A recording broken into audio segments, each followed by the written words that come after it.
other than that, good day for baseball. Toshi had a home run, a whole bunch of walks, several hits, so no complaints about yesterday. Well, and that's what I was going to say. The other main point of the game was we did yesterday what we've been doing all year. We drew 10 walks, 2 hit by pitches, and only struck out 4 times. That's been a hallmark of this team all year long. And for people that may not know baseball all that well and think, well, y'all are getting lucky, pitchers are throwing balls. That's not it at all. It's been a point of emphasis. In fact, I talked with Coach Hunt earlier this morning about that very thing, and he said absolutely since the fall it's been a point of emphasis. Do not swing at balls. Do not swing at bad pitches. And when you get 2 strikes, an emphasis on shortening your swing, shortening up, just make contact, and that has resulted in more walks, more hit by pitches, and most importantly, probably less strikeouts. And that's not an accident what happened yesterday. No, absolutely not. It was interesting. I remember at one point you looked up and Georgetown was out hitting us, and we were up 6 or 8 runs. Right. But we had 10 walks or whatever it was at that, 6 or 8 walks by that point. And listen, if Georgetown wouldn't have walked us 10 or 12 times, that probably means we have 5 or 6 more hits. That's right, because we're hitting 357 coming into this game, 360 coming into last night's game, which was 5th in the country. And for a large portion of the season, we've been the best hitting team in the country. So yeah, if you throw balls, we're going to take the pitch. If you throw a strike, we're going to hit base hit. So that's what's worked for us. Doesn't work every single game, but it's worked 25 times so far. Yeah, this year. If you just look at, just for instance, Hunter Mosier yesterday, hit by pitch, single, base on ball, has 2 stolen bases, a double, a single, another stolen base, and he scored 4 times. And he walked once, got hit by a pitch another time, and Hunter Mosier's day yesterday is typical of the top part of our lineup where they scratch and claw to get on the base, and then they're going to wreak havoc, steal a bag, and they're just a fun team.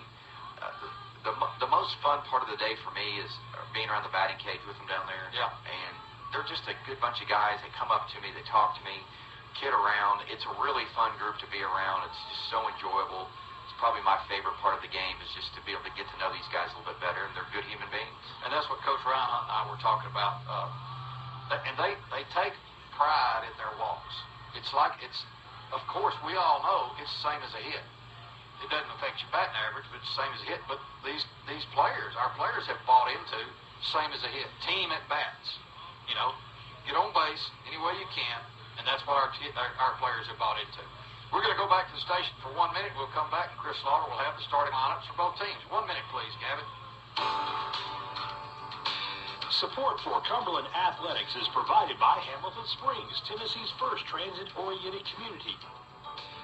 The award-winning development on Highway 70 in Lebanon includes a Music City Star train station. Homes and lots as well as apartments are available within the Jack Bell Builders development. For more information, contact Anita Tate or visit HamiltonSprings.com.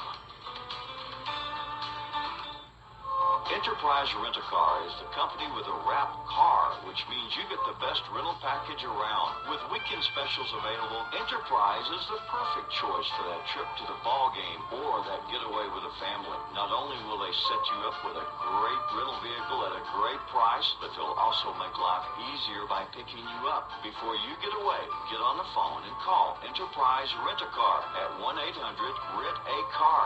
Enterprise Rent-A-Car on the bypass in Lebanon.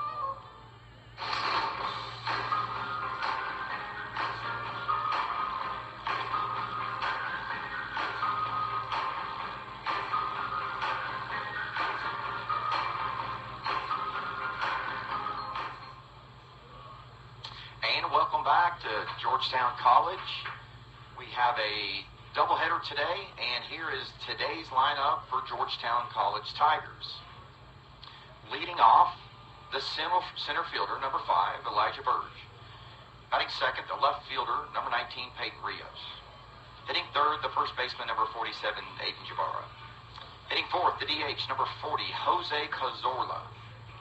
Batting fifth, the shortstop, number 2, Jarrett Chapman. Batting sixth, the right fielder, number 32, DeAndre Jacob. Batting 11th, the third baseman, number 11, Cole Cable. Batting eighth, doing the catching, number 10, Jacob Von Thaden. And hitting in the 9 hole, the second baseman, number 7, Henry Cruz. On the mound, number 12, Chris Lineker. Head coach for Georgetown College is Randy Geit. Pitching coach Val Stamler. Assistant coach Matthew Unangst. And student manager Karma Wilkins. And now the lineup for your Phoenix. Leading off playing shortstop, a senior from Des Moines, Washington, number 2, Drew Dalton Akawumi. Batting second, playing center field, a junior from Williamsville, Illinois, number 28, Hunter Mosier. Batting third, playing right field, a senior from Cartersville, Georgia, number 22, Preston Welshel. Hitting cleanup, playing first base, a junior from Santo Domingo, Dominican Republic, number 8, Wilserton. Batting fifth, doing the catching, a junior from Blanco, Texas, number 23, Dylan LaRue. Batting sixth, the DH, a senior from Chiba, Japan, number 5, Toshi Korea. Batting seventh, playing second base, as seniors from San Felipe, Venezuela, number 13, Rafael Garcia. Batting eighth, the left fielder, a junior from Aldi, Virginia, number 26, Aiden McDonald.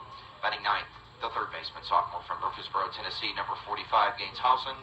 And on the mound, a junior right-hand pitcher from Fairview, Tennessee, number 31, Justin Goldstein.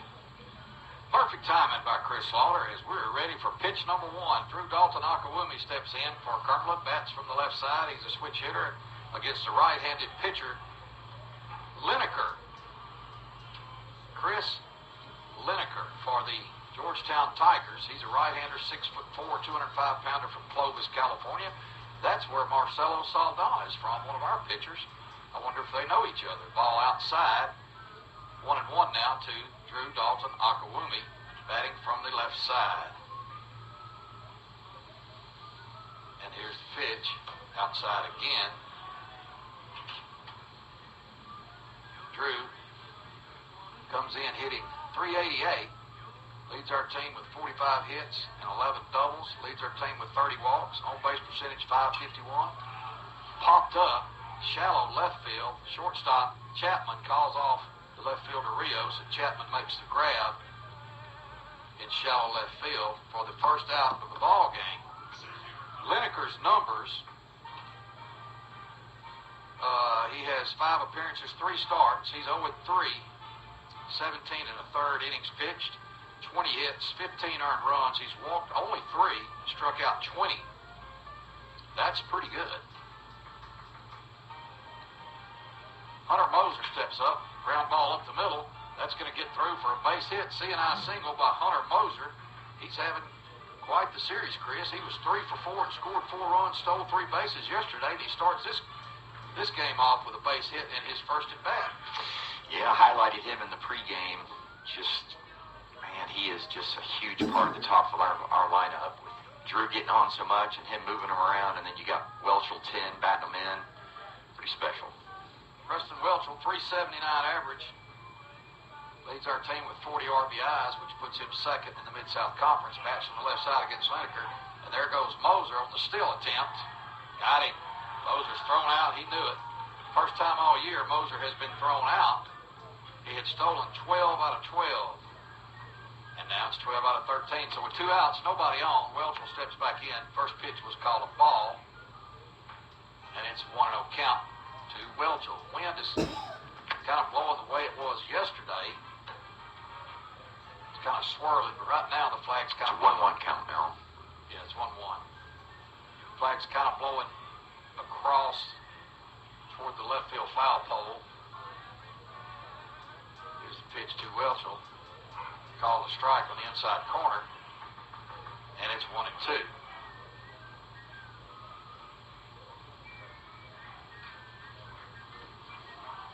Lineker pitched to Jim a few weeks ago. Their SID, Jason, was telling us against, who did he say that was against? UNOH. Yeah, Northwestern Ohio, who we played back early in the season. Very good team. Struck out 10 or 7? I think he said 13. 13? Yeah. Okay, yeah. 7 and a third innings, struck out 13, and that's not a bad baseball team. We're going to see a lot of strikes out of him. Outside, 2-2. I think you said he walked 4 this year. Is that what you said? Three walks, 20 strikeouts. Man. Very good. He's going to fill his zone up. That's good for our hitters. It's going to be a day that you're going to be swinging the bat. On the stretch and the pitch. Welch hits that one right past the shortstop Chapman into left field for a base hit, second hit of the inning. Welch goes the opposite way. Good to see him doing that. Wilser 10 comes to bat, and Wilser has now taken over the... No, Moser. I was going to say he's taken over the team lead in batting average. He has not. Hunter Moser's the leading hitter. Wilser 10 is second with 389. Leads our team in runs scored with 38. 722 slugging percentage for the big right-handed first baseman from the Dominican Republic. Takes the first pitch, ball one, inside. Wilser's 10 home runs, second in the conference. Leads our team. Outside pitch, 2-0.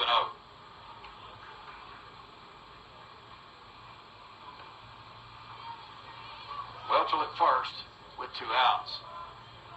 Moser reached on a single, was thrown out stealing, and then Welchel singled to left field. Check swing, got a piece of it, fouled it back behind the catcher, Von Thaden. Georgetown defense, Grable at third, Chapman at short, Cruz at second, Jabara at first, Rios in left, Burge in center, Jacob in right, Jacob Von Thaden behind the plate, and Lineker on the hill. Here's the pitch to Wilson 10, takes it low and away. 3-1 count now.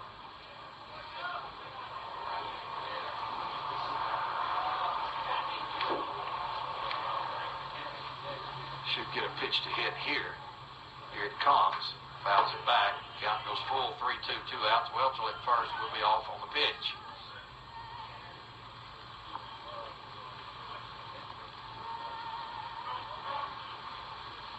Welchel not a base stealer, but a good base runner.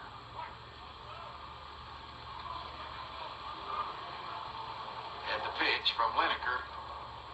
Ball 4 inside. He's only walked 4 batters. It's just the 4th batter he's walked this year. I mean, no surprise. We work one out of him. Yeah, exactly. Dylan LaRue comes to bat. Dylan's the catcher today. Played left field yesterday. He's behind the dish today. LaRue comes in, hitting .338, 7 homers, 26 RBIs. Missed a home run by about 4 feet last night. Right down the left field line, opposite field, hit the wall on the fly. Here's the pitch to LaRue. Outside, catcher Von Thaden tries to frame it unsuccessfully. That's a good take. Yesterday he swung at that first pitch off the plate a couple times. Really glad that he's not starting out on a hole here. When he's ahead in the count, man, it's just such a good hitter. Lineker takes a look at Welchel and throws the pitch. Just missed. 2-0 is the count. Good job, Dylan. Just a little up. Working to be maybe a tight zone today. We'll see how it plays out. 2-0 count. Look for a good one to hit here. Turns around, throws to second. I swear, Georgetown throws to second about as much as anybody I've seen. Welchel dives back in safely.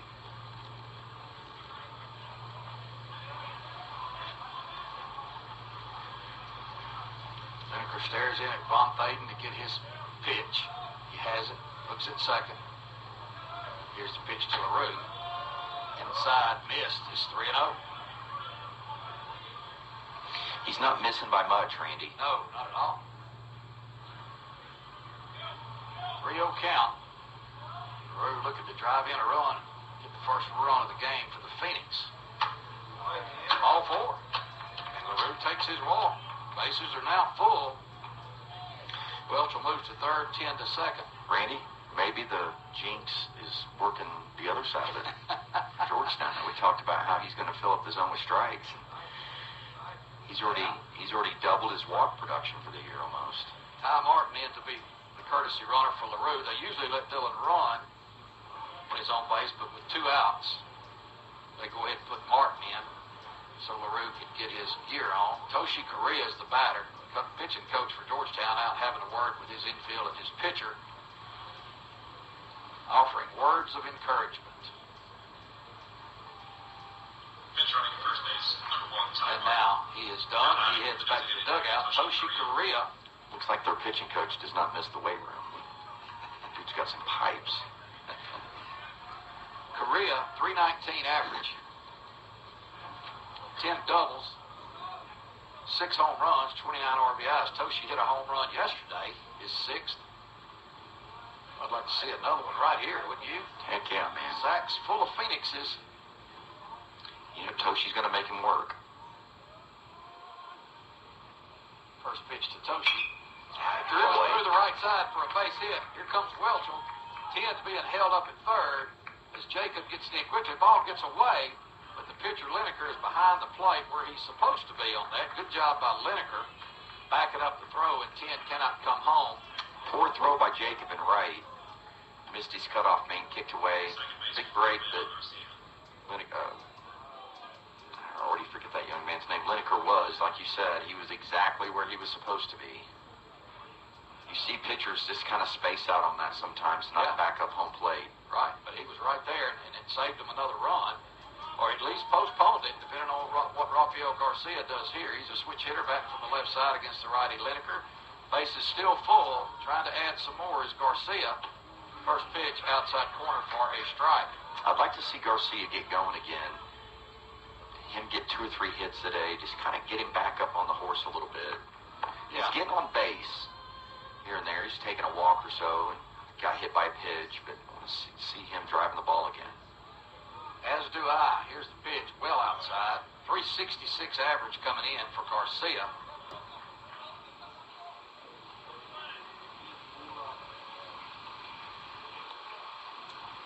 Singles by Moser, Welchel, and Correa. Walks to 10 and LaRue in the inning.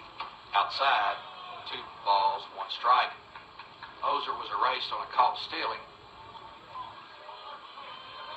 And Welchel scored on Correa's single.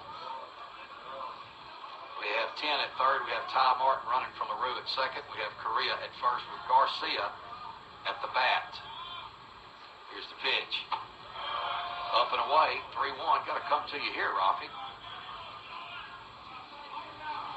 Look for a good pitch. It's not. Don't swing at it. Some up the middle. The stretch and the pitch. Call the strike. And the count goes full. 3-2, 2 outs. Runners will be off on the pitch, which should give Martin a better chance of scoring from second on a hit.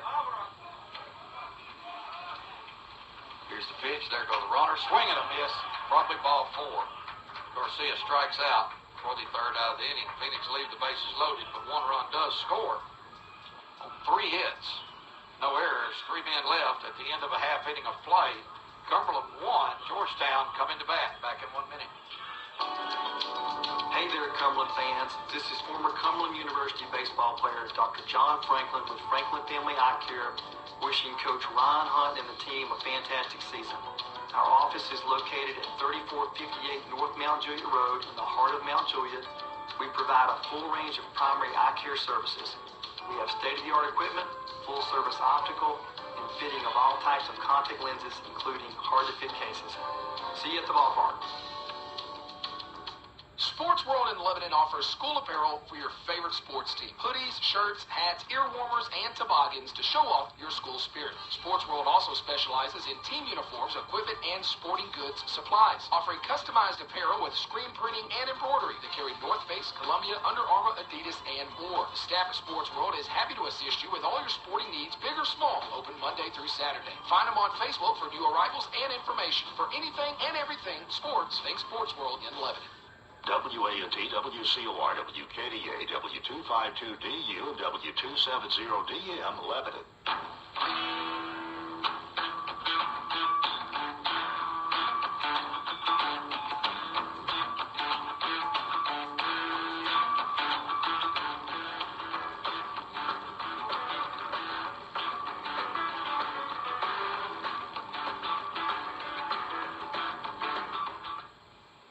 Phoenix fans, this is Justin Goldstein. I'm a right-handed pitcher from Fairview, Tennessee.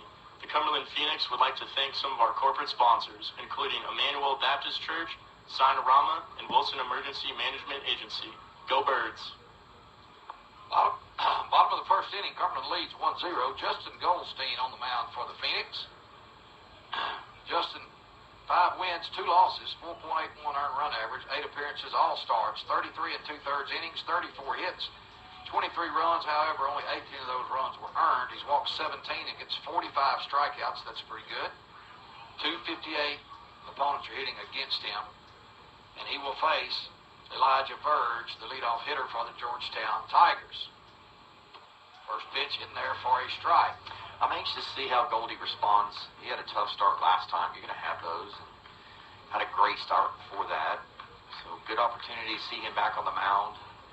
See if he can just have a little more command today. Good pitch. Ground ball. Garcia at second base has to charge. Come in, throw over. Danny play. Good job by Rafi Garcia. That is a tough play for a shortstop. It's a slow roller past the pitcher straight up the middle. And Rafi does a great job getting around the ball so he can just kind of flip it to first. It's a tough play. Made it look easy. Good job, Rafi. Yeah, I wasn't sure he was going to make that play. Bird ran pretty well. Getting around the ball is so huge. Up the middle for a second baseman if you're able. Ground ball shortstop. Dalton Dokalumi with a shoulder high hop. Pumps, throws, and he throws out Peyton Rios. 1 pitch. Second out of the inning. Aiden Jabara, first baseman, comes to bat.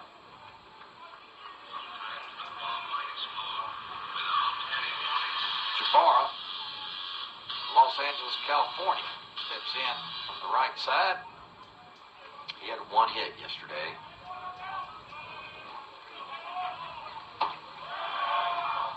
Walks leads his team. 23 strikeouts also leads his team. He's hitting .328.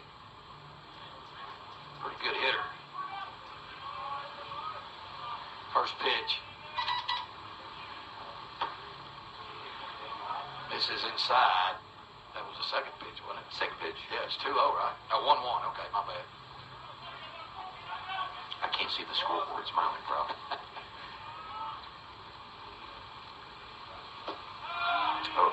Strike at the knees. This is one of those umpires that takes a second to make a call. Very good breaking pitch from Goldie there. Yeah, that was a good pitch. 1-2 count now. 2 outs. Nobody on. Bottom of 1. Goldstein swinging a miss by Jabara. Good inning for Justin Goldstein. That's a good start. 3 up, 3 down. No runs, no hits, no errors. Nobody left. At the end of 1 complete. Cumberland 1, Georgetown 0. Back in a minute.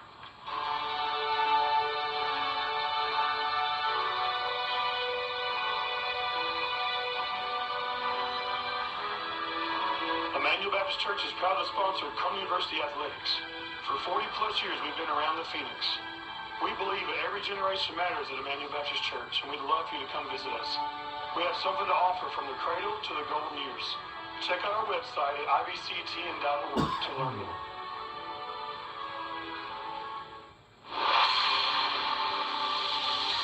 We're back with breaking news. The new Coke Zero Sugar might be the best Coke ever. That's right, Jim. With an improved taste and 0 calories, the new Coke Zero Sugar is a must-try for any Coke fan. So make sure you... Jim. Jim. We're on the air. Ooh, yes. This tastes like the best Coke ever to me. Your thoughts, Jen? Well, can I have a sip? Jen, we're in the middle of reporting the news. I need to try it first.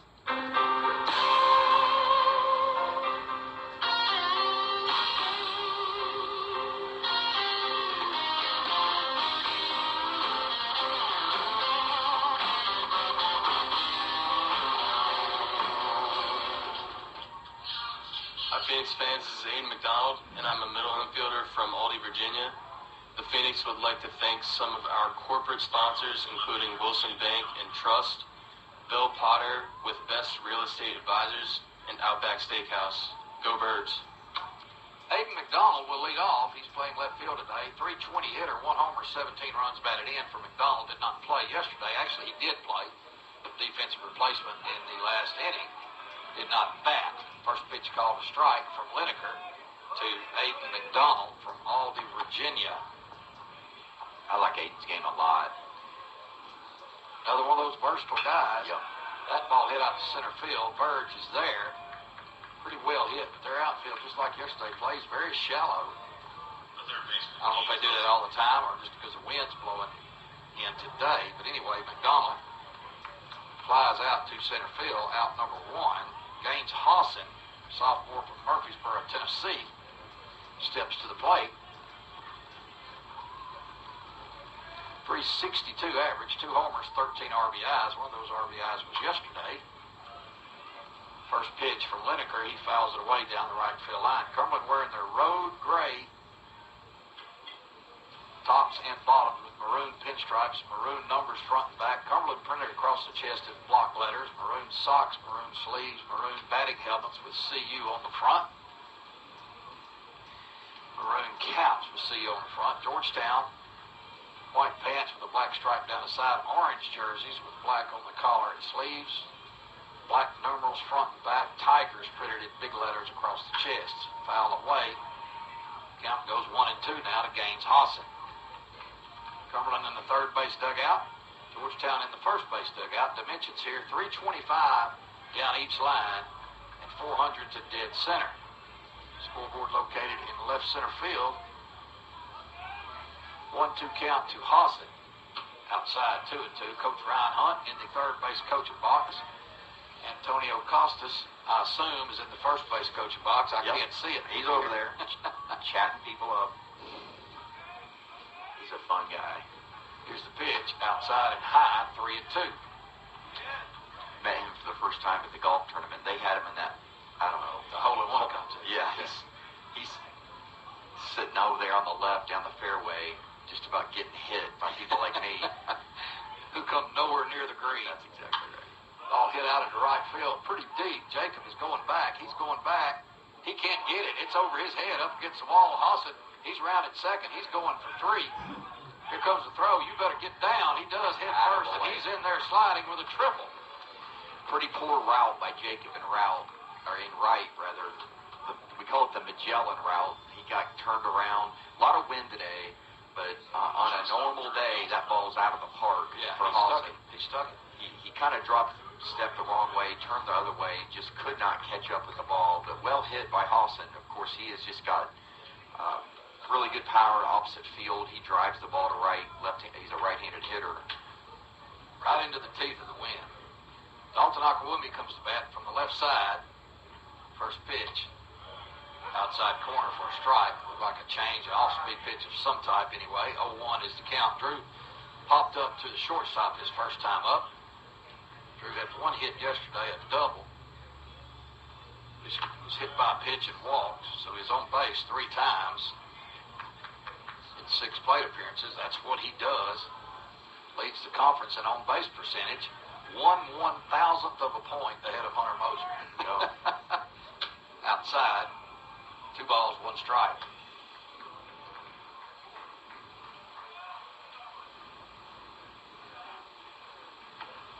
Hawson at third with 1 away.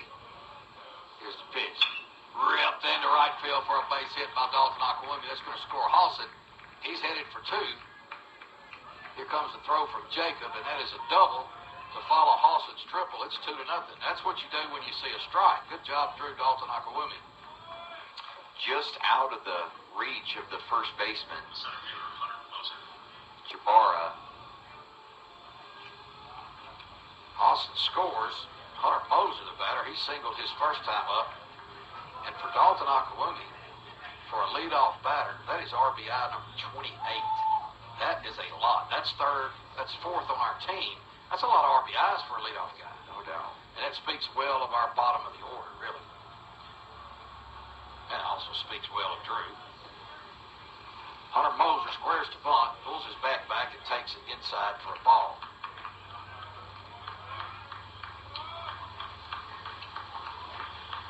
Moser, a whopping 440 average coming in. Very good hitter, and I was talking with Coach Hunt about Moser this morning as well. Here's the pitch, foul back. He said he likes his toughness. He said, we talked about yesterday in the first inning, he's hit by a pitch, square in the back. Then he gets to first, still second, and the pickoff attempt hit him right in the kidney. This is all in the first inning. And Coach Hunt was talking about Moser's toughness. Tough as a $2 steak. He might have the nicest mustache on the team, too.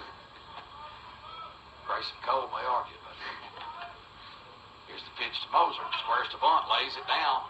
Right side of the pitcher's mound toward third base. Lineker picks it up, throws it away, and Moser's headed to second base.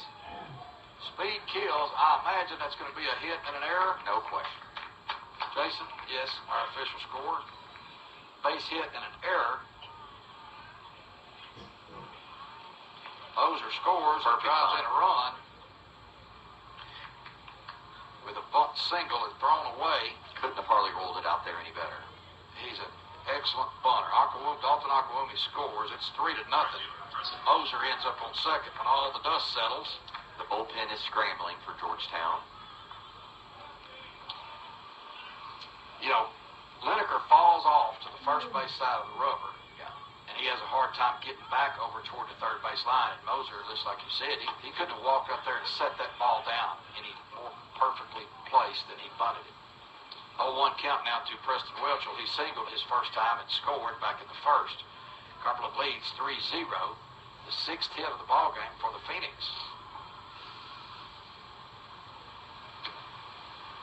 Pitch to Welchel in the dirt. 1-1.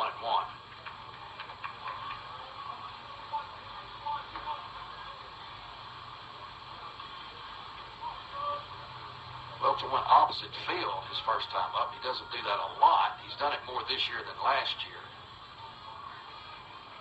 But he does like to turn on the ball. Here's the pitch to the lefty. Hits that one down the first base line, but barely foul. And he's behind 1-2. Got two big games today, Bethel and Cumberland's.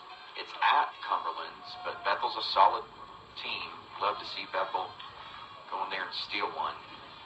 Yep, so would I. Or even steal two. Yes.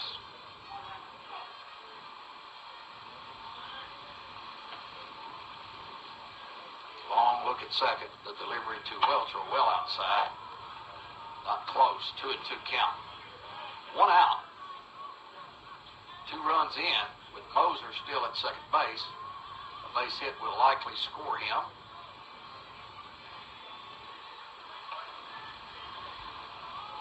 And the 2-2 from Lineker is on the way. Welchel goes opposite field and deep to left field. Rios on the run. He doesn't catch it. He dropped that ball. That's got to be an 87. Near the wall, but not anywhere near the wall, if you know what I'm saying. The wall wasn't a factor in that, Chris. You couldn't see it. No, I couldn't really see it. I just caught a glimpse of it, but barely. Well, I can give no commentary on this. Yeah, Chris could see half the field. I could see the other half. Rios had it. He was on the run. It was just right there, and it just didn't catch it. And that's going to be an error on second error of the inning, an error on Peyton Rios, the left fielder. Welchel going to left field twice already. Yeah, I like it. He stung that ball well. Yeah, it was deep. It wasn't going out, but it was deep. Going to have a pitching change. Back to this radio station for 60 seconds, Gavin, and we'll be back. I'll tell you what, we'll leave it right here, Gavin. We'll leave it right here. And we'll talk about our Cumberland baseball auction that's going on right now. CU Baseball 25.cbo.io. That's CU Baseball 25.cbo.io. I got outbid this morning on one of my... Yeah. You got a text right off telling you. As soon as somebody bid it, they send you a text saying you've been outbid. So if you're listening, I'm coming after you with that, man. I'm going to try to get it back. Not even going to say which piece it was. Because you don't want other people bidding on it. That's pretty selfish. I'm selfish, man. We've got a 3-night stay at a lake house on Center Hill Lake. I've been there myself. It's a beautiful place. You'll like that. We've got a lot of baseball stuff, Cumberland gear. Hey, you could be a guest broadcaster and sit in and call a ball game with us for 3 innings if you're the high bidder. That should be fun. Quillen Wiley's dad won that last year and sat in with me for a game. I don't know how many bids is on that at the moment, but that's a lot of fun. UT baseball tickets, those are hard to get. Yeah, man, and that's against Texas A&M, a good team. Well, they're struggling this year, but they were in the World Series last year. They're good either way. Yeah, That's the worst team in the SEC is really good. Yeah. But yeah, A&M having their struggles starting off the season. new pitcher for Georgetown is Anthony Barrera, 6'2", 280-pounder from Grand Terrace, California. Looking at Barrera's numbers, he has 1 win and 4 losses.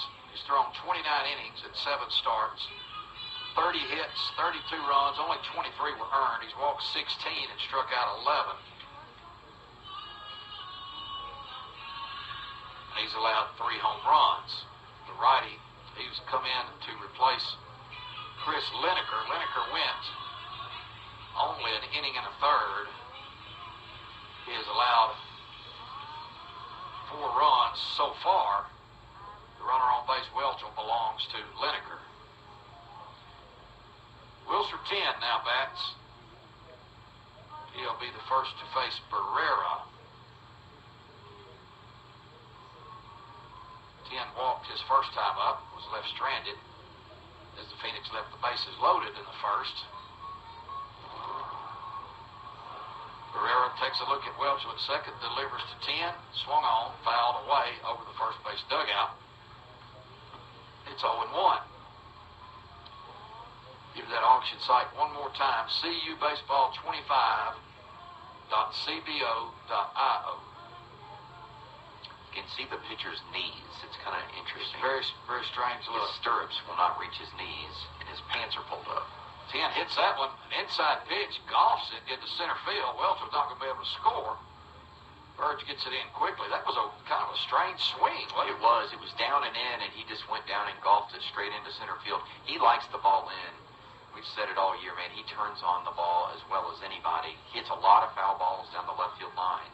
He's just waited on that pitch to get a little bit deeper and drop the barrel on it. That's going to make Moser's run earned. I believe. I'm not the official score, but that would be my guess. LaRue, the hitter, fouls that one right back into us. You may have heard the thump on the press box wall.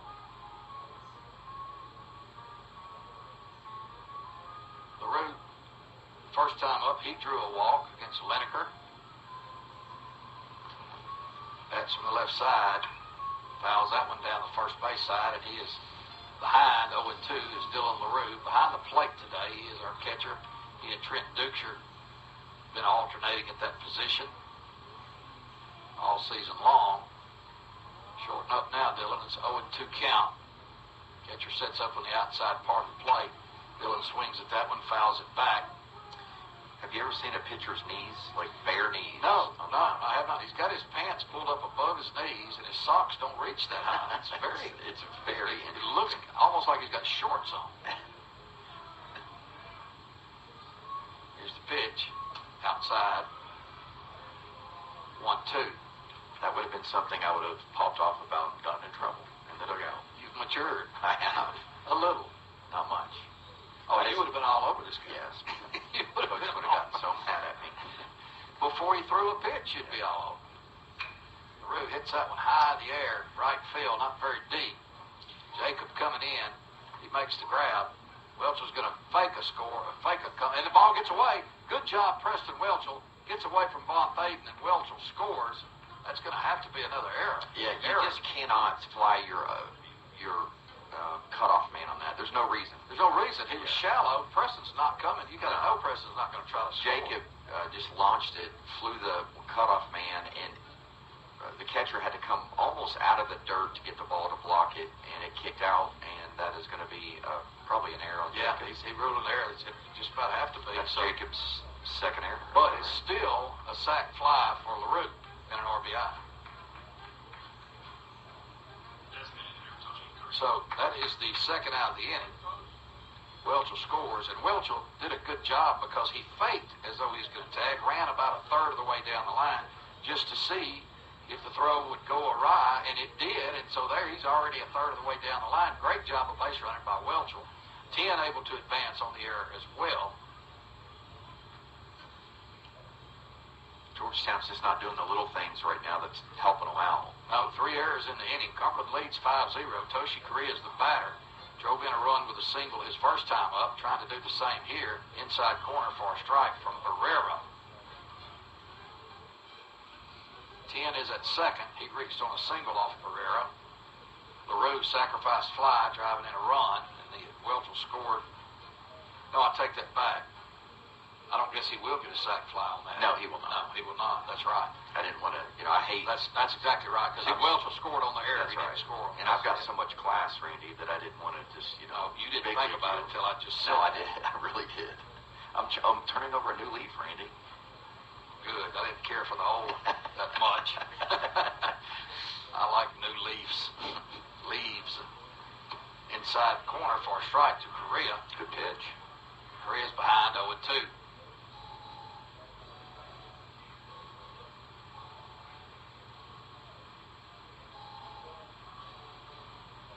Protect yourself here, Toshi. Get you another hit, drive that run in. Here's the pitch from Barrera. Fouls it back. Correa homered last night, and we were talking earlier about our guys seem to enjoy drawing a walk. Nobody more so than Toshi. He absolutely loves it, and he's drawn a bunch of them, too.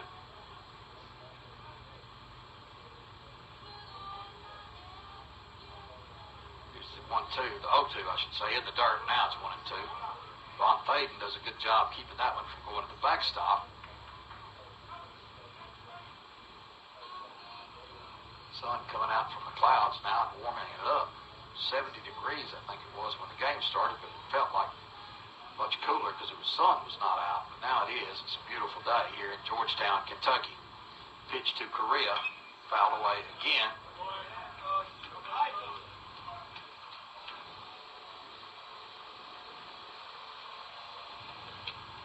Georgetown located just a little north of Lexington, Kentucky.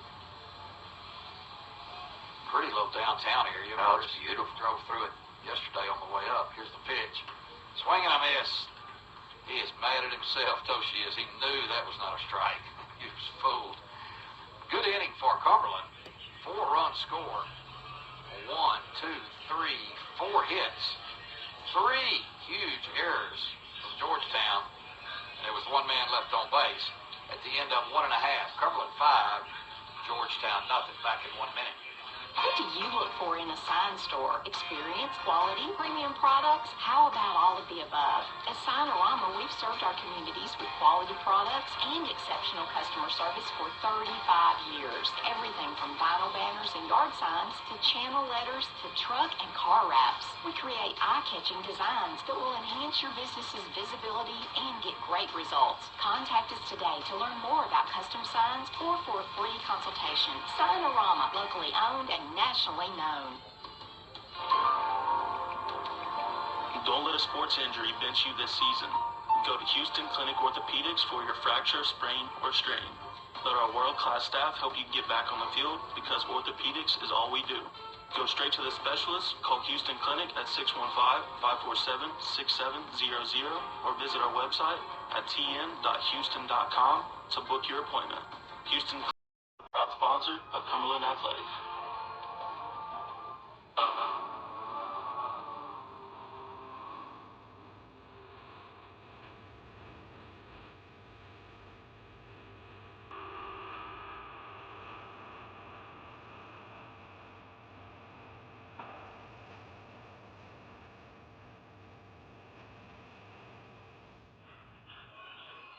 Back here at Georgetown, Kentucky, I'm Randy Dallas along with Chris Lauder bringing you all the action in the second game of a 3-game Mid-South Conference doubleheader, or Mid-South Conference series.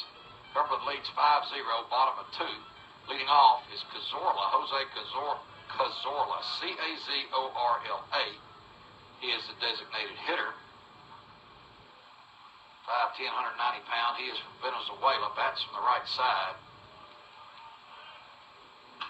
Fouls that one back. It's now 1-1. Cazorla on the season hitting .330. Leads their team in hits with 30, doubles with 12, runs scored with 13. Good hitter. Cazorla.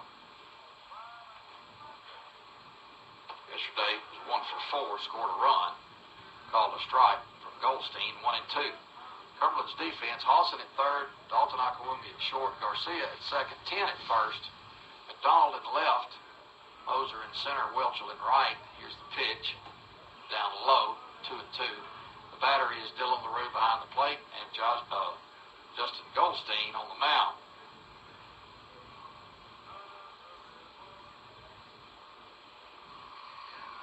2-2 pitch from Goldstein on the way. Just missed the outside corner of the plate. Count goes full to the leadoff batter in the second, Jose Cazorla.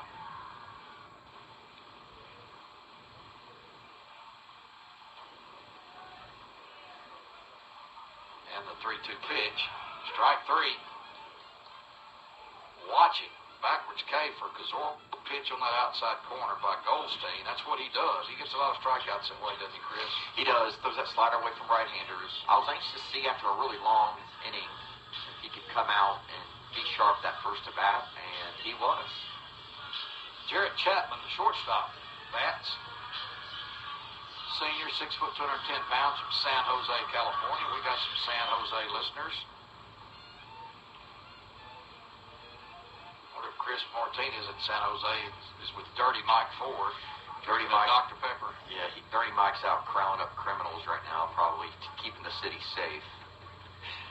If you could have only seen Mike Ford back in the day, man, he also kept the city safe back in the 90s. He just wasn't getting paid to do it. Yeah, he's a good man. Jarrett Chapman, bats to the right side, takes that one for a strike. He's behind Goldstein, 0-2. Chapman is the only player who has played for Georgetown in all 27 of their games. Leads their team with 13 runs scored, hitting 314 on the season. Just missed the outside corner with a fastball. That's a good 0-2 pitch. Very good. Hard to lay off that. 1-2 count now to Chapman, right-handed batter. He's not a bad ball player at all. Showed some leadership yesterday. Remember? Yeah. Came in and kind of gave his pitcher some words of encouragement, quote unquote. He got out of a jam. Breaking ball popped high in the air. Shallow right field. Welchel comes in. Garcia going back. Garcia makes the play. Pop out to second base. 2 outs now. And DeAndre Jacob, the right fielder, comes to bat. Jacob, senior, 6'1", 215, Tell City, Indiana. 267 hitter, 2 home runs. He hit one of those home runs last night off of Jake Green. The only run Jake Green gave up in 3 2/3 innings of relief. It was a no-doubter. Green picked up the win in relief of Quinlan Wiley. Jake now 4-0. Strike on the outside corner. It's the first pitch to Jacob. Here's the second. Swing and a miss.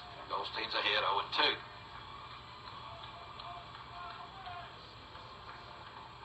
I bet I know what he's going to throw and where. Yeah, something away.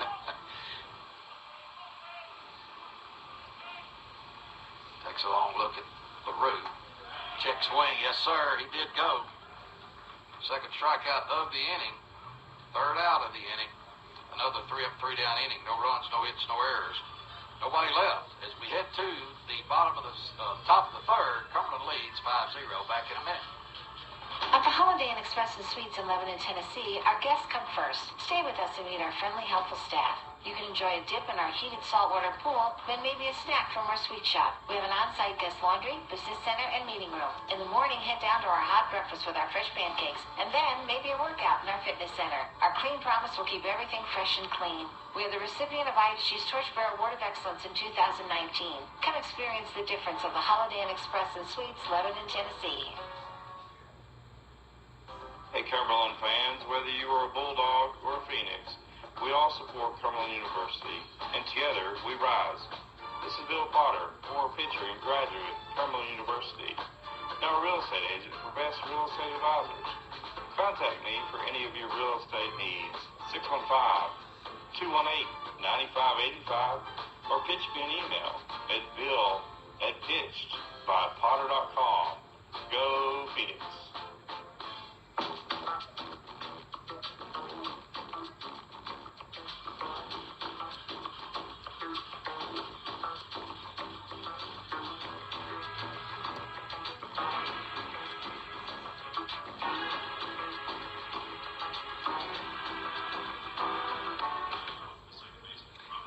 fans. This is Ty Martin, senior center fielder, and I'm from Gallatin, Tennessee. Cumberland Baseball would like to thank some of our corporate sponsors, including Enterprise Rent-A-Car, Holiday Inn Express, and Middle Tennessee Wash Pros. Go Phoenix.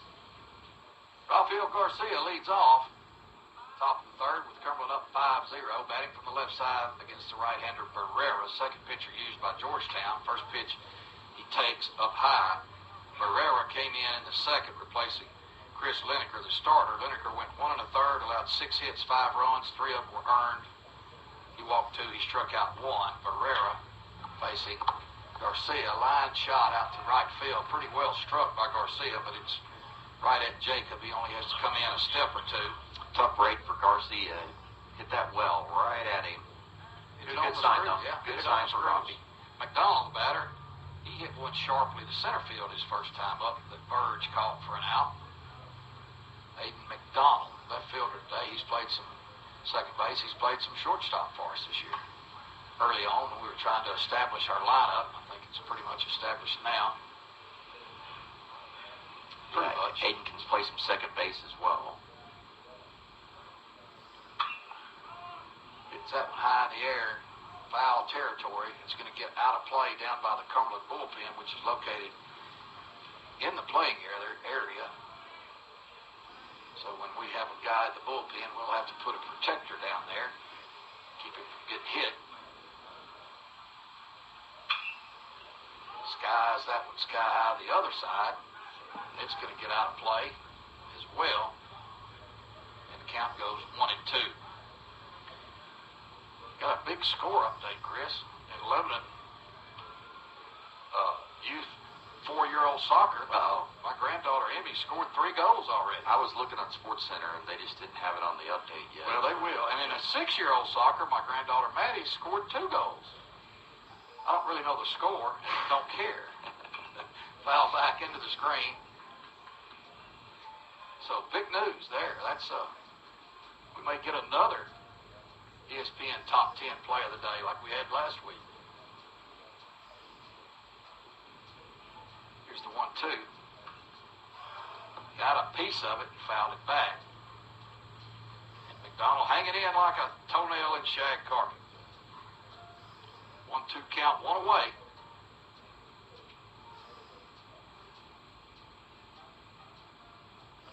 And the pitch. Outside, just missed. Von Baden wanted that one, the catcher. Just off the plate, 2-2 count.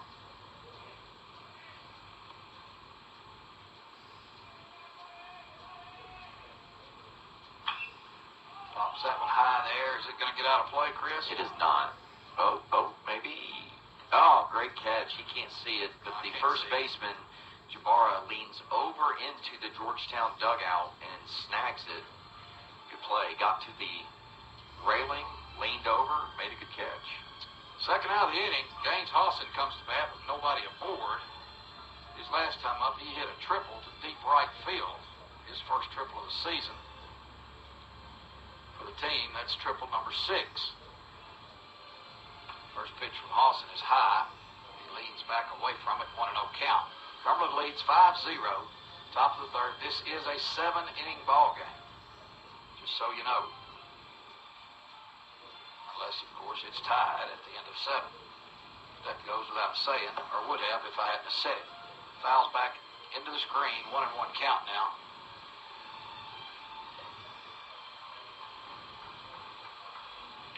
I thought the pitchers weren't allowed to wear a long necklace like that. Am I wrong? Yeah, they've kind of relaxed that rule. Yeah, they've relaxed that. A lot of guys are wearing jewelry now. Used to, you couldn't do any of that. Which I agree, it's not going to bother any hitter. I could never understand why they did that. But now if it's like flashy, but yeah. Like if it's one of those big alarm clocks that rapper wears, they don't allow that. Hawson hits that one deep center field.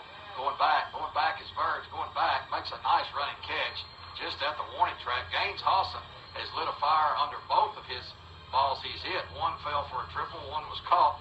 Nice running catch by Verge. 3 up, 3 down inning. No runs, no hits, no errors. Nobody left. Heading to the bottom of the third. Cumberland 5, Georgetown 0. Back in 1 minute. The Chick-fil-A update. The BCC, the Bovine Communications Committee, has banned the use of the word beef on commercial airwaves. Cows call it the B word, ends in F, 2 E's in the middle. Phrases like, where's the beef, are now punishable with random electric cattle prodding. Should you ever say beef or crave beef, head to Chick-fil-A. Then think good thoughts and eat good things, like the original chicken sandwich, a tender, juicy breast of chicken placed on a hot buttered bun with 2 crucial pickles. I've got no with that. Chick-fil-A. We didn't invent the chicken, just the chicken sandwich. 706 South Cumberland Street, Lebanon.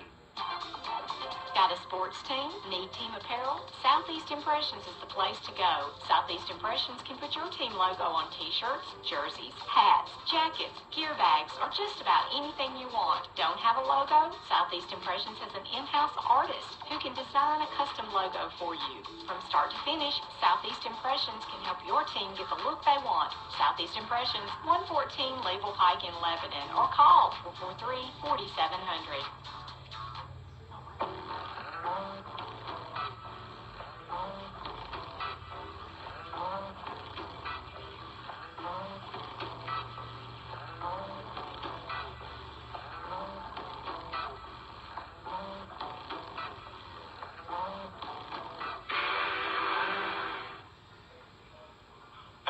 Fans, this is Cumberland Assistant Coach Pat Bell from Laverne, Tennessee, and I'd like to thank all of our sponsors for the 2025 baseball season. It's because of you that we're able to maintain the finest small college baseball facilities in the nation, and we greatly appreciate each of you. Leading off for Georgetown here at the bottom of the third inning, 7, 8, and 9 hitters, Cole Grable, Jacob Von Thaden, and Henry Cruz. Grable, third baseman, bats from the right side against Justin Goldstein. First pitch fouled away.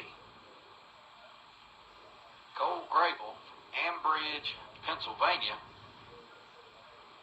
hitting .192 on the season, 26 at bats, 5 hits, 4 runs scored. He bats in the 7 hole.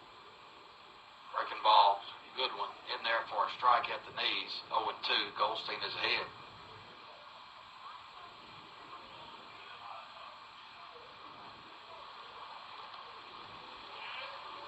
Here's the 0-2. Fastball outside, missed. And count goes 1-2. Sun going back behind the clouds now. It peeks in and out from time to time. It's back to overcast now. Still a nice day regardless. Here's the pitch. Foul back again. Grable making Goldstein work. 1-2 count. 5 runs, 7 hits, no errors for Cumberland. No runs, no hits, 3 errors for Georgetown. Those 3 errors were big.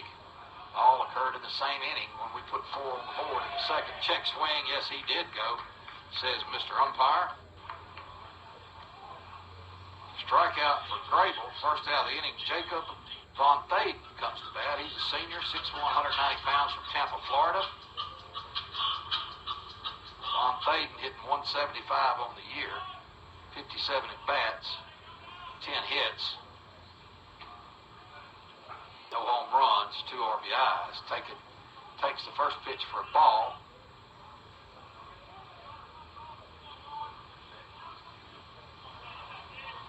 Here's the 1-0. Lined up the middle, base hit for Von Thaden. First hit given up by Goldstein.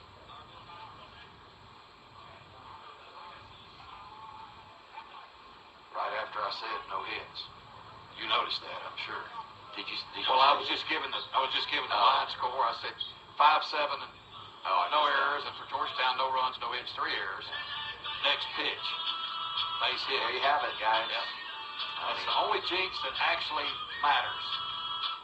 And he did it anyway. I mean, Listen, it's the third inning.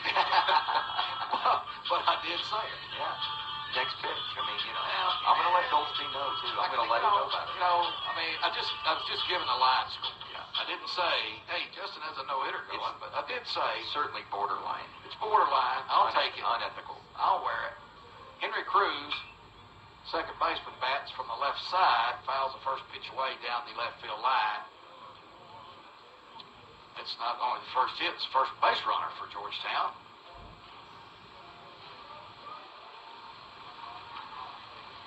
Hey, we've gotten to call one no-hitter this year and darn near another one. Yeah. So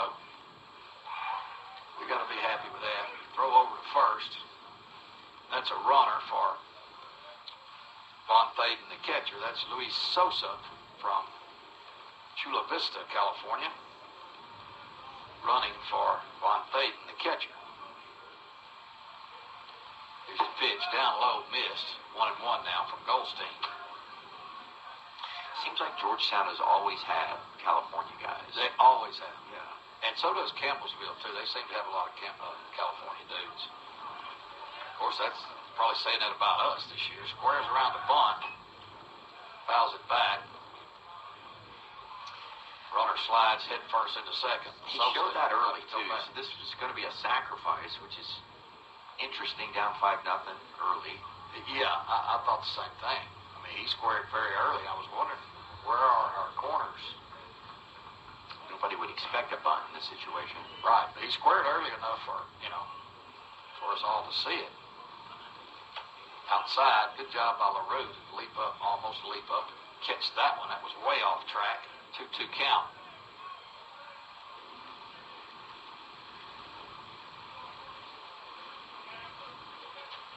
Throws a ground ball here, Goldie. We'll get out of this thing. There's the pitch, ground ball. Right back to it. He can't pick it up. Has to. Oh, did not throw it. That's got to be an error on Goldstein. Ball right back at him, not hard hit. Yeah, just a little comebacker. He just kicked off his thumb of his glove. Justin mad at himself. Sosa safe at second, and that was potentially a double play ball. Can't say for sure, but maybe Justin rushed himself. Who knows? Nevertheless, the end result is runners at first and second. For the top of the order, Elijah Verge, the center fielder, he grounded out to Garcia at short. His first time up, and he bats with 2 on and 1 away. Breaking ball just missed inside.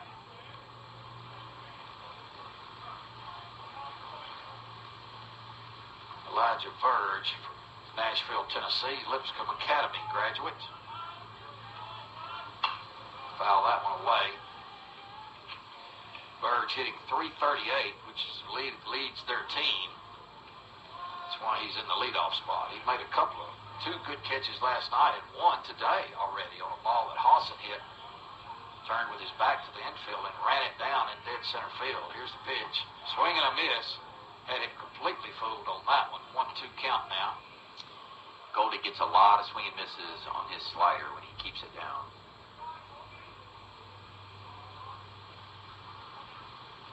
One-two count now.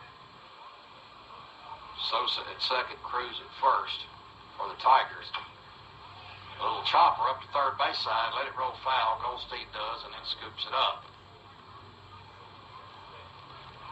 A bounding ball up the third base line, but it went foul about 3/4 of the way down the line. And it's nothing but a foul ball. 1-2 remains the count. Runners still at first and second. Georgetown threatening to score for the first time in the game here in the bottom of the third. Verge is probably a hard man to double up because he runs well. We've seen that in the outfield.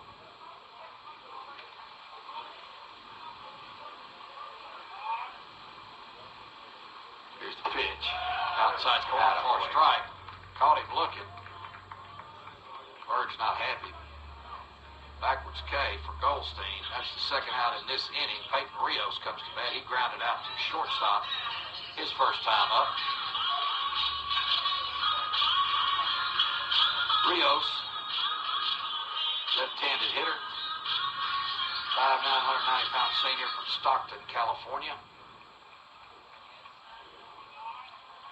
Bow your neck here, Goldie. Get out of this with no runs. Outside, just missed, not by much. Rios, 348 average, 23 at-bats, 8 hits. He's only played in 9 games. Here's the pitch. Check swing in the dirt. That gets away. That's going to be a wild pitch. But we did get a strike out of it anyway. Both runners advance. Sosa now at third. 1-1 count, 2 outs. Cruz at second. Base hit will likely score 2. 1-1. Here's the pitch from Goldstein. Just missed again outside. Both of those were close. 2-1 count now. Yeah, we need a big out right here, Justin.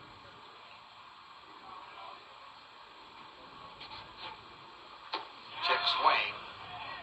You got to be kidding. Yeah, that is absolutely a swing. We're not going to ask the other umps? Thank you. Huh. Okay. We're wrong again. 2 of them missed it. We didn't miss it. That was more of a check than the guy who got run up last inning. Yeah, it was. 3-1 is the count now. Here's the 3-1. Fouled away. Count goes full. 3-2. Get him right here, Justin. Yeah, if he gets a strikeout here, you will hear our dugout erupt, I'm sure. They've been pretty vocal this game anyway. Already making some noise. Here's the pitch. Strike 3, looking. Beautiful job, Justin Goldstein. Backwards K, he strikes out the side. Rios goes down. No runs. 1 hit, 1 error, 2 left. At the end of 3 complete, it's Cumberland 4, Georgetown 0. We're going to keep it right here, not go to commercial. We're going to do this day in Cumberland baseball history, as we always do at the end of the 3rd inning. Today, we're going to go back to 2008, March 29, 2008. All-American Robert Clayton pitched a complete game shutout without walking a batter in a 5-3 win over now-defunct Lambeth in Game 1 of a doubleheader in Lebanon. Zach Diekman hit his 2nd home run for the Dogs, and Nick Giles had 2 hits. Cumberland completed the sweep in Game 2 with a 7-6 extra inning win. Michael Wheeler slapped a walk-off single to right field that scored Will Curry from second base for the win. Curry had 2 hits, including his first home run of the season. Aaron Tant picked up the win on the mound with 3.5 innings of scoreless relief, improving Cumberland's record to 23-14 and 6-6 in Trans-South Conference play. March 29, 2008. My math is correct. That was 17 years ago today. I don't remember that game, but I was probably there. You know, that was Michael Wheeler. We've had 2 Michael Wheelers play. Yeah. I think they both played catcher. Yep. The original Wheeler played back in the late 80s, early 90s. Good ball player, man. He was a good catcher. He, I don't know if he still is. He was umpiring at a pretty high level there for a long time, doing college games. Was he from Lebanon? I don't know the answer to that. The other one is from Lebanon. He went to Friendship Christian. Yeah. Old Mike Wheeler is in Murfreesboro. He had a daughter that played volleyball, and we saw each other in those circles. Top of the 4th, it'll be the top of the order for the Phoenix, Drew Dalton Akawumi. He's popped out to the shortstop. He's singled to right field, driving in a run, and he has scored a run. Cumberland leads 5-0. First pitch, outside, ball 1. Anthony Barrera on the mound for the Tigers, Grand Terrace, California. He has stabilized them so far. Spurs to bunt, pulls it back, ball taken, 2-0. Yeah, Lineker did not have a good day. He gave up. He also didn't have a lot of help behind him. No, 3 errors in 1 inning for the Tigers. Drew hits that one deep to right field. That's going foul, out of play. Put a charge in it. Did it have home run distance? It did not. Okay. I can't see down the right field line. We're double teaming this play-by-play here because anything down the right field, Chris has to call it. Ball low. Yep, teamwork. Right. Like a well-oiled machine. Like a Swiss watch. Here's the 3-1. Or a cheap Walmart flea market watch as well. Yeah. Ball 4, Dalton Akawumi leads off, as he so often does, the inning by getting on base, this time via the wall. Art Moser, the batter, looks down to Coach Ryan Hunt. for his sign. He gets it. Moser, he only has 2 hits today, Chris. That's all. Come Well, on, he's man. only batted twice. He's got to do better. This guy's having a series, man. First pitch. Outside, ball 1. Yesterday, Hunter was 3 for 4 with 4 runs scored and 3 stolen bases and walked and was hit by pitch. He came to the plate 6 times and reached base 5 of them. He only scored 4 times. I'm going to have to... Yeah, you got to do better. Yeah. You got to do better. 1-1 count now to the junior from Williamsville, Illinois. He wants to be a fireman. Yeah, that's what I heard, yeah. Strike call in the outside corner. Hunter didn't like that one. My brother was a fireman for years. Just recently retired.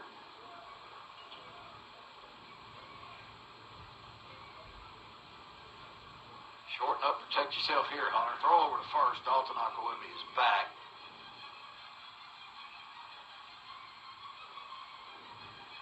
Boy, it gives you a lot of things you can do as a coach with these 2 cats at the top of the order. They're both excellent bunters. Both can run. Both can hit. They just make our team go. That hit him right in the derriere, and he is a board. He couldn't have gotten out of the way of that if he wanted to. No, he couldn't. Hit by pitch, and that's what Cumberland does. I'm telling you. That's his second of the weekend. He got hit hard in the middle of the back last night. He did. And then about 3 minutes later, got hit hard in the kidney on a pickoff throw. Dangerous position here for Georgetown. Preston Welsh will up. He's our big RBI guy. 77th hit by pitch on the season for the Phoenix. First pitch to Welchel, ground ball foul down the first base side. Coach Costas tried to field it, and he booted it, man. That's an error for sure. Give that man a glove. He did have an elbow pad on each forearm. Trying to catch him with his elbow pad. Yeah. Antonio Costas is our graduate assistant coach. Outside, 1-1. Placing Drew Lowe, who was there the last 2 years, and he got the pitching coach job at Shawnee State, his alma mater, and we wish him luck. They're having a pretty good year, Chris. Last I looked. Say that again, Randy. Drew Lowe, pitching coach at Shawnee State. Shawnee's having a good season. Oh, yeah, good. Swinging a miss. Good pitch right there from Barrera. Preston out in front of it, and he's behind 1-2. Preston has a single to left field and reached on an error when Rios dropped a fly ball in left field. So he's been on base twice. He scored 2 runs. Trying to drive one in here or more. And the pitch. Foul back right up into almost into our booth. Bo Becker in the Georgetown pin-up. He's almost a sidewinder. Kind of that little 3/4 action right-hander.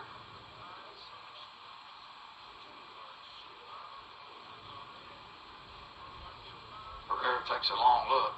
Welchel steps out. He's got to step back in. Asked for time. He didn't get it. He was out of the box, so he has to run back in the box real quick and able to get there just in time to swing and foul that ball away. Yeah, he steps back, and nobody said a word. So he hopped in there and fouled it straight back. Hung in there. That was pretty fun. 2-2 count, no outs. Good job, Preston.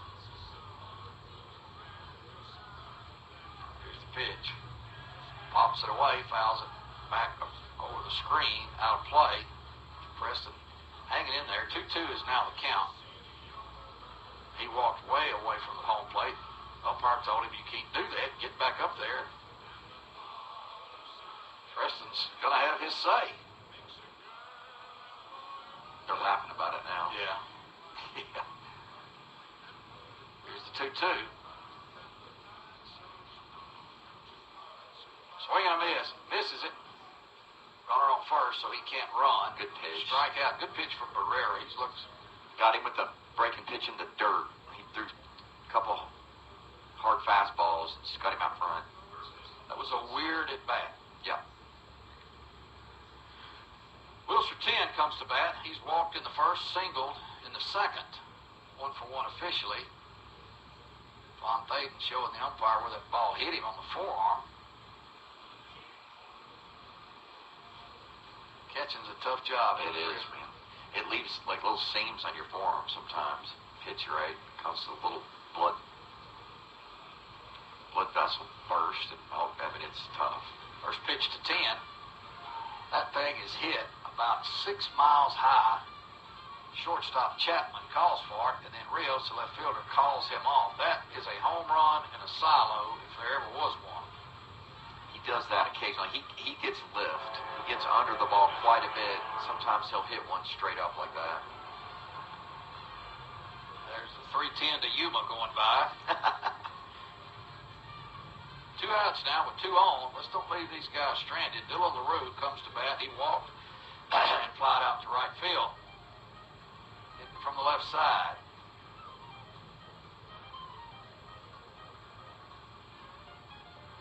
Here's the pitch to LaRue. Rips it, but it's foul. Down the first baseline. Dalton Akawumi at second. Moser at first. Good speed on the base paths.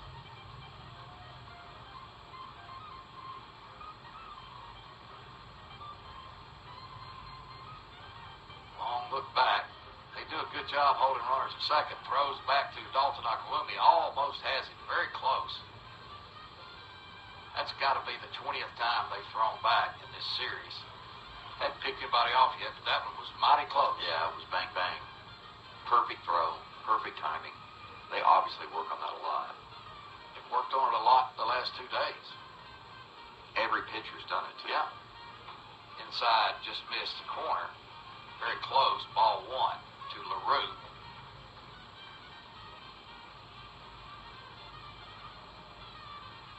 Dylan LaRue, son of former big league catcher Jason LaRue. I'm sure Jason's listening today. Hope so.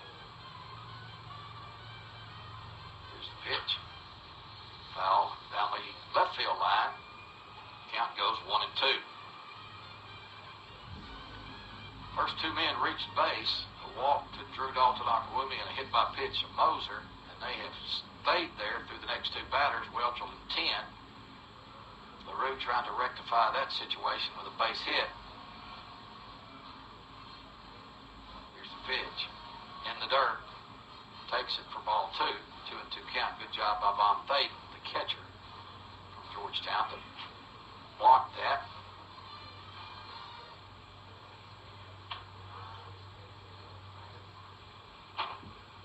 Herrera takes his time. Chapman sneaks in behind him, now goes back to his position at short. Outside, count goes full. And Drew steals third base on the throw back to the pitcher from the catcher. I'll tell you what, man. I can remember Coach Corman, our catching coach, when I was here, he would talk to us about that. You can't go to your knee and lob it back to the pitcher. That's what he did. Drew smartly saw it. You'll give up a delay steal and or that play right there. They always wanted a hard throw back to the pitcher, always. Swing and a miss. Inside strike. And Cumberland leaves 2 on. Chris, I want to tell you, that may be the first time all year Dalton Akawumi and Moser have reached base consecutively to start an inning, and we did not score. It may be the first time all year. No runs, no hits, no errors. 2 men left on base as we head to the bottom of the 4th. Cumberland 5, Georgetown 0. Back in a minute. It's the Real Country Birthday Club and your chance to win on the morning show, WANT FM 98.9. The week of your birthday, call us at 444-9899 and tell us it's your birthday and you'll be entered to win. We draw from all the names called in from the week on Friday morning at 9:45. For your chance to win a birthday cake from Jay Claiborne's and lunch from Snow White Drive-In.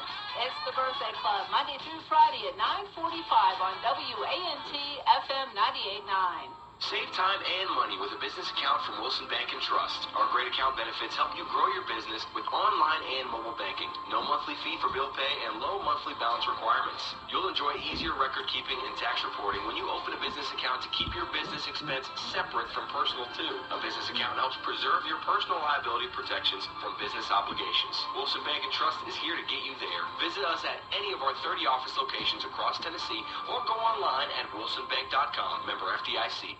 WANT, WCOR, WKDA, W252DU, and W270DM, Lebanon.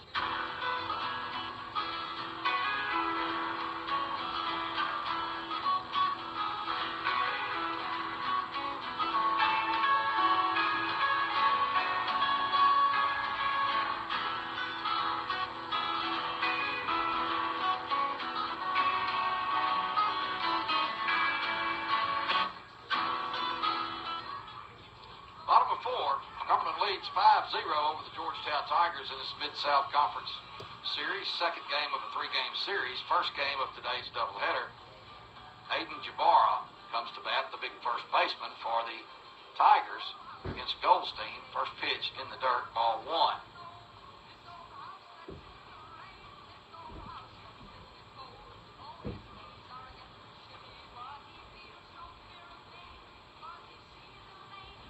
Jabara hitting .328 on the season.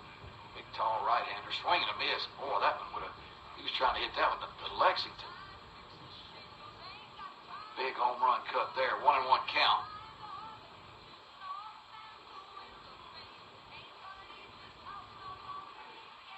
Here's the pitch.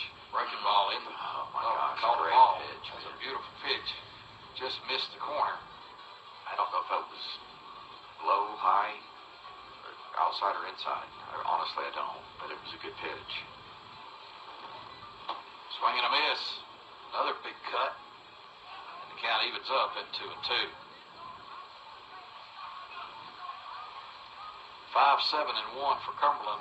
0-1-3 for Georgetown.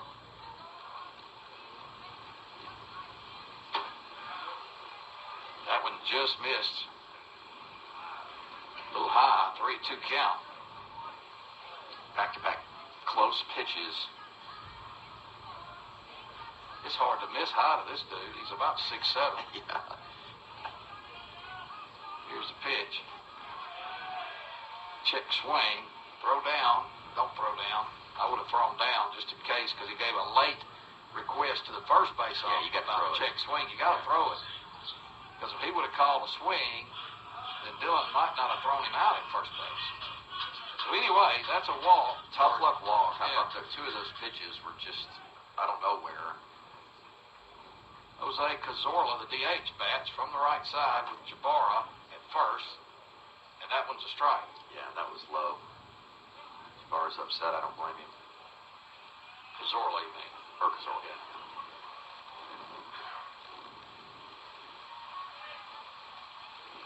Here's the pitch. Throw down behind by Dylan LaRue. But Jabara slides back in safely at first base, trying to pick him off. 1-1 count to Cazorla. Breaking ball inside and low. 2 balls, 1 strike. Justin a little upset with himself there.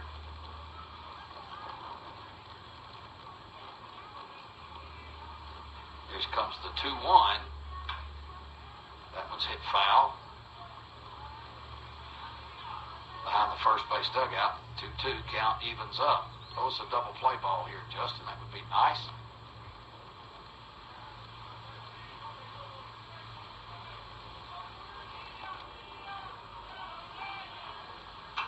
Breaking ball fouled back into the screen. Cazorla battling with Goldstein.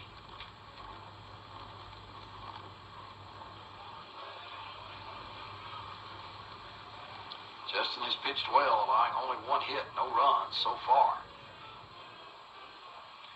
I had him totally fooled on a pitch in the dirt. He missed that one by 2 feet.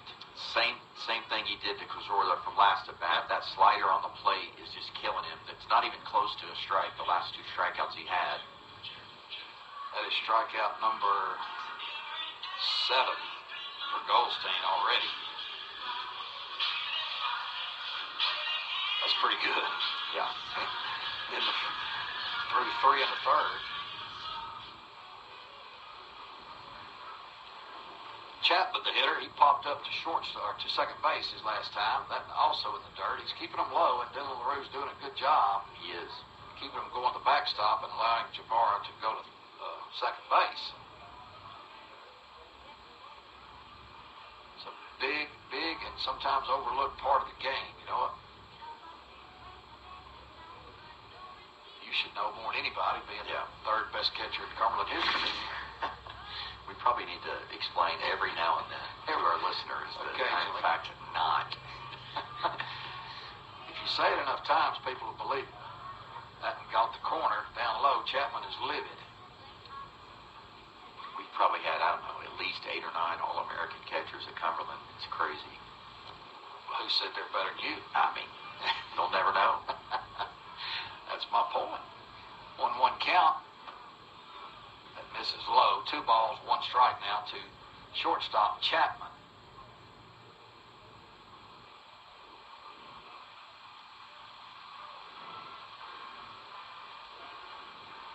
Osteen waits on Chapman to get ready.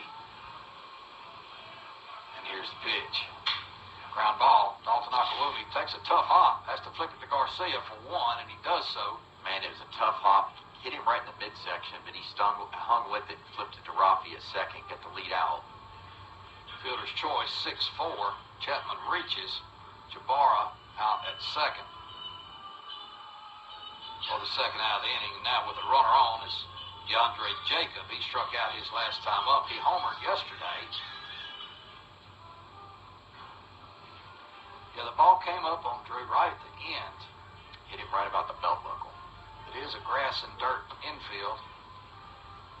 So it's not, more subject to weird hops than a artificial turf field.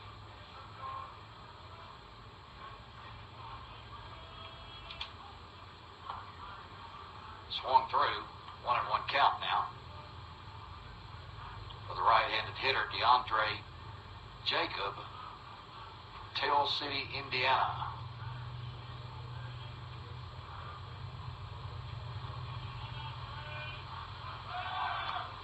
Swung through. LaRue falls down on the throw. I don't know if he stepped on home plate. I've done that. I think he did. Yeah. He got nothing on that throw as Chapman steals second base. Sometimes you step with your left foot and it just hits that slick plate and it. Yeah, I think that's what happened. Yeah. I guess what happened. And we're lucky the ball didn't sail out into center field, but had no chance to throw the runner out once his footing lost his footing. Chapman's at second. He's still at third base. Throw down, out into left field. Dadgummit, there goes the shutout as Chapman's going to score.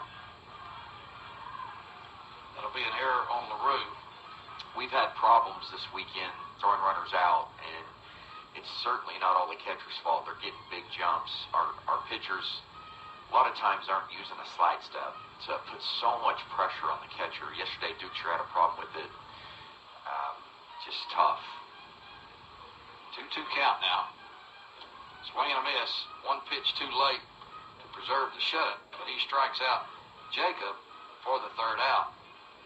1 run scores on no hits, no errors, and nobody left. At the end of 4, Cumberland 5, Georgetown 1. Back in a minute. When you think of quality roofing in Middle Tennessee, what name comes to mind? Don Kennedy Roofing, the most trusted name in roofing. Since 1978, Don Kennedy Roofing has provided roof repairs, replacements, and maintenance on jobs big and small, as well as gutter repair, cleaning, and replacements. When it's time to repair or replace your roof on your home, business, or garage, call Don Kennedy Roofing at 615-833-9393 or visit DonKennedyRoofing.com. Don Kennedy Roofing, a proud supporter of Cumberland University. Locally owned and family operated, Middle Tennessee Wash Pros is your exterior cleaning experts. Licensed and insured, we offer a variety of services including house washing, roof washing, gutter cleaning, and concrete cleaning for residential, commercial, and industrial properties. Call us at 615-390-7915 or visit our website today for a free estimate. Middle Tennessee Wash Pros, we'll clean it up.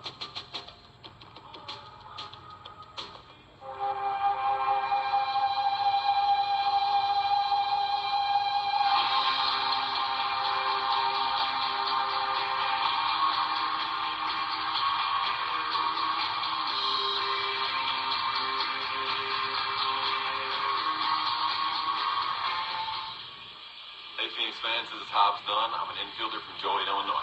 You're listening to Cumberland Phoenix Baseball on WANC FM WCORAM, WANCFM.com, or GoCumberlandAthletics.com. We appreciate your support. Go Birds. You know, Hobbs might have the best radio voice out of all the guys. Oh, he nailed that in one take, too, man. I remember.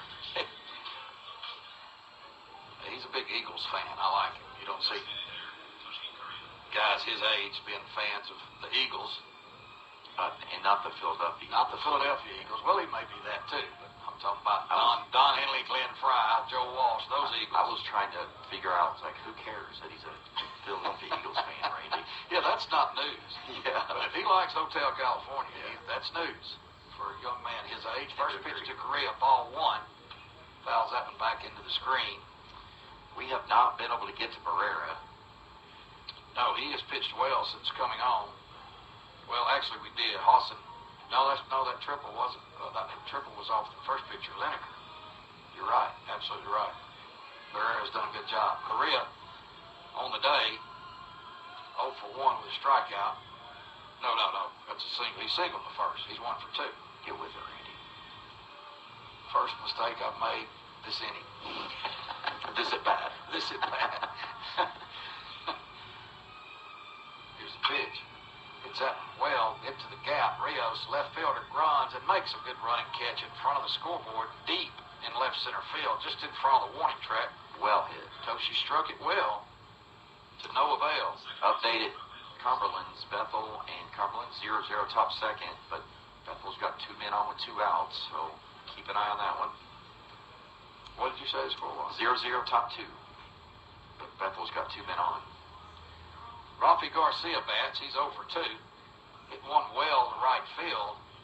Last time up, hit it on the nose, but it was right at Jacob. Takes that pitch for a ball. 1-0 count to the switch hitting Cumberland second baseman from San Felipe, Venezuela. Outside corner for a strike. It's 1-1.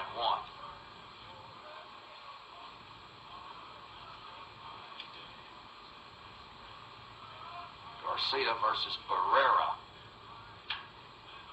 Ground ball foul, and Rafi's behind 1-2. Rafi came in, hit 366, no homers, 24 runs batted in, 14 walks against only 9 strikeouts.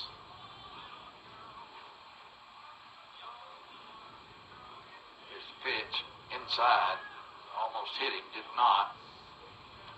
2-2 now is the count with 1 out. Top of the 5th, 7-inning ball game, so it's later than you think.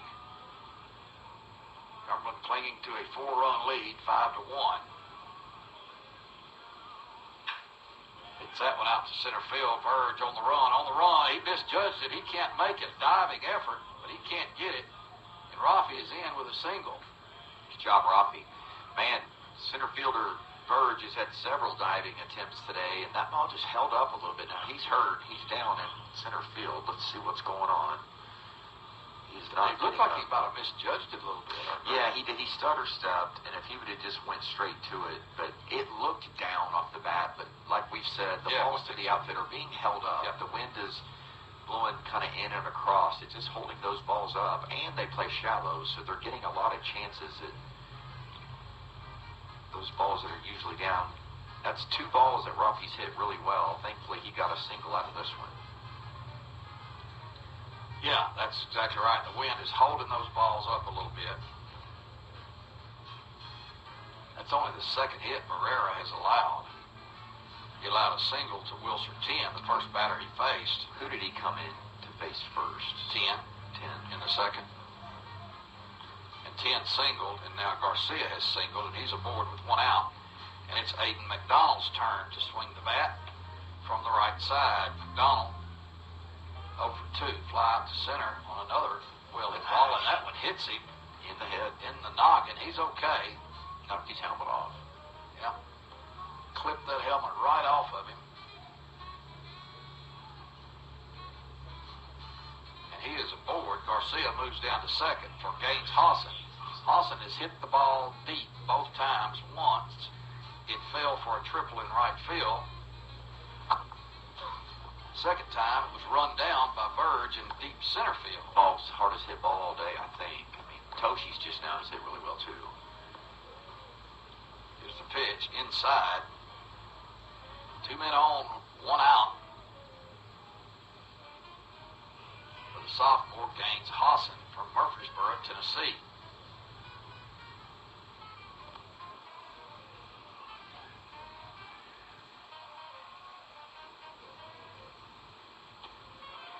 Ball in the dirt, 2-0. On deck is Dalton Akawumi. If Hosson could read, no, it's only 1 out. He has 1 out. That's better. That's your second mistake this is. Second one. Garcia getting his lead. Here's the pitch. Call strike on the outside corner. Got the knees. Good pitch. Hosson nods in agreement.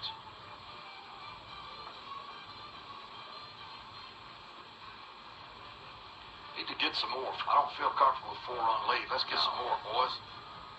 Let's get them right here. And the pitch. Down low is 3-1. Throw down to second base. Garcia slides back in safely. Von Thaden, the catcher, trying to catch him napping. He made it back in with he looks like Pigpen from Charlie Brown. With this big cloud of dust around him when he shakes his jersey and pants after sliding back head first. Here's the pitch. Austin fouls that one away. 3-2 goes the count now.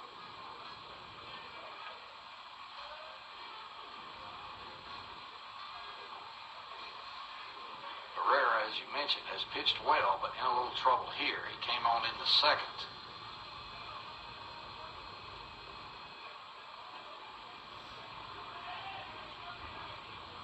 Here's the pitch to Hosson.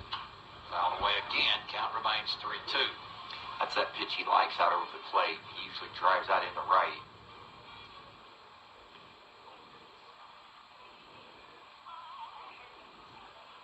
Got a new baseball, and now we're ready to go. Hosson steps back in. Barrera looks at second base to Garcia. Chapman, the shortstop, playing behind him. Now he moves back. Hosson hits that one fairly deep. No, it's not fairly deep at all. The wind holds it up, and Burge has it easily. Throw it to third base. Gets by third baseman. I haven't Robbie seen him is hit able a to cutoff advance. man yet. They've not hit a cutoff man all day. That's got to be another error. It's just unbelievable. That ball is, he's not moving up on that ball, and the right fielder just launches it over the right field or the cutoff man's head and gets by the third baseman. It's just, they just can't get out of their own way. Yeah, I mean, Rafi wasn't even bluffing to go. No. And Verge just fired that thing in. The third baseman, Gable, couldn't handle the throw. It was in the dirt. Or no, it went over his head, didn't it? I couldn't see it. Yeah. It's just got to be so frustrating for Georgetown's coach. The outfield play has really struggled for Georgetown. Yeah, it has. That's their fourth error of this game, and here comes the coach going to have a word with his infield and his pitcher. Doesn't look like he's making a move at this point in time. Dalton Akawumi giving applause. Yeah, that's a good pitching coach. Garcia. Garcia's at third. McDonald is at second. And the umpire's going to walk out there and break it up. Are you a former Cumberland football player? Yeah.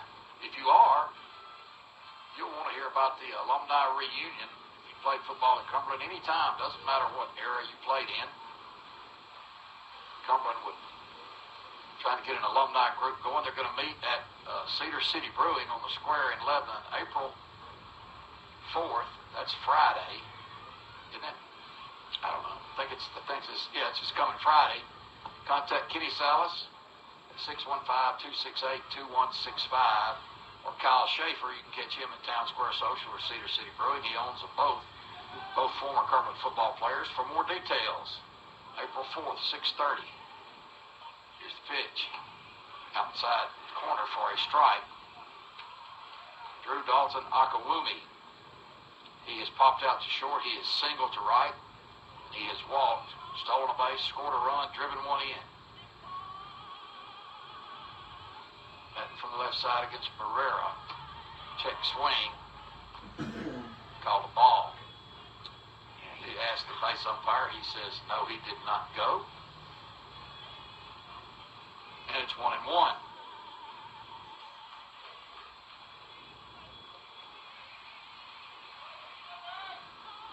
Long look at second. McDonald. Chapman back to his position now. Outside corner for a strike. Good pitch. That's 1 and 2. We need a base hit right here, Drew.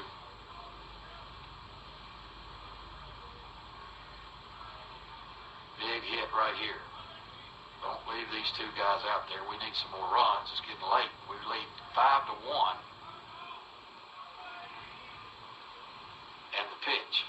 In the dirt. Gets away from Von Thaden. That's going to score Garcia. It's going to move McDonald to third. We will take it.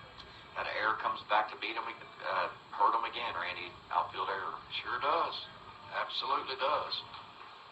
And we got a speedy Aiden McDonald at third base. Yeah. Wild pitch by Barrera as it bounced about 5 feet in front of the plate.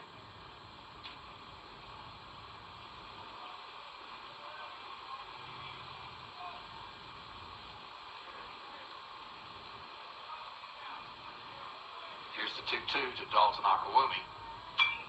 Foul ball down the left field line, out of play. You know, I mentioned a while ago, he's got a single, an RBI, a run scored, a walk, and a stolen base. He is a stat sheet filler. And he does that every game all year long.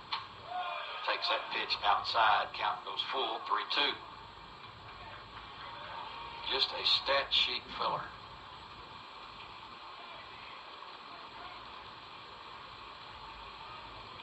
Three-two pitch coming.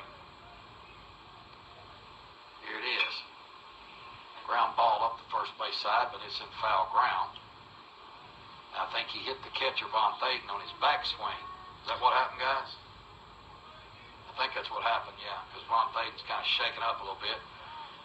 Drew asked if he's okay. No hard feelings there.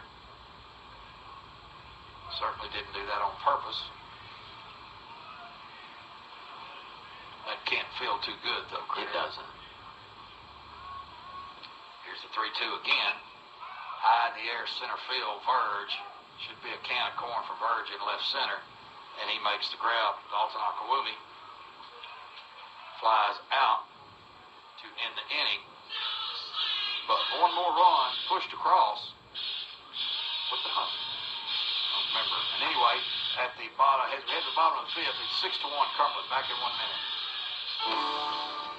This is Kenny Salas with Salas Realty Group here in Lebanon. As a proud former football player at Cumberland, I'm so excited when football season comes around. At Salas Realty Group, we're here to help in any aspect of real estate, whether that's buying or selling commercial or residential property, or if you're looking to get a cash offer on your home. Give us a shout, find us on social media or our website, salasrealtygroup.com. Kenny Salas, Salas Realty Group on the square in Lebanon, 615-268-2165.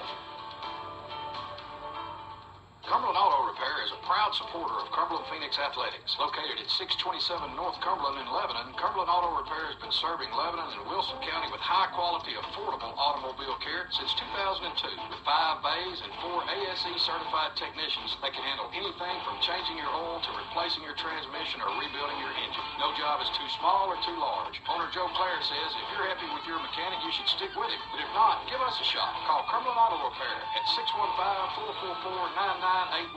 Go Phoenix.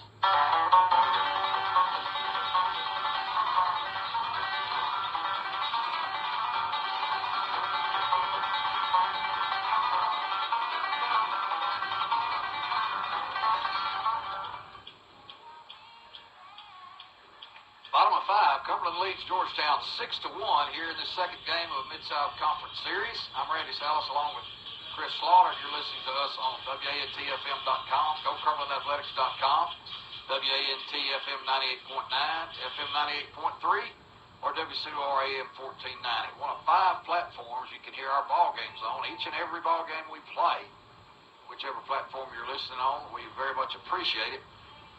Grable will lead off, the third baseman for the Tigers against Justin Goldstein. Goldstein's gone all the way. First pitch misses, ball 1. Justin's pitched pretty well, only allowed 1 run, and it was unearned. Ball in the dirt, 2-0. No action in the Cumberland pen. Justin has thrown, I think, let me look, 1 complete game this year, I do believe. No, he has not. I thought he had 1 complete game. That pitch misses. Now it's 3-0. Grable struck out his only other at bat. Back in the third inning. Strike call down the pipe. Count goes 3-1. Phoenix scored 1 in the first, 4 in the second, and 1 in the fifth for their sixth. 6 runs. Ball 4. The second inning in a row, Justin walks the leadoff batter. Last inning, that batter scored. And that's how we get our 6-1 current score. 8 hits for the Phoenix, only 1 for Georgetown. Von Thaden, the catcher, bats. He has that 1 single, 1 hit for Georgetown, and he singled up the middle. That's from the right side. Off the fist and foul back into the screen. 0-1 count.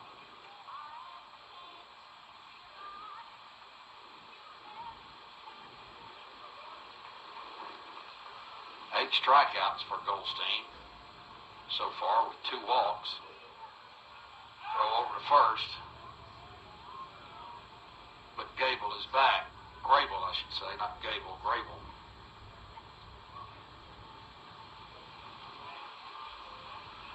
Pretty good lead over there by Grable.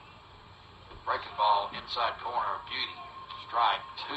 0-2 count to Von Thaden, the catcher. More dust has gotten in the umpire's eye. Same thing happened yesterday. So he walks away, gets that taken care of, and now he comes back. 2-strike count. Von Thaden chokes way up on the bat like Pete Rose. Here's the pitch. Just missed, going for that outside corner with a slider like he's done many times this season. Did not get it. But a great 0-2 pitch. It was just off the plate. Sure made Von Thaden think about it. Here's the pitch. Foul back. Cumberland defense remains unchanged. Hawson at third, Dalton Akawumi at short, Garcia at second, 10 at first. McDonald in left, Moser in center, Welchel in right, and LaRue behind the plate, Goldstein on the hill. Here's the pitch. In the dirt. Good job, Dylan LaRue, to block that up. Let's see who's listening out there. Shoot me a text, 615-430-9128. Tell me who you are, where you're listening from. If you're a former Cumberland player, let us know that. I'd like to hear from all you guys.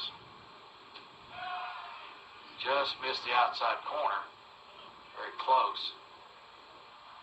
2-2 goes the count. Bailey Salas listening from Denver, Colorado. Junior and Judy Sanders listening from Harrodsburg, Kentucky. Glad to have y'all. Strike 3 called inside corner. Von Thaden knew it. Umpire took a second to call it. Kind of looked up at him like, are you going to call that or not? So, backwards K, strikeout number 9. For Goldstein, 1 out in the inning. Henry Cruz, the second baseman, comes to bat. Gets from the left side. The Verados are listening from Santa Barbara, California. My wife's listening while she's working. That's good. Somebody's got to make money at that household. Appreciate it. Beth Salter listening in. Line drive base hit through the left side. In the left field, McDonald up with it. Only the second hit of the ball game. For the Tigers, Cruz is aboard. He reached the first time on an error by Goldstein. He's on this time by virtue of a single to left. Grable has to hold up at second. So they got runners at first and second with 1 out. For the top of the order, Elijah Verge, grounded out to second and struck out looking in his 2 at-bats. He's a good hitter. There's danger here. Georgetown trying to put a rally together, trailing Cumberland Phoenix 6-1 here in the bottom of the 5th of this 7-inning ball game. Strike on the outside corner. Jeff Hawson, Gaines's dad, listening in from Murfreesboro. Drew Dalton's mom listening in from Washington. Glad to have all y'all. My mother listening in from Louisiana. Inside, just missed. 1-1 goes the count. Grable at second. Cruz at first. Garcia jockeying at second. Swinging a miss on a breaking pitch. That ball hit LaRue. Umpire calls time. Not sure why he called time. That was a live ball. It must have hit. Did that ball hit the bat or something? Okay. All right. There you go. That's why he called time. It tipped and then our catcher, right? Yeah, that's what I thought. Okay.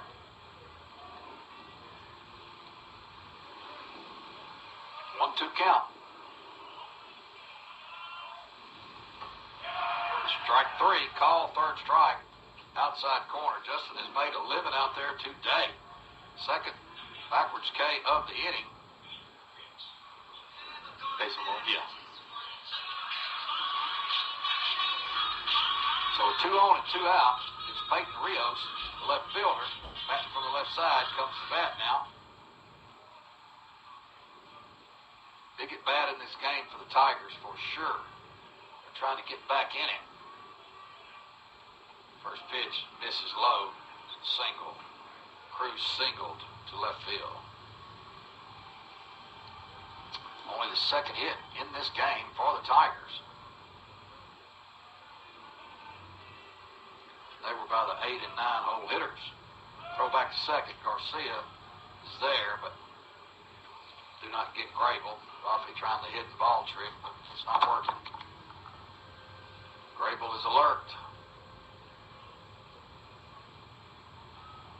1-0 count now to Peyton Rios, the left fielder. Check swing, foul back into the screen. 1-1 goes the count. It's good to meet Trent Duxer's dad. Yeah, this morning, Chris. I mean, I think I've met him. Trent's been here 3 years, but there's no denying that's Trent's dad. He looks just like him. No doubt. They talk alike, too. They do. They sound exactly like. 1-1. Here's the pitch. Ground ball, second base. Garcia got it over to first to 10, and Justin Goldstein gets out of the jam. 4-3 ground out for the third out of the inning.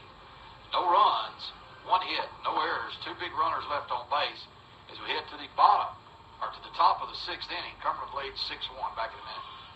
Middle Tennessee, you can count on an award-winning service team for all your home maintenance and improvement needs. Lee Company, we're A-plus rated with the Better Business Bureau and trusted by thousands of homeowners in our community. Our team is ready to assist with all your home maintenance projects, heating and air conditioning, plumbing, electrical, appliance service, and more. Experience the convenience of calling one phone number for all your home maintenance needs. Call Lee Company today at 615-567-1000 or visit leecompany.com. Directions to Outback Steakhouse. Head north on Magnolia Drive and turn left at the lights. So, what are you picking up at Outback? I'm sorry? Have you tried the Aussie cheese fries? Well, At the next light, turn right. If I had hands, I'd get them on that perfectly crispy bloomin' onion. What the? It's just another 500 feet. So close. I can almost taste that juicy Victoria's filet mignon. Well, if I could eat. Outback Steakhouse is so delicious, even your navigation system will want to play. Let's Outback.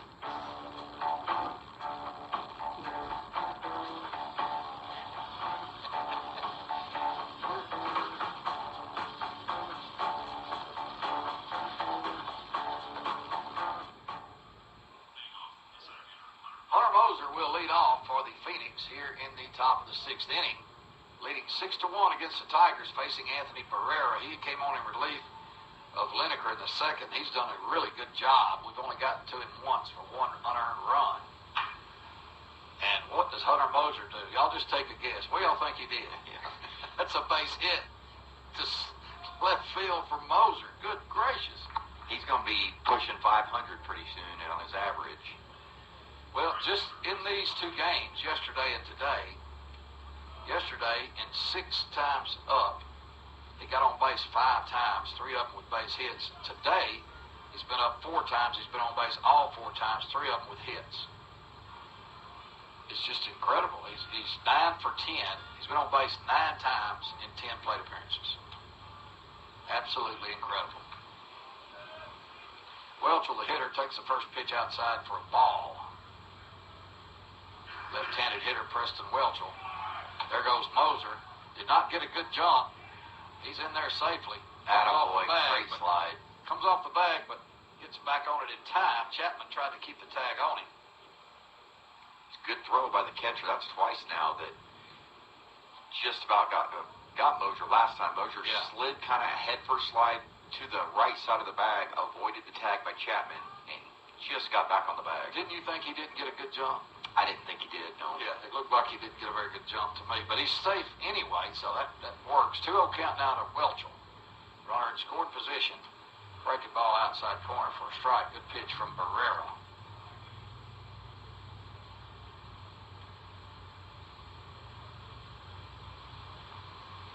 And Preston steps back in. Preston has singled and scored, reached on an error and scored, and struck out 1 for 3 officially. Ball gets by Von Thaden. That's going to be a wild pitch or pass ball, whatever they want to call it. Moser advances. Pitch, probably. Of course, the catcher here to my left is obviously going to say wild pitch. I think it skipped around the plate. Yeah, it probably did. I don't get to decide that. Big opportunity for Welchel here with no outs. Just do a job. Get something out to the outfield. Ground ball up the middle. We'll get a run out of it.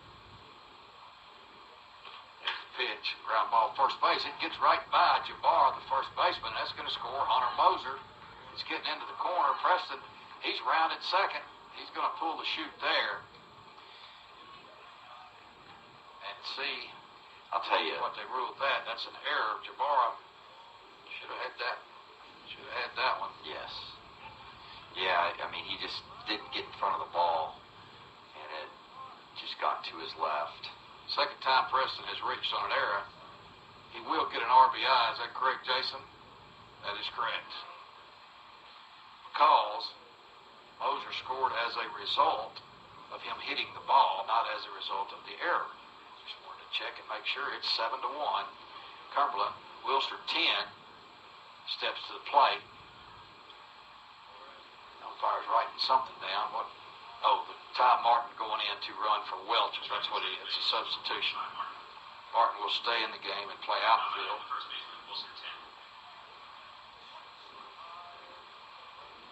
10 is the hitter. Walk, single, fly out to left. Pretty deep left. No, he hit that high pop-up, didn't he? Sure did. That one's high in the air to right center field. Martin going to tag. Burge surrounds it. Makes the grab. No tag. Martin was bluffing. And Burge gets it in. And he hits it cutoff man. For the first time, I think, in this series. Yeah. So 1 out now for the Phoenix, and LaRue comes to bat. He has walked, flied to right, and struck out. 0 for 2 officially. Cumberland's just broke it open against Bethel. They're up 7-0. Yeah, that's not what I want you to tell me. Bottom of second. Swung 3 by LaRue. It's 0-1. But I will tell you this. I wasn't disappointed when Henry Cruz got that base hit for the second hit of the game allowed by Goldstein. I was happy he did that. Yeah, just so you didn't get the jinx. I would hate for Justin to have thrown a one-hitter. Being as Cruz, nothing came of it, of course. Outside, 1-1. Ty Martin at second. 1 run in the inning. Cumberland leads 7-1. Barrera takes a long look at Martin. Here's the pitch to LaRue. Hits that one high and deep to right field. Jacob going way over toward the line. Wynn playing with it. He makes the catch at deep right field. Martin's going to tag. And he makes it easily to third base. Fly ball out for LaRue. Without the wind, that one may be out of here. Yeah, hit it well. Hit it on the nose. Correa, the hitter. Correa singled and drove in a run in the first, struck out in the second, flied out to deep left field in the fifth. Let's drive this other run in here, Toshi. We need all we can get. 7-1 is the lead. This is a 7-inning game. Ball in the dirt. Von Thaden does a good job blocking it to prevent Martin from scoring. Ty Martin from Gallatin, Tennessee. 3-year starter at point guard on his high school basketball team was Ty Martin. Oh, yeah. I challenged him to a game of 1-on-1, and he hadn't taken me up on it yet. He respects his elders. Yeah, that's right. Outside, 2-0 now to Correa.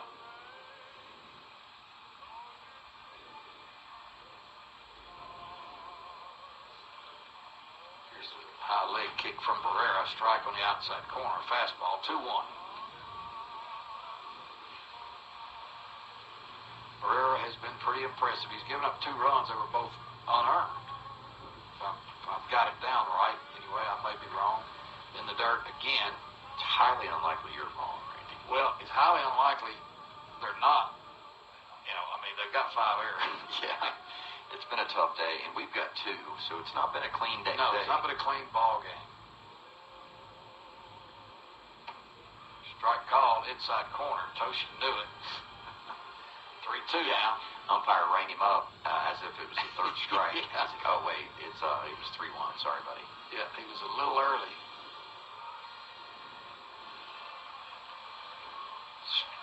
In the stretch, and now the pitch. Outside, in the dirt, and Toshi draws a walk.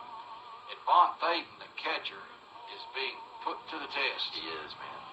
He had to dive way over in the left-handed batter's box and beyond to catch that ball, or it would have gotten past him. Correa's on base for the 2nd time today. Brings up Garcia. Strikeout in the 1st, fly out to right in the 3rd, and single to center. And scored in the 5th. It was a hit right here, Rafi.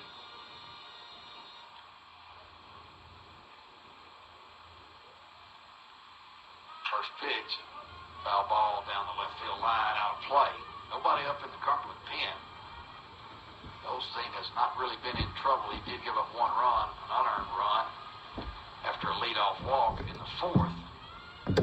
Leadoff walks usually score. That one did. Here's the pitch to Garcia up high. Correa faked the steal, did not go.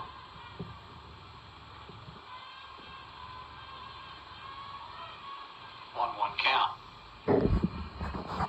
Switch hitting Garcia, batting from the left side against Barrera, the righty. Down the left side again, also foul, also out of play. Rafi's behind 1-2. Correa has to retreat to first base. He thought that ball might get down, it didn't. Martin at 3rd, running for Welchel, who reached on an error by Jabara, the first baseman. Ground ball first base, bounces off Jabara's chest. Rafi may beat that thing out, he does not. Jabara stayed with that one. 3 unassisted, bounced off his chest, and he was able to retrieve it and lay down and touch the bag with his glove before Garcia got there for the 3rd out of the inning. 1 run does score, however. On 1 hit, there was another error, and there were 2 men left on base. Headed to the bottom of the 6th is Cumberland 7, Georgetown 1, back in 60 seconds. Cumberland Athletics is raising the bar. Over the last few years, we have made vast improvements to our facilities for the needs of our student athletes. That's why we have started the Phoenix Foundation to stay on top. The Phoenix Foundation was made to prioritize and raise money for our next projects. See what the Phoenix Foundation is working on, or find out how you can play a part at cumberland.edu/Phoenix Foundation. We'll see you at our next Cumberland event. Go Phoenix!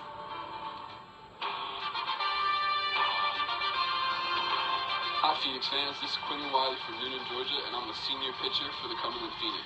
We're fighting for a Mid-South Conference championship, and we want all you guys to be a part of it. Tune into these radio stations on Tuesday and hear us take on the 19th ranked Johnson Royals from Knoxville. Then come out to the 6 and watch us battle Campbellsville in a huge Mid-South Conference series on the weekend. All games can be heard online at WANTFM.com, GoCumberlandAthletics.com. Check out the CU website for game times. I'll see you at the 6.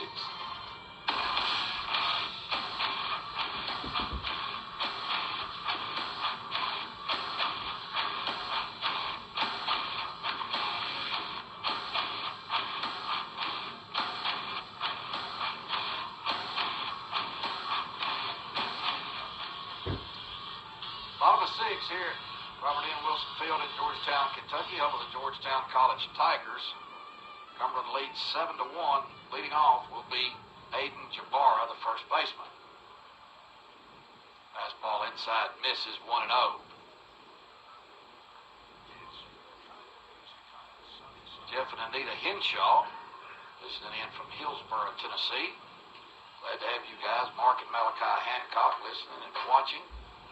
Appreciate you guys. Judge Barry Tatum, listen in. Should score some runs. Jabara fouls that one back. It's 1-1.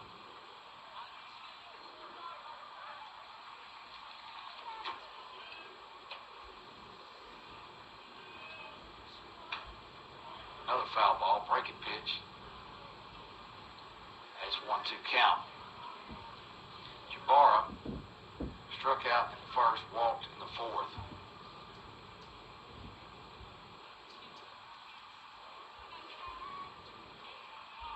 And the pitch on the way, down low. 2 balls, 2 strikes now.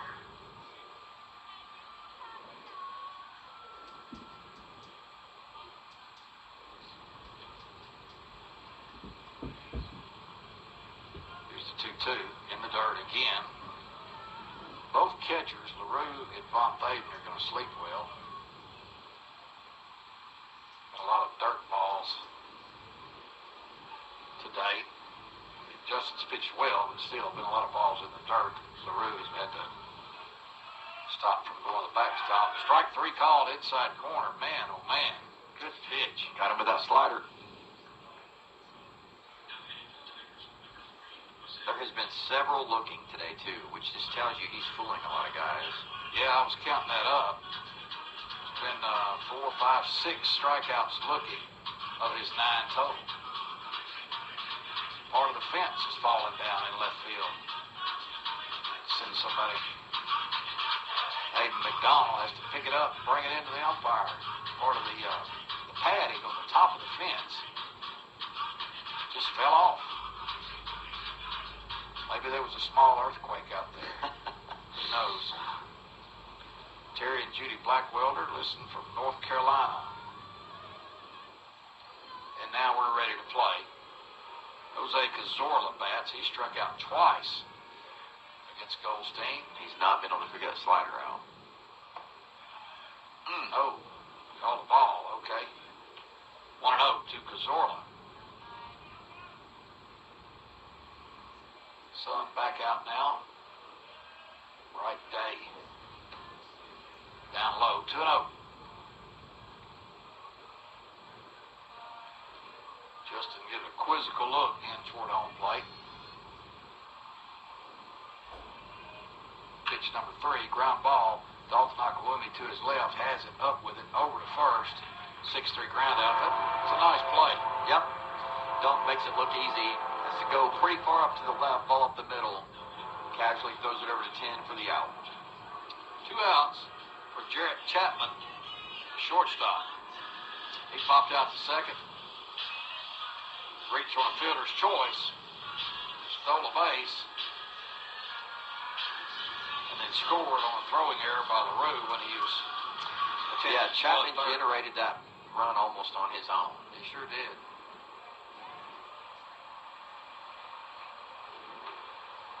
Ball inside. Yeah, he stole second, stole third, and went home on the errant throw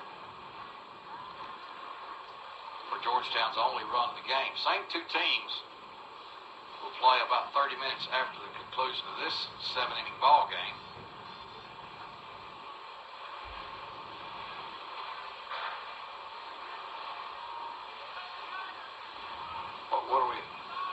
What's the way to wait? We've got to hold up. Third base on.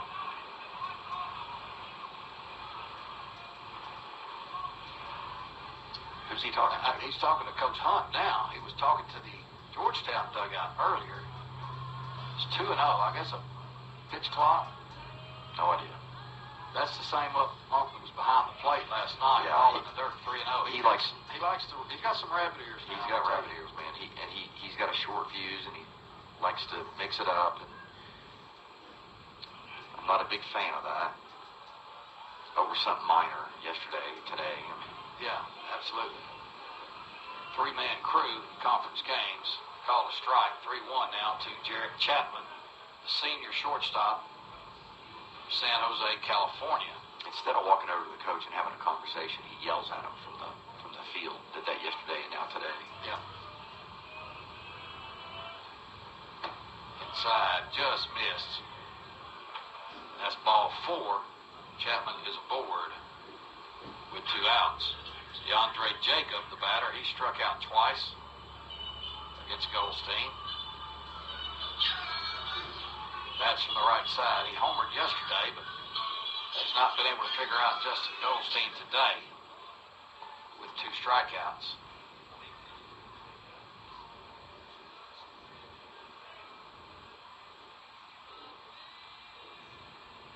pitch.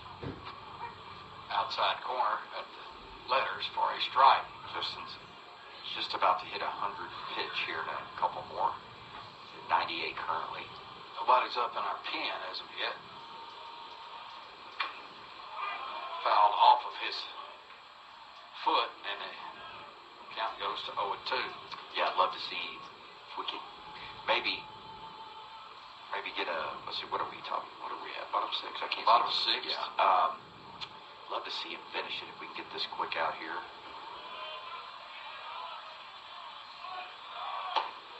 And hat trick for DeAndre Jacobs. He strikes out for the third time in the ball game. No runs, no hits, no errors, one man left. As we head to the seventh and last inning, hopefully Cumberland leads 7-1. Back in a minute. Support for Cumberland Athletics is provided by Hamilton Springs, Tennessee's first transit-oriented community.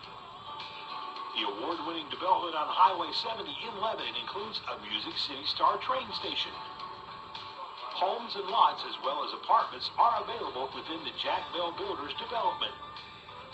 For more information, contact Anita Tate or visit HamiltonSprings.com.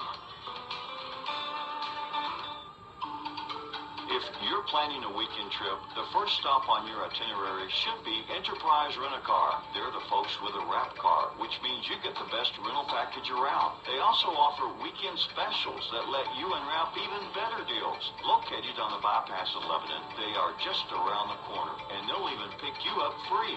Before you get away, get on the phone and call Enterprise Rent-A-Car at 1-800-RENT-A-CAR. Pick Enterprise, and they'll pick you up. WANT, WCOR, WKDA, W252DU, and W270DM, Lebanon.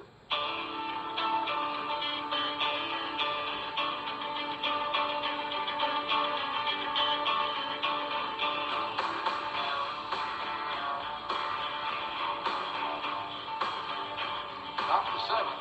Cumberland leads 7-1. Leading off will be Aiden McDonald. Phoenix left fielder. Bats from the right side. Here's the pitch inside, almost hit him. Barrera did hit him last time, right in the noggin. 0 for 2 with that hit by pitch is McDonald. Fouls back into the screen. McDonald, another one of those versatile players that we have that can play a number of positions. Today he's in left field. He's played short. He's played second. I don't think he's played third. Might have, but I don't think so. Up high. Count goes 2-1. 7 runs, 9 hits, 2 errors for Cumberland. 1 run, 2 hits, 5 errors for the Tigers. Swung through that one. It's 2-2. Like to get a couple more runs. Glad we added those 2, one in the 5th, one in the 6th. Stretch that lead out just a bit. Outside just missed. Barrera has pulled his baseball pants up even higher. Just about ready to show some thigh out there. Here's the pitch. Just taps out into shallow right field. Man, what a good job right there by Aiden McDonald. Fooled on the outside pitch. Stayed with it, smacked it out there just fair.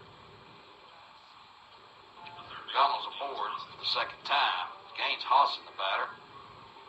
He has tripled to right, flew out to very deep center, and flew out to medium depth center.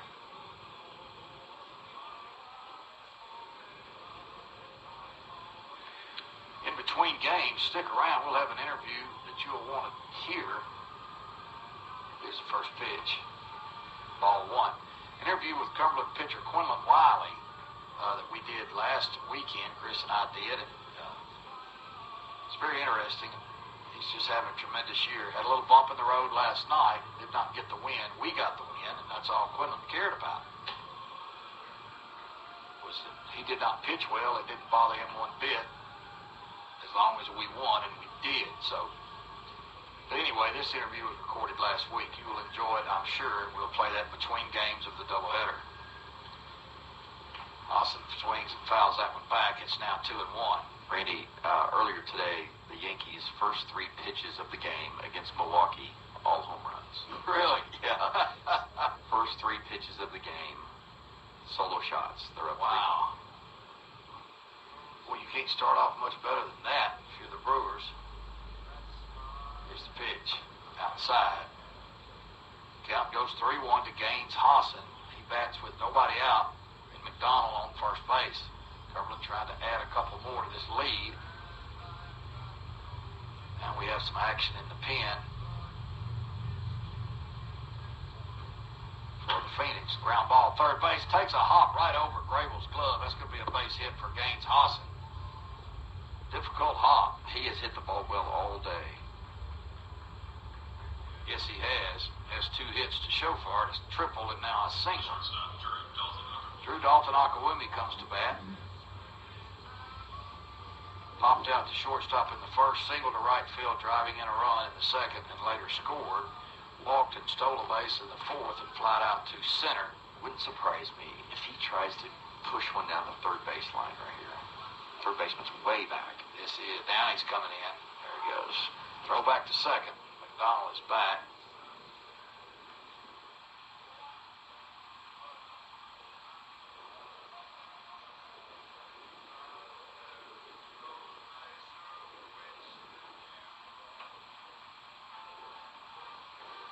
Long look at second. Here's the pitch to Drew. It's that one on the nose to deep right field. Jacobs turned around. It's up against the wall. That's going to be extra bases. If Hosson can go, it's going to be the longest single you'll ever see. Yeah. Is all that's going to be. Tough base running by Hosson, man. So on a ball to the outfielder, if you see the outfielder's back, you move up as far as you can. He should have been almost to the bag. And then if it drops, you move up. If he catches it, you have plenty of time to get back to first base. And so bad base running mistake there by Hosson should easily be for a double for. But it's hard because you got to freeze on that ball. I can't see. Did we stop at third on that? Yes. Oh, McDonald stopped at third. Yeah. He was going to tag. I don't know. I guess. I don't remember. Yes. What he was Tough doing. base running there. As it ends up, it's a single off the wall, and their new pitcher comes in replacing Barrera for Georgetown. That's Bo Becker, a right-hander, senior, 6'1", 200-pounder. Bo Becker from St. Clair, Michigan. He's been throwing down in the pen for about 4 innings. You saying you think he's probably loose? I think he's loose. Lowe's a senior, 7 appearances, 1 win, no losses, no starts, all relief period appearances. 11 2/3 innings, 23 hits, 15 runs, only 12 of which were earned. He's walked 4, he's struck out 10. He's allowed 2 home runs, ERA of 9.26 for Bo Becker. Third pitcher used by the Tigers. He replaces Anthony Barrero. Becker replaces Barrera, not Barrero. And we'll get you Barrera's numbers when we can. He pitched pretty well. Threw 100 pitches in relief. Isn't that what Jason said? Yep. A few pitches over 100 in relief. And Becker will have to face the hottest hitter on the planet, Hunter Moser. He is singled in the first, singled and scored in the second, hit by pitch in the fourth, singled and scored and stole a base in the sixth. To go with yesterday, went 3 for 4 on base 5 of 6 times, 3 stolen bases, 4 runs scored. So he scored 6 runs in this series, stole 4 bases,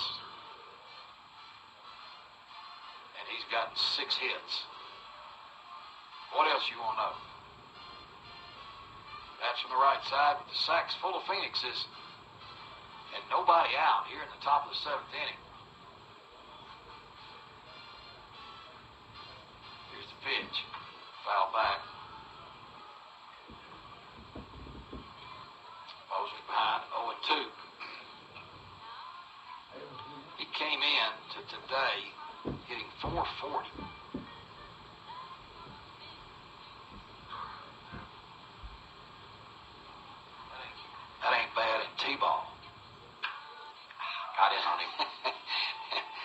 pops it up on the infield. That'll be an infield fly roll. Way to go, Hunter. You let me down, son. First out inning. I guess it's just not possible to do it. You know, it's just not possible to get a hit every single time. Yeah. You just can't do it. I mean, he'd almost done it in this whole series. Man, he's on fire, isn't he? He is. That just got in on him a little bit. I think it was an inside breaking pitch. Yeah, it was like it was off the handle, kind of. Did not get good wood on it for sure. Welchel re-enters for Martin.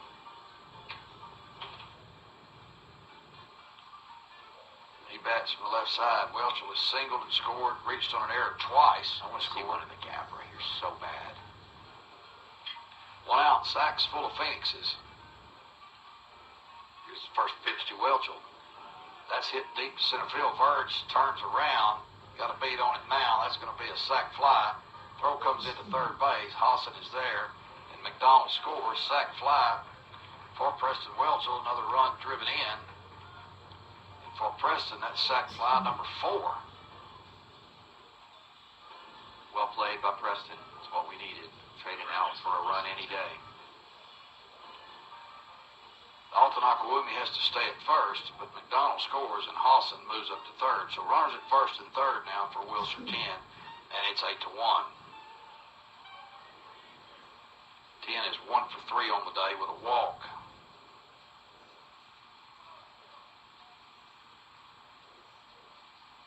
Becker peers in, throws the pitch high, ball 1. I don't think we'll be trying to steal here, Randy. I don't know why I think that, but I'm just feeling we're going to let Wilshire 10 see if we can get another RBI out of it. We've had a lot of bang plays at second base. Yeah, we sure have, and Moser was thrown out.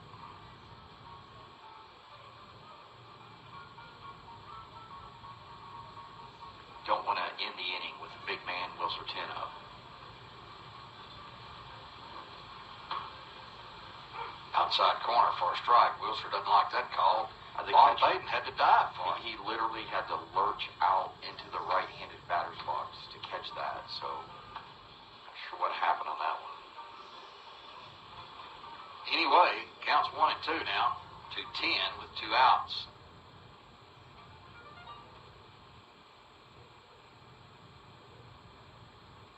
And the pitch from Becker outside. Dalton Alquimi's going to steal second. Good pitch to Renon. It was a slider, again, away into the right-handed batter's box. No throw from Van Thaden. So now runners at second and third with 2 outs and a 2-2 count on 10.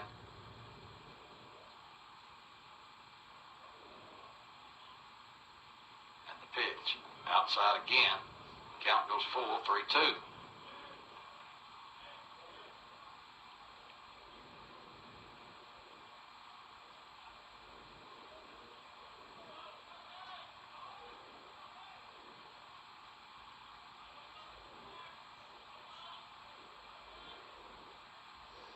Pitch.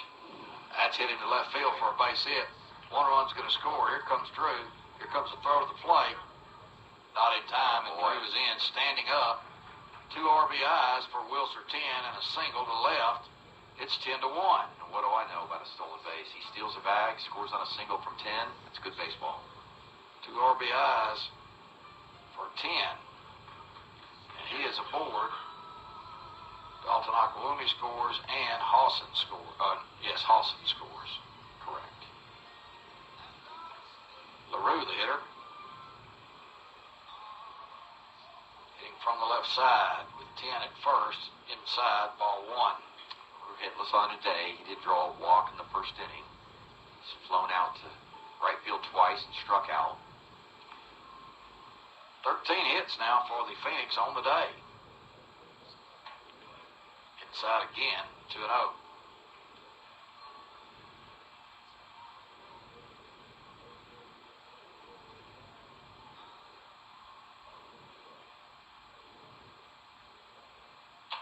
Outside is 3-0.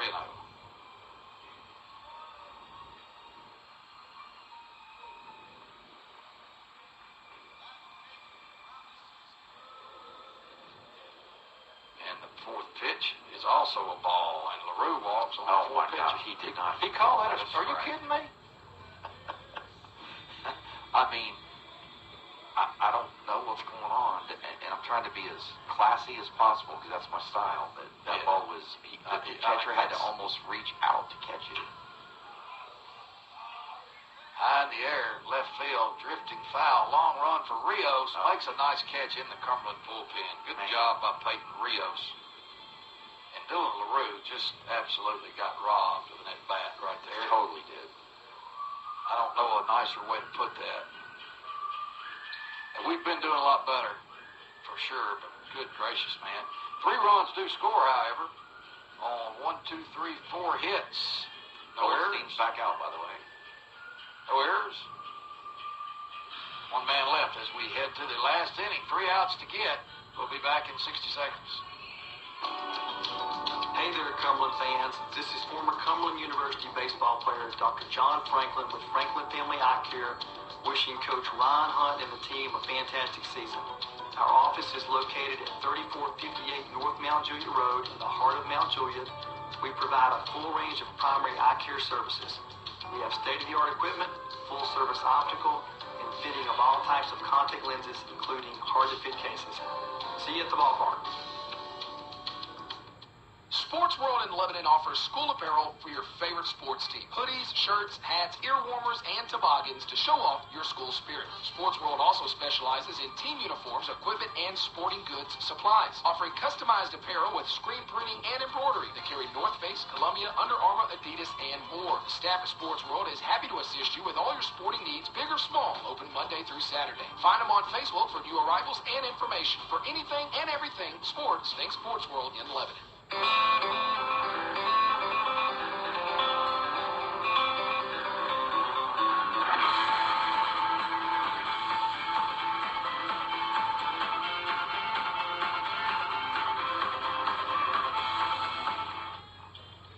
Leading off here in the bottom of the 7th and last inning is Cole Grable, the third baseman. Justin Goldstein's still on. He's gone all the way and done very well. Allowed only 2 hits and 1 run. Ball 1. First pitch misses.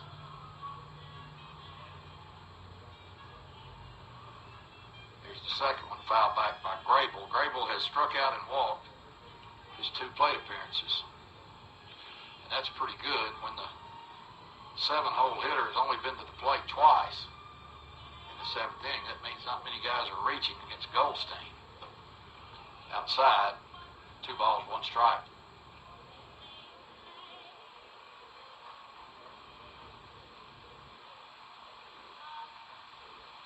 I've got Goldstein with 12 strikeouts. Foul ball down the right side. I've got him with 12 strikeouts, 3 walks. I've got 12 as well. No hit batters, which has been a problem for him. Yeah, it has. This year he's hit, I think, 10 or 11. Shouldn't have said it, Randy. I was telling you. Inside corner, strike 3, looking. Man. You say that after the game at this point. Yeah. You know, with 3 outs left. I'm going to take a chance. He got another K looking. That's several today. Half his strikeouts have been looking, or roughly. Yeah. Von Faden, the catcher, comes to bat. He's singled and struck out. Looking. Outside corner for a strike.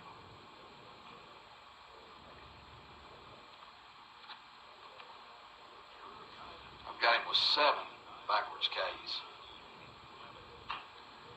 Foul ball toward the Phoenix dugout.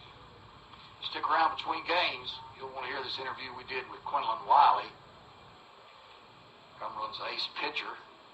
I'm going to see if I can't go wrestle a Cumberland baseball player for a chunk of road ham between games. Foul back. Count remains 0-2 to Von Faden.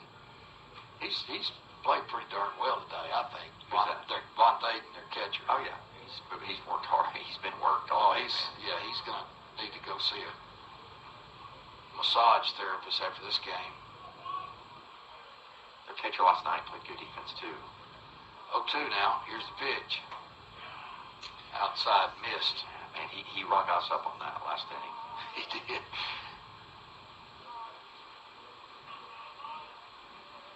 Von Thaden's choked up on his bat with a 2-strike count, 1-2 now. Here's the pitch from Goldstein, swing and a miss. 2 strikeouts in the inning.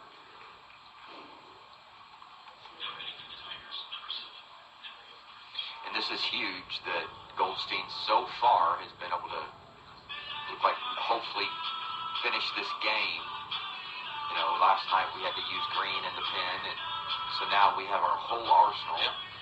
For the 9-inning game. Everybody but Green, Wiley, and Goldstein will be available for the second game today. Big deal. Niblet pitched last night, but 1 inning. He didn't throw 10 pitches.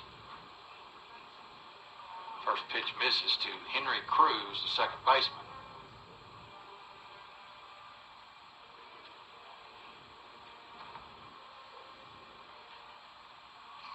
One out to get for Cumberland to improve to 6-2 in the conference. Swing and a miss, 1-1. But there's no clock in baseball. We got to get them out 21 times, and so far we've only gotten them out 20 times, so you never know. That's where baseball differs from every other sport, isn't it? Breaking ball outside the corner. Pretty pitch. Man, there's a slider away that just backdoored the corner. Beauty. 1-2. There's the pitch. Ground ball up the middle. Garcia up, throws, got it. 4-3 ground out. Justin Goldstein throws a complete game, allowing only 1 run. It's unearned. He improves to 6 wins against 2 losses. Really, really good job for Justin Goldstein. A complete game 2-hitter with 13 strikeouts. 10 runs, 13 hits, 2 errors for the Phoenix. 1 run, 2 hits, 5 errors for the Georgetown Tigers. We'll be back in 3 minutes. We'll take a 3-minute break, Gavin, and we'll figure up these stats, and we'll come back. Don't go away, because after we wrap this game up, you'll want to hear this interview from that Chris and I did with Quinlan Wiley. So 3 minutes, and we'll be back.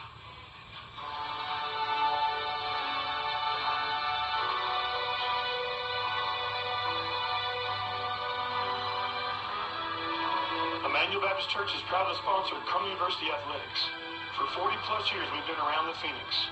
We believe that every generation matters at Emmanuel Baptist Church, and we'd love for you to come visit us. We have something to offer from the cradle to the golden years. Check out our website at ibctn.org to learn more.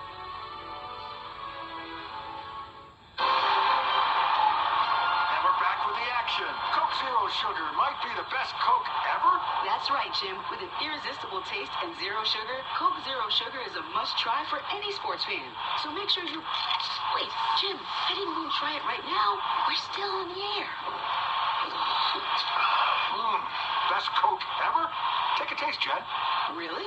No, not right now, Jen. We got a game to call. What do you look for in a sign store? Experience, quality, premium products? How about all of the above? At Signorama, we've served our communities with quality products and exceptional customer service for 35 years. Everything from vinyl banners and yard signs to channel letters to truck and car wraps. We create eye-catching designs that will enhance your business's visibility and get great results. Contact us today to learn more about custom signs or for a free consultation. Signorama, locally owned and nationally known. Don't let a sports injury bench you this season. Go to Houston Clinic Orthopedics for your fracture, sprain, or strain. Let our world-class staff help you get back on the field because orthopedics is all we do. Go straight to the specialist, call Houston Clinic at 615-547-6700 or visit our website at tm.houston.com to book your appointment. Houston Clinic is a proud sponsor of Cumberland Athletics. At the Holiday Inn Express and Suites in Lebanon, Tennessee, our guests come first. Stay with us and meet our friendly, helpful staff. You can enjoy a dip in our heated saltwater pool, then maybe a snack from our sweet shop. We have an on-site guest laundry, business center, and meeting room. In the morning, head down to our hot breakfast with our fresh pancakes, and then maybe a workout in our fitness center. Our clean promise will keep everything fresh and clean. We are the recipient of IHG's Torchbearer Award of Excellence in 2019. Come experience the difference of the Holiday Inn Express and Suites, Lebanon, Tennessee. Hey, Cumberland fans, whether you are a Bulldog or a Phoenix, we all support Cumberland University, and together we rise. This is Bill Potter, former pitcher and graduate at Cumberland University, now a real estate agent for Best Real Estate Advisors. Contact me for any of your real estate needs, 615-218-9585, or pitch me an email at bill@pitchedbypotter.com. Go Phoenix!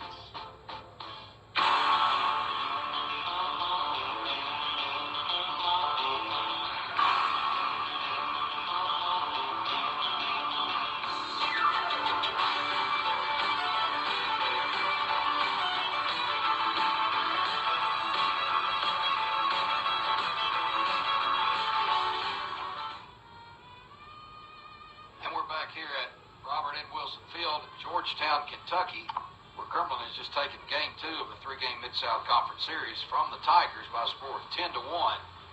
10 runs, 13 hits, 2 errors for the Phoenix. 1 run, only 2 hits, 5 big errors for the Tigers. Justin Goldstein was magnificent. He improves to 6-1. Lineker takes the loss. He drops to 0-4. Listen to this line. Justin Goldstein, complete game pitch, 7 innings, allowed only 2 hits, allowed only 1 run. It was unearned. He walked 3 and he struck out 13, 7 of them looking. Yeah, just a great day. He had his command. His slider was dang near unhittable. Well, it was unhittable for Georgetown. They just really struggled with it all day. Lots of strikeouts on that pitch. Located his fastball well. Just what more can you say? No, I mean he looked strong to the very end. I was going to say that in the 7th, that he looked as good in the 7th as he did in the 1st. He did. He absolutely did. He sure did. And he got some help offensively as Phoenix put 10 runs on the board. Let's look at our numbers for our offensive players. Drew Dawson-Akawumi was 2 for 4 with a walk, 2 runs scored, and an RBI. Hunter Moser, 3 for 4 with a hit by pitch, 2 runs scored, stole a base. Preston Welcher, 1 for 4, 2 runs scored, drove 1 in. Wilshire 10, 2 for 4 with 2 runs driven in and a walk. Dylan LaRue, 0 for 4 with a walk. Toshi Korea, 1 for 3 with an RBI and a walk. Rafael Garcia, 1 for 4 with a run scored. Aiden McDonald, 1 for 3 with a run scored and a hit by pitch. Gaines Hassan, 2 for 4 with 2 runs scored, a triple and a single. That adds up to 13 hits for the Phoenix. That's a pretty good day. Yesterday's game, we had 10, I think it was. The 12-6 win, so 23 hits in the series so far. Cumberland improves to 26-8-1, 6-2 in conference play. Georgetown drops to 5-23, 0-8 in conference play. Next game will start in about 25 minutes, but until then, we have an interview that we did last weekend with Quinlan Wiley, Cumberland's right-hand pitcher from Noonan, Georgia. We think you guys are going to enjoy that. And here it is. This is Randy Salas. This is Chris Slaughter. And we're with the Cumberland Sports Network, and we are here with Cumberland senior pitcher Quinlan Wiley. Quinlan, welcome to the interview. Thank you for joining us. Thank you guys for having me. Your stats this year are phenomenal. You were pretty good last year. Let's go over those real quick. Last year, you had a record of 2 wins, 1 loss, 5.15 ERA. That's not bad. 14 appearances, was tied for first on the team. You started 2 games, you had 1 save. 36 2/3 innings was third on the team. 41 strikeouts was tied for second on the team. But this year, you've taken that to 3 more levels higher. This year, 5-0 record, earned run average of 0.97. You guys heard that right, which is third in the country. I can't believe 2 other pitchers have an ERA better than that. In 7 appearances, all starts, 1 complete game, 1 shutout, 38 innings. You've already thrown more innings this year than you did last year, and that leads our team. You've only walked 6 batters, and you've struck out 53, which leads our team. Opponents are hitting only 167 against you. Good year last year, phenomenal year so far this year, and so far is a key phrase. Because we're not done yet. We're a little over halfway through. What is the big difference in your game this year and last year? That's not an easy question, but give it a shot. It's not an easy one, but I would say the biggest difference from last year to this year is kind of just taking it a little bit more seriously, understanding what's at stake for a lot of us this year. I think we have 24 seniors, and a lot of us don't want to go out and just play in the last regular season. You know, we want to make it to a regional, and the end goal for us is going to Lewiston, going to Idaho, and competing for a national championship. So I think just throughout fall and summer, just kind of preparing the right way throughout it all, and just coming in here and just knowing what we're trying to do and not really playing around with anybody. Well, it's certainly working, whatever you're doing. But now I want to throw this out there, and Chris, I've told you about this before, but you said taking it serious. I thought you were a pretty serious guy last year. I've told you this story, Chris, and I don't know if Quinlan even remembers. We were playing somewhere on the road. I don't think you were there, Chris. I don't think you were there. And it was during March Madness, this time of year. We're getting on the elevator. We had just gotten beat. Somebody had beaten us. We're back to the bus, back to the hotel, and all the guys, most of the guys, I won't say all of them, are talking about the games they're going to watch on TV tonight and who they bet and who, it's all legal now. And Coach Matt Risco, our pitch coach last year, me and Quinlan waited for everybody to get on the elevator, and we took the next one. And Quinlan said, to nobody in particular, I wish these guys would focus more on baseball than March Madness. Do you remember that? I do remember that. You remember saying that? I do. And that told me something right there, Chris, and you'll agree with me on that. That told me something about Quinlan Wiley, right? Yeah, no doubt. I just know, being a former player, what it felt like to lose. We didn't lose very much, and so when we did, it was a different field, and it needs to be a different field, for sure. And that made me see that Quinlan was a different guy. And I'm not trying to run anybody down that team, and it's perfectly fine to be excited about March Madness. I'm going to go home and watch it myself, but I'm glad you remember that. That stuck with me, and I think it's probably stuck with Coach Risco. Tell us about that day. I don't even remember where we were. It's just, as you play college ball, I played for 4 years now, every loss sucks, and especially, that was a close game we lost, and we kind of gave it away in the last inning. So, just having that and comparing it to last year, we had a lot of games like that last year. We did. It just felt like we couldn't lock in at the end and just really take it serious and, get rid of all the distractions. And I feel like from this year, we're still going through that, some late games, but we're a lot more focused this year on what we're trying to accomplish as a group, as a main group. Last year was kind of a lot of individual ball. We didn't really stick together or play for each other. And that was just kind of what stung from last year. It's just you came out and then it just felt like it was a bunch of individual baseball. It didn't feel like there was a group together really fighting for something in the end.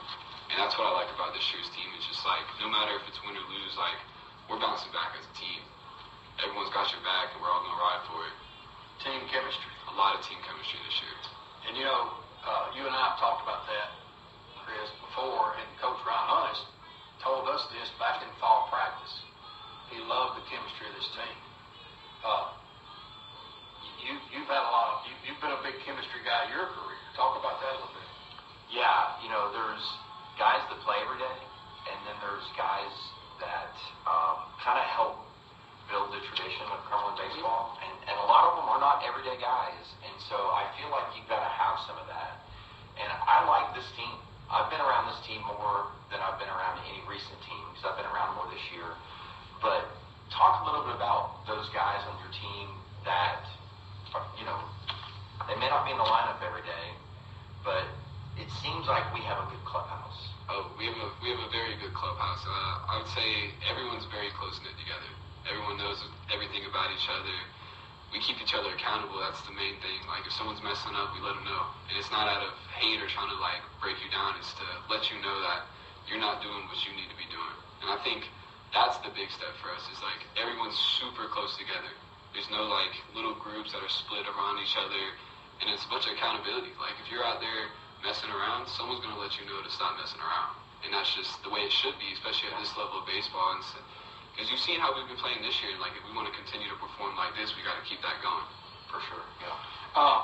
Now, we were talking to your dad the other day, and he mentioned that neither you nor Jake Green, and we're going to talk about Jake in a minute, were throwing your slider as much in junior college as when you got here. Why the change? Is that something that Coach Risco taught you, or Coach Parado this year, or at least maybe tweaked your slider, or put emphasis on it, or tell us about that transformation? Honestly, believe it or not, I didn't have a slider going into college at my JUCO. I was a curveball guy, so I started throwing it my sophomore year, but it was kind of like a 50-50 pitch. Didn't really know if it was going to be in the strike zone or near it because it's a good pitch. And I got here last year, and Risco was a big part of it, just throwing it a lot more and getting comfortable with it. Because, I mean, that's the big thing with pitching is, like, especially your off-speed pitches. If you want to compete in the zone, you got to be comfortable with your off-speed pitches. So just getting comfortable and throwing it more in live ABs and not really thinking about it too much has really helped. It's became my out pitch to pretty much every batter, lefty or righty at this point. I would just say throwing it and just getting comfortable with it, like during practice and stuff. A lot of reps, like every throw matters in practice. So taking catch play serious with Green. Green's massive in it. He'll give me honest feedback on if it's good or not. So that helps a lot. Well, and there, back to the serious thing. I mean, Quinlan is serious about baseball. Not that he doesn't have fun. He has a lot of fun out there, but very serious about it. Now, and we'll talk about Jake Green. Jake's having a really good year. Very good. He's 3-0, 3.20 earned run average. He leads the team in appearances with 15. So between the two of you guys, he leads the team in appearances. You lead the team in innings pitched. You're 9-0 or 8-0, I guess. Pretty good right there. 8-0. Would he tell the same thing if I asked him about his slider? Would he tell the same answer you just gave? I think he threw it a lot more in junior college, but his has come a long way from what it is now too. Like we both in junior college, like it was a hard work. Our junior college didn't have like the best facilities, anything like that. So our coach really stayed on me and Green about getting better every day because it's junior college. It's hard to stay focused every day. Going to class every day, playing games. I think it's like 60 games and play games in fall. So he just stayed on us, and he really made us grind it out, and it actually paid off for me and Green a lot. Well, Jake, as I said, he's 3-0, you're 5-0. He's got a 3.2 earned run average. You've got a microscopic 0.97. But here's a big stat.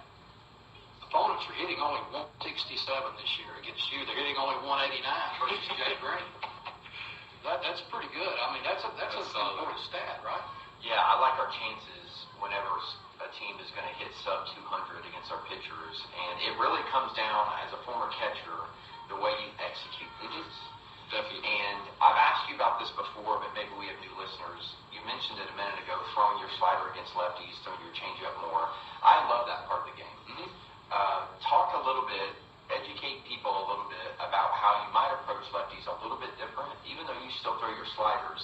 I want to hear more about that. Definitely. So my righty to lefty approach is way different. Righties, I'll either attack fastball early and go to off speed like sliders. Making them make a good swing on a pitch that moves is probably the hardest thing you can do. But lefties, now I have a changeup, which has been a game changer for me. Last year I didn't have too much of a changeup. It was there some games, there not so much. So this year during fall, me and Coach Brado went to work, and he helped me a lot with throwing a changeup, and I think that's been a big factor for me this year against lefties, because last year I didn't have much success against lefties. But this year, attacking changeup a lot, because changeup's the hardest pitch to hit in baseball, and it keeps the lefty super honest, whether you're going to throw a fastball or slider, just add a third pitch in there. But I'll still throw sliders, but most of the time they'll either be late in the count to back foot, just something they haven't seen yet, and then a lot of fastballs in. Fastballs in the lefties has been big this year, just throwing off the changeup. Man, I harp on that. Randy could attest to this. A pitcher has to be able to throw inside. Have to. Just have to. And I think a lot of times it seems like pitchers are afraid to throw in 0-2 because you're afraid you're going to either leave it on the plate, but then you push it too far inside and you hit somebody. Exactly. But when you can throw 0-2 in and then throw that changeup away, I really love your changeup. And it's got run. It's got run, and you can't pick it up. I can't tell your arm slot between a changeup and fastball. So I love that part of the game, and I think that's the biggest development you've had this year. 100%. Because you had a good slider last year. You might have tightened it up a little bit, but it's really, you've got three pitches, again, command. And just like you said, execution, just being able to throw it at any count. Like I know this past weekend, I think I got 3 or 4 3-ball counts, and I was throwing 3-0, 3-1 changeups just to not be predictable, and it worked. It got me out of bad situations. Well, and you brought that up. We're doing this interview on March 25th, and 4 days ago, in conference play against Bethel, you had 3 or 4 3-ball counts. I think 3 3-0 counts. Yeah. And never walked the batter. And we said, well, he's not having a very good game. Well, no, he just got a 3-0 count. But the point is, you this year, rarely get 3-0 counts.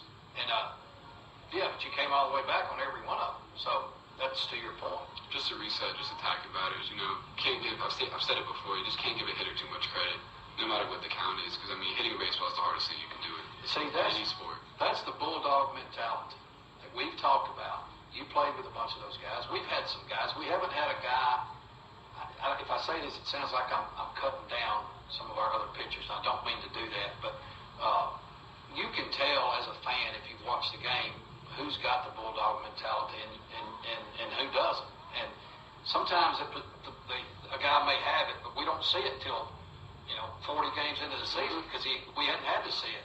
Now, so far, you haven't had a bad game. You've been as consistent as you can be. No bad outings, no bad innings. So we really haven't had to see it, but we kind of saw it the other day when you fall behind 3-0 and you just still attack. That's the big thing, especially like in this day and age, a lot of emotions get shown on the field, but that's not the way I was brought up and raised. It's to stay even keel and to stay relaxed. Like, every pitch matters, so if I throw a good pitch, that's cool. It's time to throw the next one, though.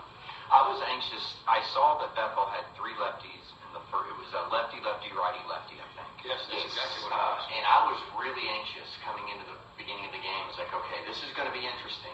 Three lefties in the top, the top of the lineup, and you handled it great. But it seemed like you were pitching behind to the lefties more than the righties. But I could be wrong on that. I definitely was. Yeah. I would try and go this past weekend. I think I would try and go fastball away first.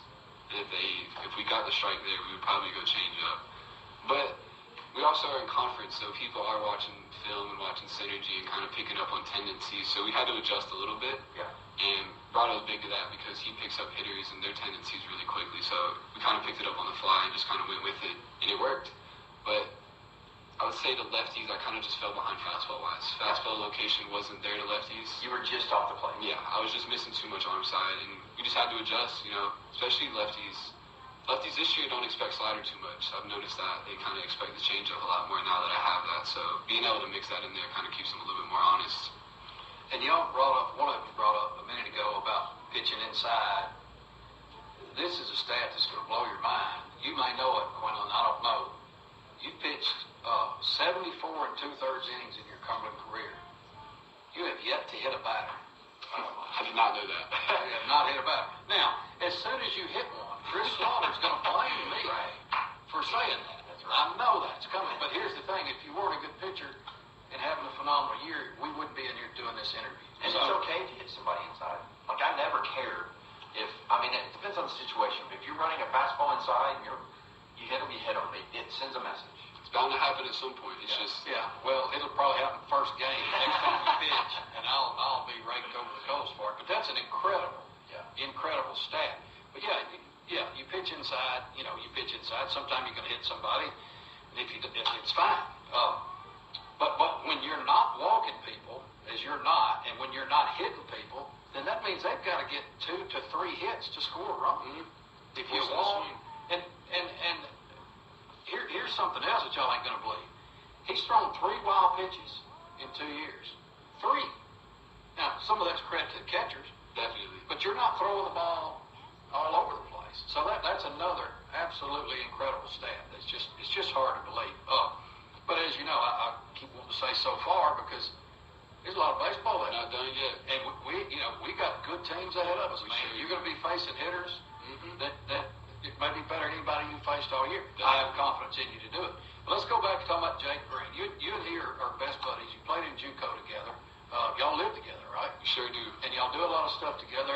That's common knowledge. Did you know Jake before y'all went to junior college at East Georgia State? I did not. Met him at JUCO? Met him as a freshman there. Okay.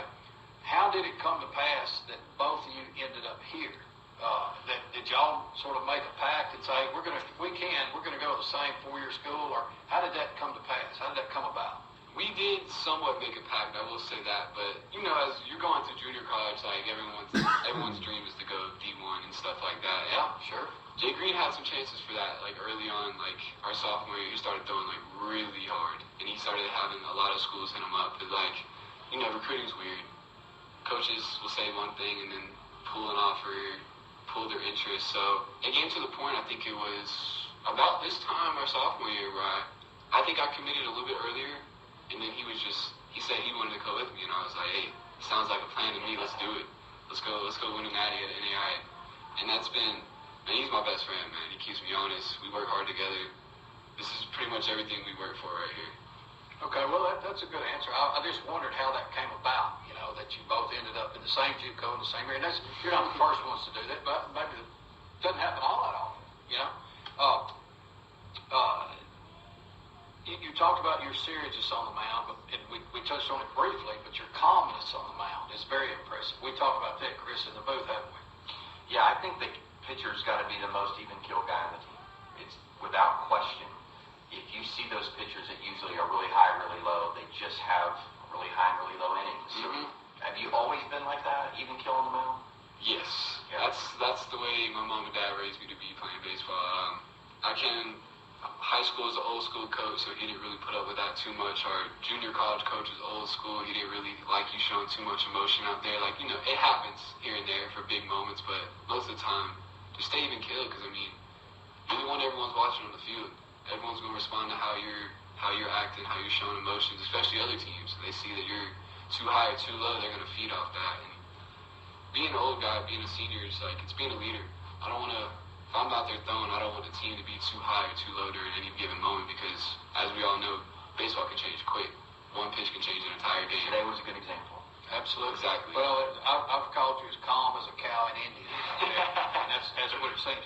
Okay, tell us, what's your major, and will you graduate this spring, and what do you plan to do when you do graduate? My major is business administration with a minor in supply chain, and I will be having to take one more class in the fall. So I'll be coming back in the fall for at least a semester. And then, I don't know yet. I don't know what the future holds yet. Hopefully keep throwing well and potentially get an indie ball opportunity, or just, move on. Get a job somewhere. You got a year of eligibility left? I don't know. That's a valid question. I've been trying to figure it out for a little bit. I'm not sure how that works. Sounds like a visit to Katie Arnold's office is in it sure the does. future. Before we got to wrap it up, and I know, but I want to hear your perspective on the first day you walked on this campus. You probably didn't know a lot about Cumberland baseball, our history, our program, our alumni, the guys that love this program.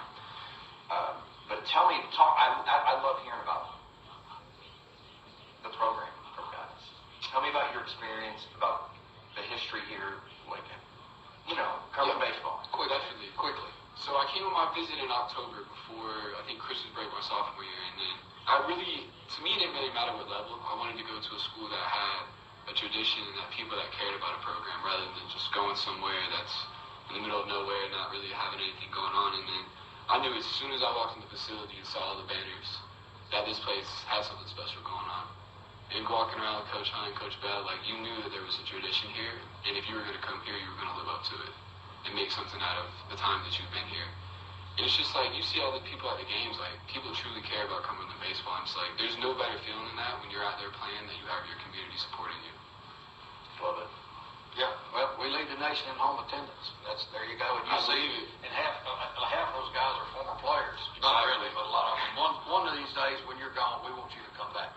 So they're going to have to wrap it up. We've been talking, Chris Slaughter and I have been talking to Quinlan Wiley, senior pitcher on the Cumberland baseball team, who's having a fantastic year. Thanks for joining us, Quinlan. Thank you for having me. Well, I hope you guys enjoyed that interview with Cumberland right-handed pitcher Quinlan Wiley. Having a fantastic season. 6-0, I think, is his record, if I'm not mistaken. But anyway, fine young man, and we really enjoyed visiting with him. Hope you enjoyed it too. That interview will be on Spotify, where we archive all of our interviews soon. It's not there now, but in case you missed it, or in case you want to send it to somebody or whatever, you can. And you can go to Spotify and check out all of our interviews that we've done for the last several years. And there's some really good ones on there, former players, things like that. But anyway, hope you enjoyed that one. So we will go back to the station for 3 minutes. 3 minutes, and let us get these lineups. We'll be back with the starting lineups for Game 2. 3 minutes, please. The Chick-fil-A update. The BCC, the Bovine Communications Committee, has banned the use of the word beef on commercial airwaves. Cows call it the B word, ends in F, 2 E's in the middle. Phrases like, where's the beef, are now punishable with random electric cattle prodding. Should you ever say beef or crave beef, head to Chick-fil-A. Then think good thoughts and eat good things, like the original chicken sandwich, a tender, juicy breast of chicken placed on a hot buttered bun with 2 crucial pickles. I've got no with that. Chick-fil-A. We didn't invent the chicken, just the chicken sandwich. 706 South Cumberland Street, Lebanon. Did you know that Southeast Impressions is your source for corporate attire, whether screen printed or embroidered? And they can get you any promotional products too. Their art department includes a graphic artist, so the professional staff on site can save you money. From design to delivery, Southeast Impressions has been home-owned and operated in Wilson County since 1996. Be sure to check them out on Facebook to see photos of recent work, or go to southeastimpressions.com. Hey, this is Mac from 98.9 Real Country, inviting you to join me Saturdays from 8 to noon as we ease into the weekend with an hour of classic country and coffee. Then dance your way through the morning with 90s at 9. We'll count down the week's top 10 country songs in America, plus we'll play fact or fiction, a little fun quick trivia game, get a dose of bad dad jokes during mac and cheese, and a whole lot more. It's a honky-tonkin' good time Saturday mornings on 98.9 Real Country. At Wilson Bank & Trust, we're now offering exclusive checking and savings accounts designed to benefit our hometown heroes, including active duty military, veterans, and first responders such as law enforcement, firefighters, and EMS workers. At Wilson Bank & Trust, we recognize the commitment and sacrifices these families make to serve our country and communities. Thank you for your service. Visit one of our local offices to get started today, or learn more at wilsonbank.com/military. Member FDIC. Your roof is your first line of defense to protect your biggest investment. Since 1978, Don Kennedy Roofing has been helping Phoenix fans protect what matters most. Whether it is a small repair for a missing shingle, a whole roof replacement, or a gutter cleaning, Don Kennedy Roofing is the most trusted name in roofing. Why call anyone else? Don Kennedy Roofing, proud supporter of Cumberland University and the Phoenix.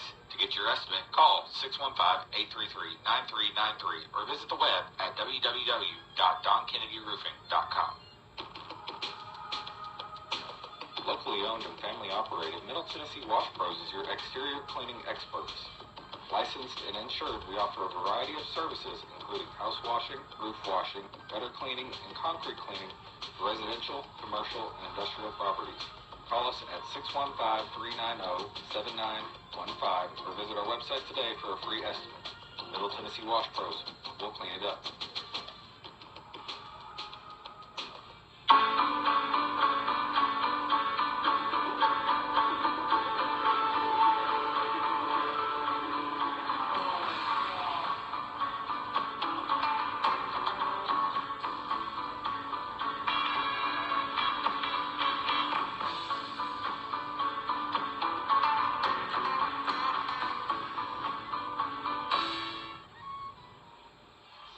Here in Georgetown, Kentucky, Robert N. Wilson Field, getting ready for Game 3 of the series, Game 2 of this doubleheader. Cumberland won Game 1 yesterday by a score of 12-6. Winning pitcher was Jake Green, who was fantastic in relief. Green improves to 4-0 the season. In the first game today, another outstanding pitch performance, this time from Justin Goldstein, who threw a complete game. He's striking out 14 batters and walking only 3. He was just phenomenal. Only allowed 2 hits, only allowed 1 run. It was unearned. And Justin improves to 6-1 on the season. Today, in this third game, it'll be Carter Ross on the mound. He comes in with a record of 4-0. So he's got his work cut out of him. I saw him over there between games just a few minutes ago, and I just walked by and said, top that. Yeah. And hopefully he can do just that, as Justin Goldstein was on fire. We had told you guys he had 13 strikeouts, but I got down to the seating area between games, and his grandfather approached me and said, he had 14 strikeouts. I said, well, we could be wrong. Yeah. So I went back and checked, and we both counted wrong. It is 14. Oh, is it 14? Yeah. It is 14. So, and Jackie Pitt said the same thing. So if Miss Pitt says it, you know it's right. You know it's right. Yeah, so anyway, 14 strikeouts, gets only 3 walks for Justin Goldstein. We're going to sit back to the station for 2 minutes, and we'll come back with the starting lineups. 2 minutes, please. This is Kenny Salas with Salas Realty Group here in Lebanon. As a proud former football player at Cumberland, I'm so excited when football season comes around. At Salas Realty Group, we're here to help in any aspect of real estate, whether that's buying or selling commercial or residential property, or if you're looking to get a cash offer on your home. Give us a shout, find us on social media or our website, salasrealtygroup.com. Kenny Salas, Salas Realty Group on the square in Lebanon, 615-268-2165. Cumberland Auto Repair is a proud supporter of Cumberland Phoenix Athletics. Located at 627 North Cumberland in Lebanon, Cumberland Auto Repair has been serving Lebanon and Wilson County with high-quality, affordable automobile care since 2002. With 5 bays and 4 ASE-certified technicians that can handle anything from changing your oil to replacing your transmission or rebuilding your engine. No job is too small or too large. Owner Joe Clare says if you're happy with your mechanic, you should stick with him. But if not, give us a shot. Call Cumberland Auto Repair at 615-444-9981. Go Phoenix! Middle Tennessee, you can count on an award-winning service team for all your home maintenance and improvement needs. Lee Company, we're A-plus rated with the Better Business Bureau and trusted by thousands of homeowners in our community. Our team is ready to assist with all your home maintenance projects, heating and air conditioning, plumbing, electrical, appliance service, and more. Experience the convenience of calling one phone number for all your home maintenance needs. Call Lee Company today at 615-567-1000 or visit leecompany.com. Directions to Outback Steakhouse. Head north on Magnolia Drive and turn left at the lights. So, what are you picking up at Outback? I'm sorry? Have you tried the Aussie cheese fries? Well, At the next light, turn right. If I had hands, I'd get them on that perfectly crispy bloomin' onion. What the? It's just another 500 feet. So close. I can almost taste that juicy Victoria's filet mignon. Well, if I could eat. Outback Steakhouse is so delicious, even your navigation system will want to play. Let's Outback. WANT, WCOR, WKDA, W252DU, and W270DM, Lebanon.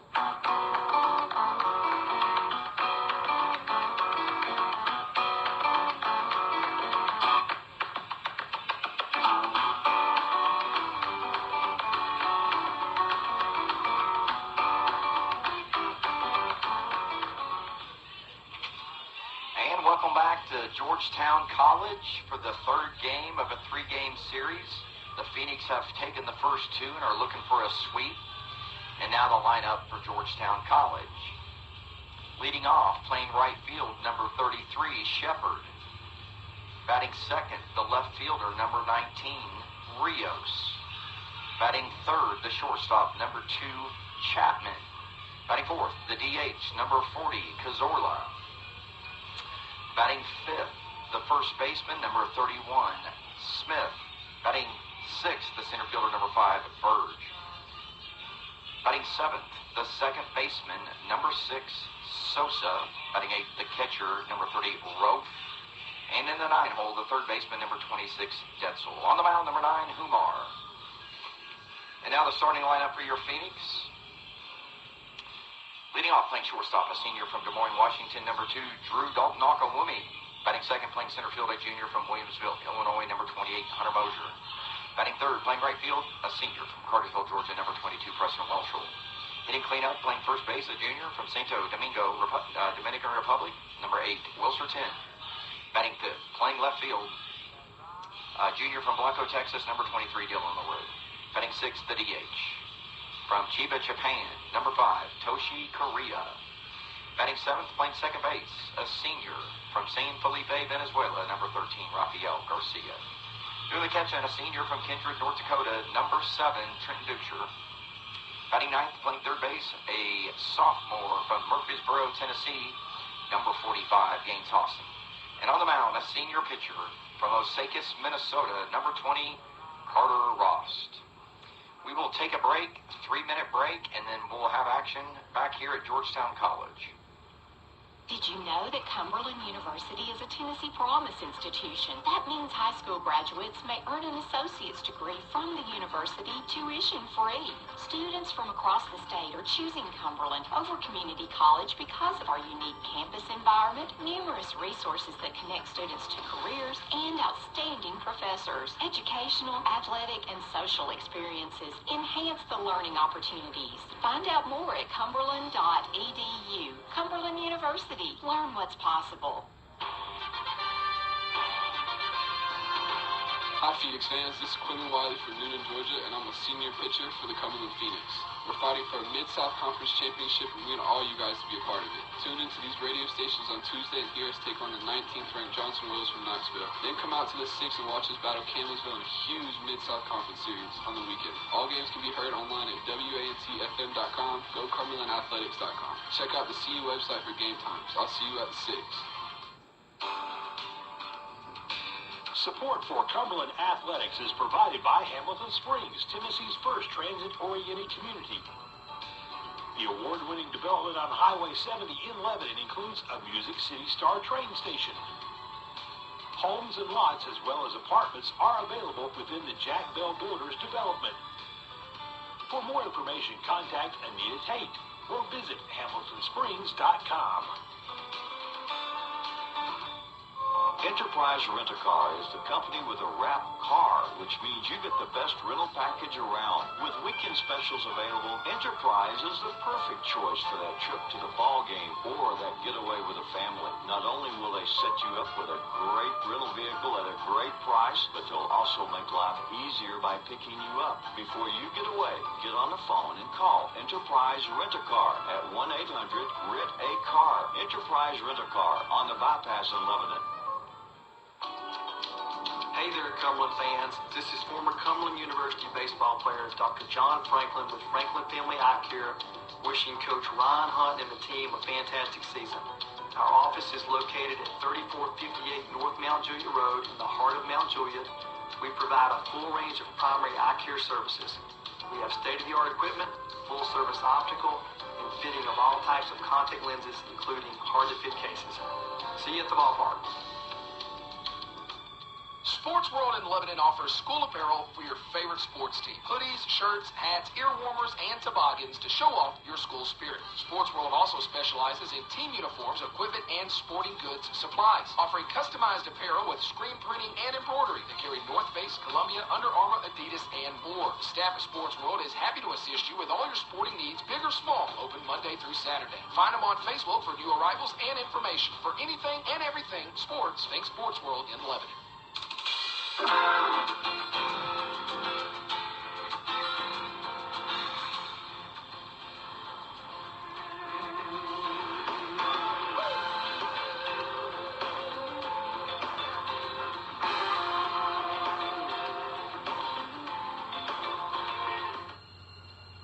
Hi Phoenix fans, this is Riley Light and I'm an outfielder from Australia. The Cumberland Phoenix would like to thank some of our corporate sponsors, including Emmanuel Baptist Church, Sinorama, and Wilson Emergency Management Agency. Hi Mum and Dad. And we are ready to go with Game 3 of this series. Leading off for the Phoenix is Drew Dalton Akawume, switch hitter batting left against Bryson Huar, the first starting pitcher for Georgetown. We have been told he's not going to go long. They're going to do a Johnny Allstaff situation here. So Bryson Huar, Huwar, swing and a miss, or foul tipped actually. 1-1 count now to Drew Dalton Akawume. Last game, Drew was 2 for 4 with a walk, 2 runs scored, and RBI. It's 3 for 9 in the series, 4 runs scored. And as usual, he's on base all the time.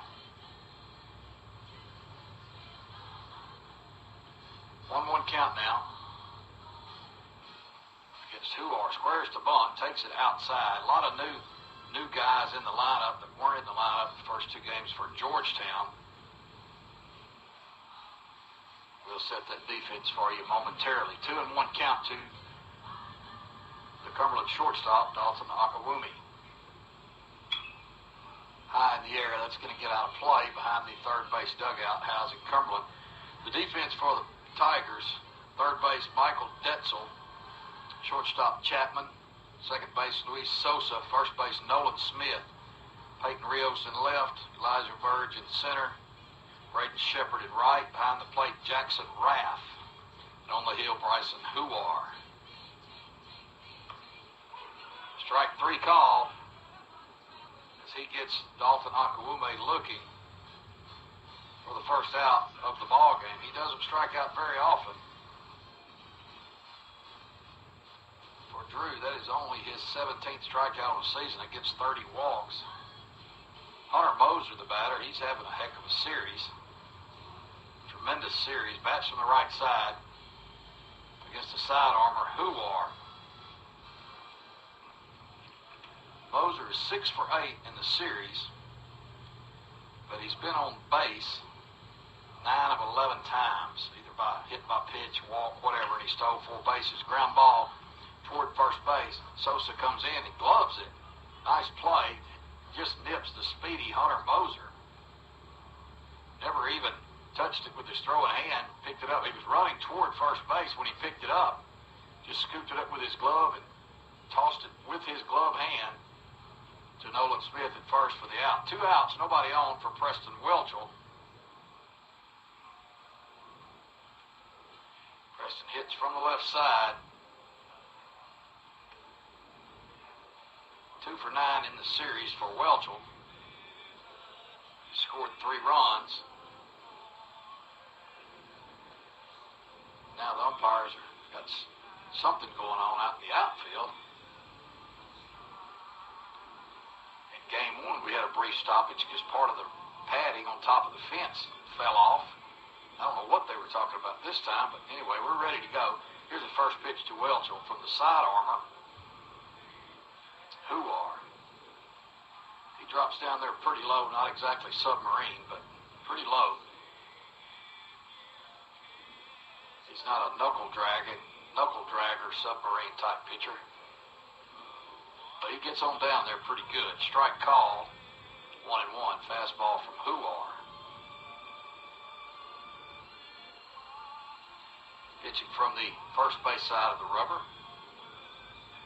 to Preston Welchel. Here's the 1-1. Just missed outside.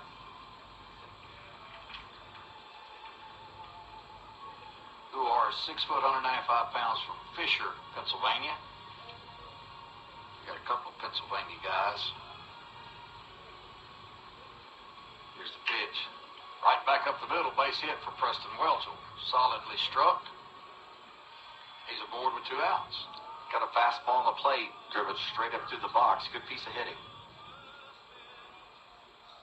Huar's numbers, 10 appearances, 1 start. This is his second. 0-3 is his record. He has 1 save, 11 2/3 innings, 11 walks, 10 strikeouts. Wilser 10 steps to the plate, right-handed hitter from Santo Domingo, Dominican Republic. Cumberland first baseman, breaking ball misses outside. 1-0. 2 outs, runner on first for Cumberland. Here in the top of the first of this 9-inning ball game.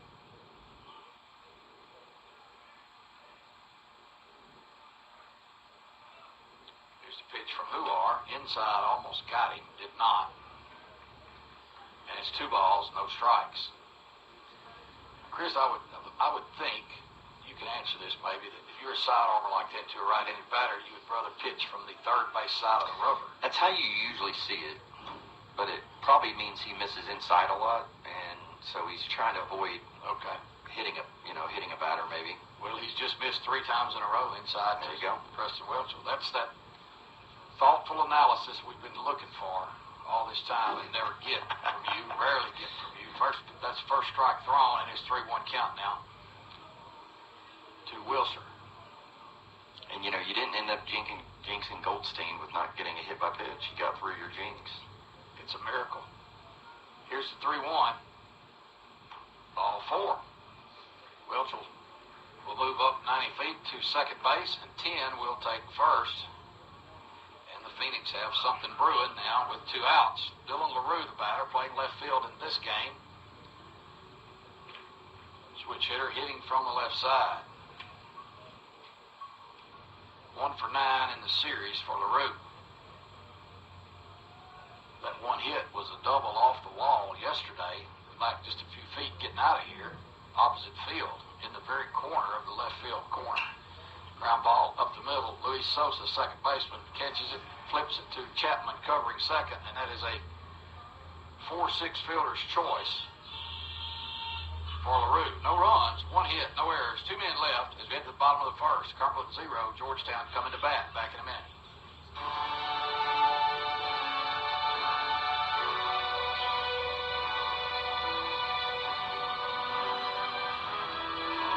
Emmanuel Baptist Church is proud to sponsor Cumberland University Athletics. For 40-plus years, we've been around the Phoenix. We believe that every generation matters at Emmanuel Baptist Church, and we'd love for you to come visit us. We have something to offer from the cradle to the golden years. Check out our website at ibctn.org to learn more.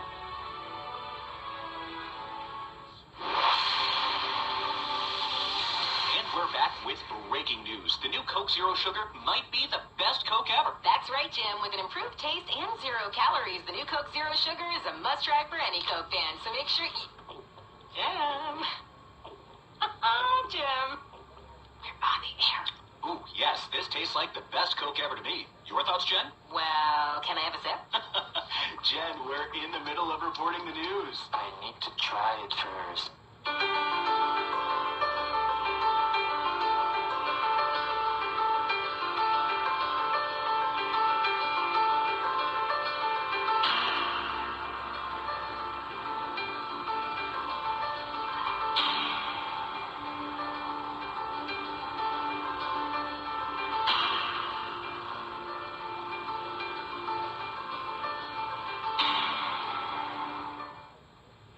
Hey Phoenix fans, this is Connor Thiessen. I'm an outfielder from Arlington Heights, Illinois. The Phoenix would like to thank some of our corporate sponsors, including Wilson Bacon Trust, Bill Potter with Best Real Estate Advisors, and Outback Steakhouse. Go Phoenix. On the mound for the Phoenix is Carter Ross, number 20, a right-hander, 6'4", 205-pound senior from Osakis, Minnesota. He's having a good season. 4-0 is his record. He faces Braden Shepard, the right fielder, to lead off the ball game. First pitch, strike on the outside corner. Shepard has not played yet in this series until now. He is Huntington, West Virginia. Second pitch from Ross, outside corner, another strike. Shepard is disagreeing with the call, and he's disagreeing vehemently. He's behind 0-2. Where do you think this one's coming? That's a little bit farther out, just a bit. Good job, Carter. That's where you want to throw it, or bust him inside. Yeah.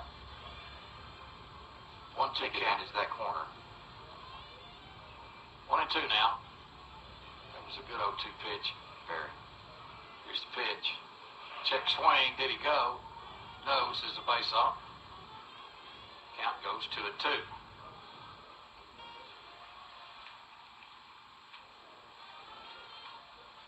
Shepard bats from the right side, hitting .263 on the season. Inside corner, call, strike 3. Shepard didn't agree with any of those 3 strike calls. Not a one of them did he like. Doesn't seem very agreeable. He wasn't in that at bat for sure. Good job by Ross. Ross, to finish with his numbers, 4-0, 3.38 earned run average, 8 appearances in 7 starts, 37 1/3 innings, 44 hits, only 14 earned runs, only 6 walks against 41 strikeouts. Peyton Rios, the left fielder, comes to bat, left-handed hitter, hits that one out to center field. Hunter Moser is there. He makes the easy grab. Can of corn, 2 in the mud for the Phoenix. Jarrett Chapman, the shortstop, bats.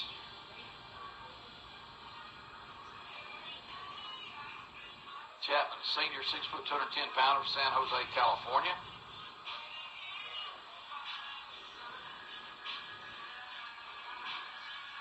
Two outs, nobody on, bottom of 1, no score.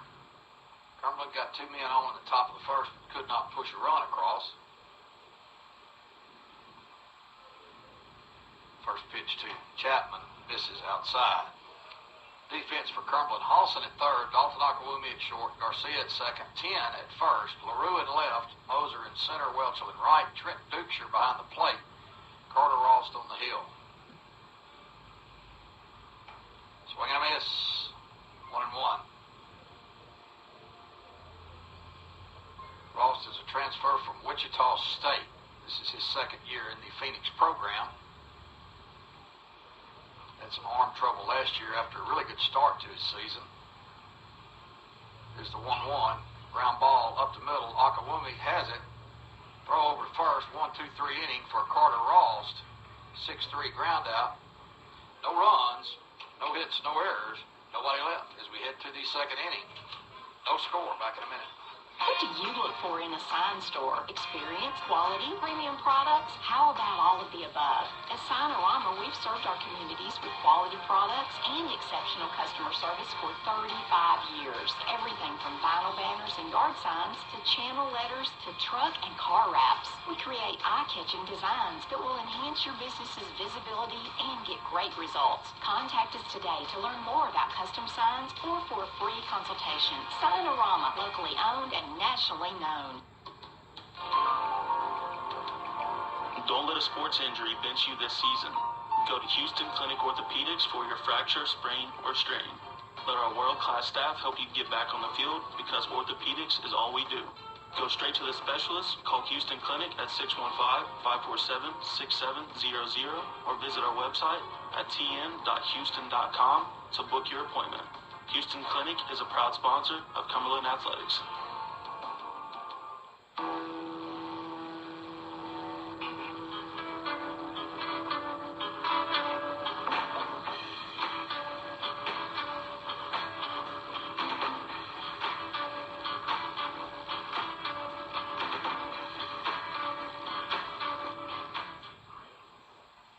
Off here in the second inning for the Phoenix is the designated hitter Toshi Korea, senior from Chiba, Japan. That's from the right side against the right-hander Huar. Outside corner for a strike. Toshi's 2 for 7 on the series. 2 walks, 3 RBIs, 4 walks and 3 RBIs. 0-1 count. Here's the pitch from Huar. Knocks it down, bounces over to second baseman Sosa. He picks it up. He gets Korea at the wire. Huar hit it with his glove and redirected it. Yeah, it's a single if he doesn't get his leather on it. It'd technically be a 1-4-3 ground out, wouldn't it? Would it? I don't know what that I rule think is. so. I don't know. I don't think so. I'm just messing around, but it could be. In hockey, it would be, wouldn't it? Yeah. That's how they do it. Anybody that's within the vicinity gets an assist. Garcia, the hitter, swinging a miss. That's from the left side against the right-hander Huar. Rafi on the series, 1 for 6. He hit a couple of balls hard that were caught outside. 1 ball, 1 strike.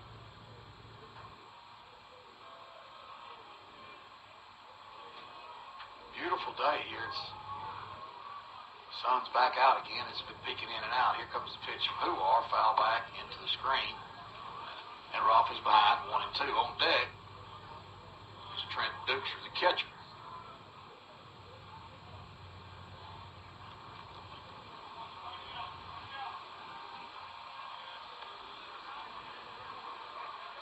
Rafi fidgeting around in the batter's box. Now he's ready. And Huar comes set and delivers. Inside corner for a call, strike 3. Rafi can't believe it. Second out of the inning. That's also the second K looking, so that we're going to have to adjust to the zone. Yeah, and the one that Drew struck out on, I think, was the same place inside, if I'm not mistaken. Maybe not. Yeah, it was a borderline, pitch, and so yeah, we're just going to have to make an adjustment on that, figure out the zone a little bit. Trent Dukesher comes to bat, the catcher from Kindred, North Dakota. He did not play in game 1. Dukesher, a .325 hitter on the season. 3 homers, 22 runs batted in. Ground ball, 1 hopper right back to the pitcher Huar. He races over to first base and tags it himself. The safe way. That's a 1 unassisted ground out. 3 up, 3 down for Cumberland. No runs, no hits, no errors, nobody left. Headed to the bottom of second. No score. Back in a minute. At the Holiday Inn Express and Suites in Lebanon, Tennessee, our guests come first. Stay with us and meet our friendly, helpful staff. You can enjoy a dip in our heated saltwater pool, then maybe a snack from our sweet shop. We have an on-site guest laundry, business center, and meeting room. In the morning, head down to our hot breakfast with our fresh pancakes, and then maybe a workout in our fitness center. Our clean promise will keep everything fresh and clean. We are the recipient of IHG's Torchbearer Award of Excellence in 2019. Come experience the difference of the Holiday Inn Express and Suites, Lebanon, Tennessee. Hey, Cumberland fans, whether you are a Bulldog or a Phoenix, we all support Cumberland University, and together we rise. This is Bill Potter, former pitcher and graduate, Cumberland University. Now a real estate agent for best real estate advisors. Contact me for any of your real estate needs. 615-218-9585 or pitch me an email at bill@pitchedbypotter.com. Go Phoenix.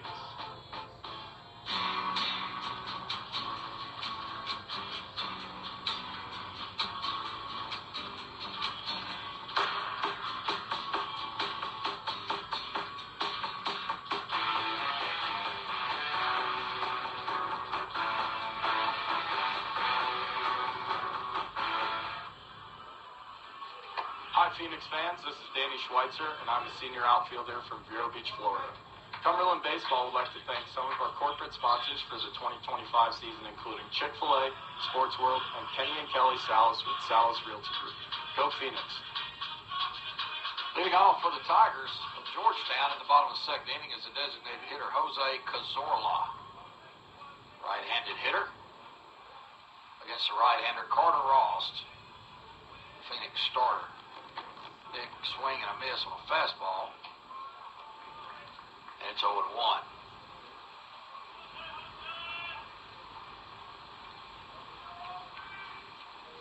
Cazorla from Venezuela, 5'10", 190-pound senior. Second pitch misses outside.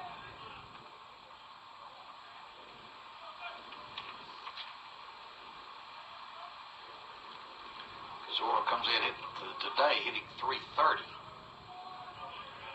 Good hitter, hasn't gotten on track today yet, thankfully. Breaking ball in there for a strike. It's 1-2. Very good pitch. Beautiful pitch.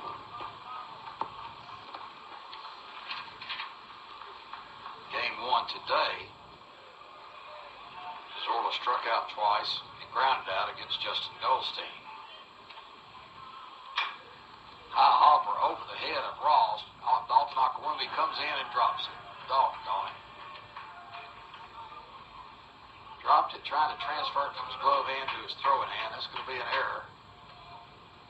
This play is easily made. Yeah, he had the ball just on the transfer, just could not get it out of his glove. Tough break. Cazorla reaches for the first time, brings up Nolan Smith for 31, his first appearance in this series. He's from Canyon Lake, California, bats from the right side. 250 hitter on the season. Outside corner for a strike.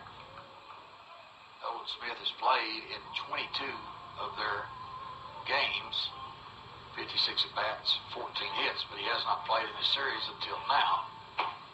Play at first base, pitch misses, 1-1 count now. You can't figure out that pitch away right now. He's called it a couple times. That was a really good pitch. Must have been outside off the plate. Great location for Rost. Here's the pitch. That just missed. 2-1 is the count now. Cazorla at first. Reached on an error by our shortstop, Drew Dalton Akawumi. Ball's hit high in the air, right field. Welchel. Long run. Wind playing with it. Welchel manages to keep his eye on it. Randy, update around the league. Lindsay's already been swept by Freed Hardeman, and the Cumberlands are trying to sweep Bethel. They're up 11-3 late right now. So if we can somehow pull out a win here against Georgetown, it's looking like there could potentially be 3 sweeps. The 2's almost already done, but we got a long way to go before we talk about that here. Yes, we do. We're only in the second 9-inning ball game. Throw over to first. Cazorla is back. We talk about this every time. When Carter Ross throws to first, he throws it. He means business. First pitch coming to Elijah Verge, the center fielder, misses, ball 1. Verge made a couple of good catches in this series, playing center field for the Tigers. He's also made a couple of errors, or at least one that I recall. Ball outside, it's 2-0. Right-handed hitter from Nashville. David Lipscomb Academy. I don't think they call it David Lipscomb anymore. They just call it Lipscomb. Yeah. Fouled away down the right side, and it's 2 balls, 1 strike from Carter Rost.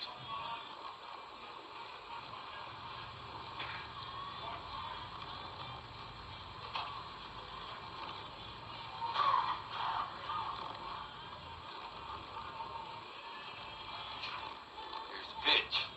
Up and away. It's 3-1 now. Rost versus Elijah Verge. Runner on first, 1 out. Bottom of 2. No score.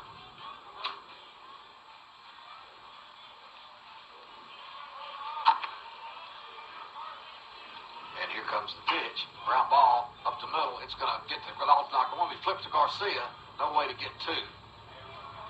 Good play by Dalton. It was a bouncer again right over the top of Rost's head. And Dalton tracks it down behind second base, kind of almost behind, flips it to Rafi for the force out. Good play by Dalton. Yeah, if Carter could have snagged that, we probably would have turned 2. There's been 3 balls now right at him. Luis Sosa, the second baseman, comes to bat. This is his first at bat in the series. He has been used as a courtesy runner. Throw over to first. Verge is back. Luis Sosa from Chula Vista, California. Sosa hitting .214 on the season. Throw over to first again. Very close. Wilson thought he might have had him. It was very, very close, but Verge did sneak back in under the tag.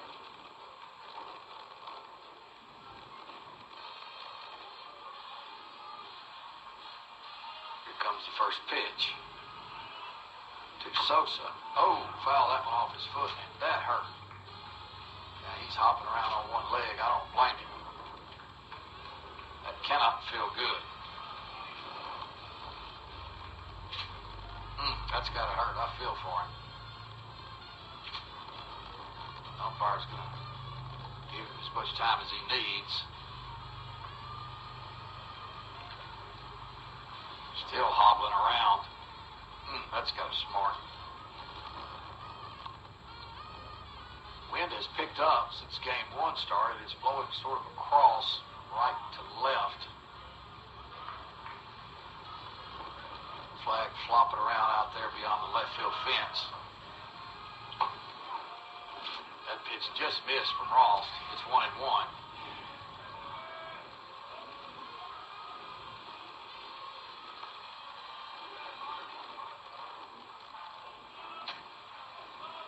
Two outs in the inning.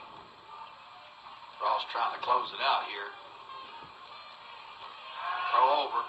Close again. Ball gets away from Wilson, but not very far. And Verge can't go anywhere. Elijah Verge, V-E-R-G-E.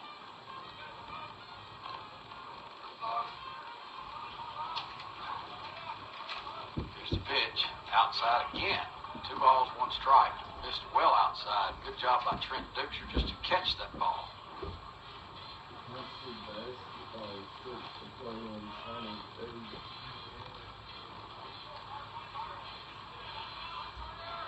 Here's a delivery from Carter Rost. Foul ball down the right side, out of play. 2 balls, 2 strikes, 2 outs. Cumberland next plays on Tuesday in Knoxville against Johnson University. 19th ranked Johnson Royals. We beat those guys at our place a couple of weeks ago. We'll try them again Tuesday at their place. Ball hit out to center field. That's going to get down for a hit. Moser has it. Verge has to stop at second. And the Tigers now have runners at first and second with 2 out. Single for Luis Sosa. Brings up Jackson Raff. R-A-A-F. Roth, I should say. Okay, I stand corrected. He's from Richland, Indiana. You know where that is, Chris? I don't. Richland. Roth has very little playing time. Only 6 at-bats. He's appeared in 3 games. He does not have a hit. Doing the catching in this game. They've caught 3 different catchers in the 3 games in this series. And he has a chance to get his First hit of the series right here. Yeah, I thought it said Rove on the lineup card as well. First pitch. This is high, ball one. 2 outs.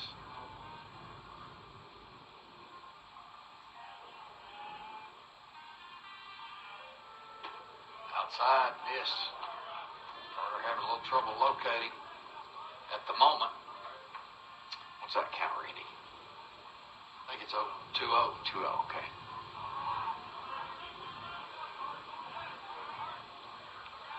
Pay attention, Slaughter. I can't see the scoreboard's the problem. Throw back to second. Garcia's there. Gets away from him, but not very far. And Verge is not going to be able to advance to third base.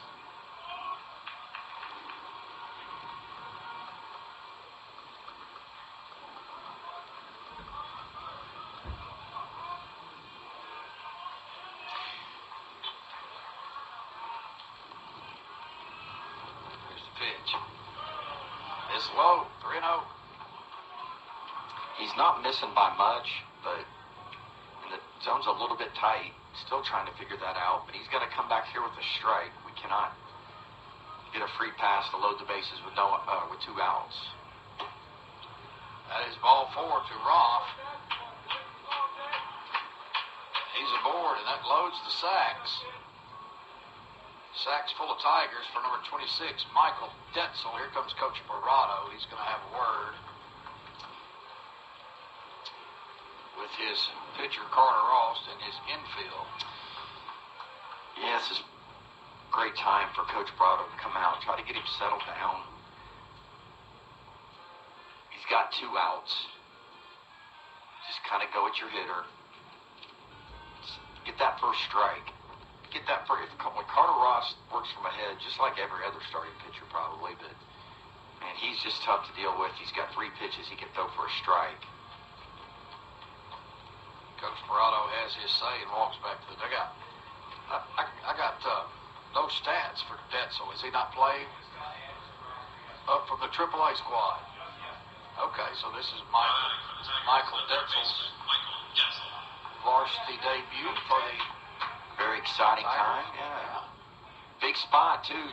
Bases loaded, 2 outs with the young man with his college debut at the plate. He's called up from AAA. Bats on the right side against Rost. Ball 1. Carter getting a little frustrated. Yeah, and he doesn't show a lot of emotion, but we just can't figure out what the zone is right now. It's a little confusing. 1 ball count. Here's the pitch from Rost. What the? That must have been low. 2-0. Yeah, just golly. Very tight. 2-0 count. Bases full of Tigers, but 2 away here in the bottom of the second inning. There's a strike. 2 balls, 1 strike. And I hope Detzel gets his first hit next week. Yeah. Roscoe needs to go right at him. And there he got his first hit. Base hit to right field. It gets by Welchel. He misplays it. That's going to be a hit and an error. Detzel is rounding second. He's headed to third. That is a 3-run. I guess they'll probably give him a double. Yeah, maybe. Or maybe even a single. I don't know. But either way, he clears the bases and 3 runs score. I don't like it as a Phoenix, but happy for the young man that first at bat gets a late base clearing base hit for him. I don't want that to happen against us. No, Phoenix trail for the first time in this series, 3-0. Young Michael Detzel. We'll have to clarify with the scorekeeper on how to score that. Yeah. My guess is single, 2 RBIs, and error. That would how I would score it, but I'm not the scorer, and I don't want to be the scorer. As it ends up, Detzel is on third. Welchel was just not able to get in front of that. Had a backhand play, got under his glove. Ball outside. It's 2-0 now. He had time to get in front of it, but just did not. Braden Shepard, the batter, he struck out his first time up, struck out looking against Rost. Fouls that one down the right field side. Gets out of play. 2 balls, 1 strike to Braden Shepard. Huntington, West Virginia. 263 hitter. No homers, 1 RBI. He's just played in 13 games, 19 at bats. Swing and a miss. 2 balls, 2 strikes now from Rost.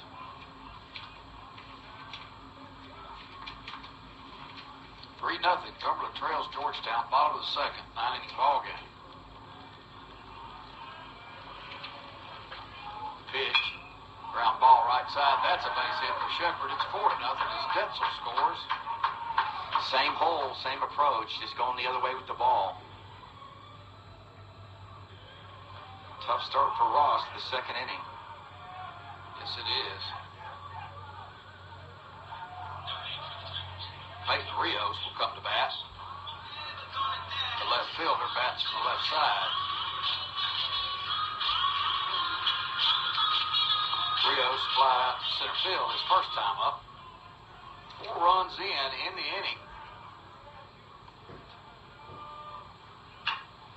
High hopper out to second. Rafi has it over to Wilson 10 for the out. 4-3 ground out for Rios, but damage done as the Tigers put 4 big runs on the board on 1, 2, 3 hits.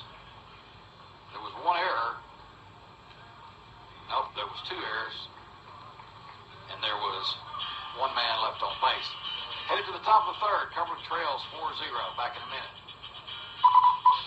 The Chick-fil-A update. The BCC, the Bovine Communications Committee, has banned the use of the word beef on commercial airwaves. Cows call it the B word. Ends in F, 2 E's in the middle. Phrases like, where's the are now punishable with random electric cattle prodding. Should you ever say or crave beef, head to Chick-fil-A.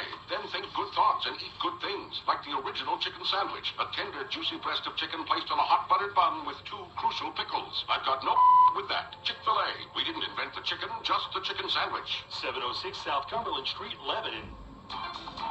Got a sports team? Need team apparel? Southeast Impressions is the place to go. Southeast Impressions can put your team logo on t-shirts, jerseys, hats, jackets, gear bags, or just about anything you want. Don't have a logo? Southeast Impressions has an in-house artist who can design a custom logo for you. From start to finish, Southeast Impressions can help your team get the look they want. Southeast Impressions, 114 Label Pike in Lebanon, or call 443-4700.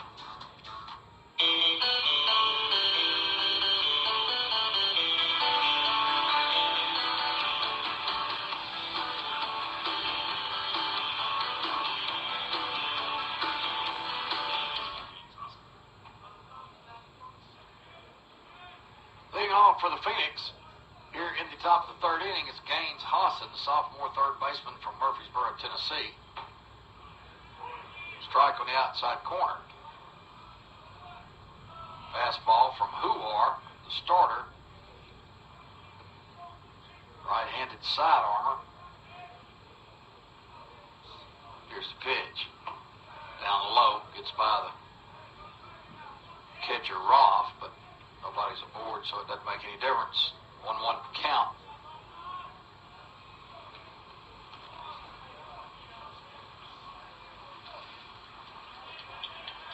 And the pitch from Huar.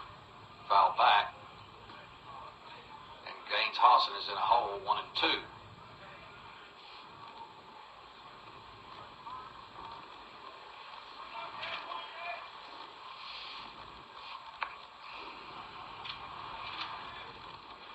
Here comes the pitch from Huar, the side armor, in the dirt. 2 balls, 2 strikes. Cumberland trails 4-0. 4 runs on 3 hits for the Tigers. First lead of the series for Georgetown. Outside, 3-2. Count goes full to the leadoff hitter, Gaines Hassan. On deck is Drew Dalton Akawumi. Yeah, we're going to have a battle on our hands now, for sure. Trailing by 4. Big hill to climb. Swing, foul tip, held on to by Roth. Hassan goes down with a strikeout. Top of the order, Drew Dalton Akawumi. He struck out his first time up. hopefully second time around with Huar, we'll have a better sense. He's only given up one hit. That was to Welchel.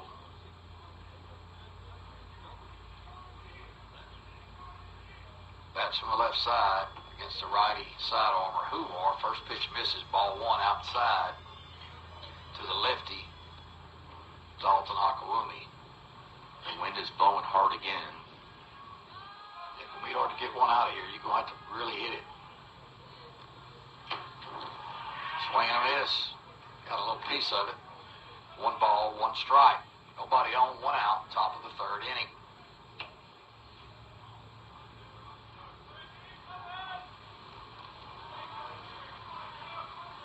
And the pitch from Huar, taken low. 2 balls, 1 strike.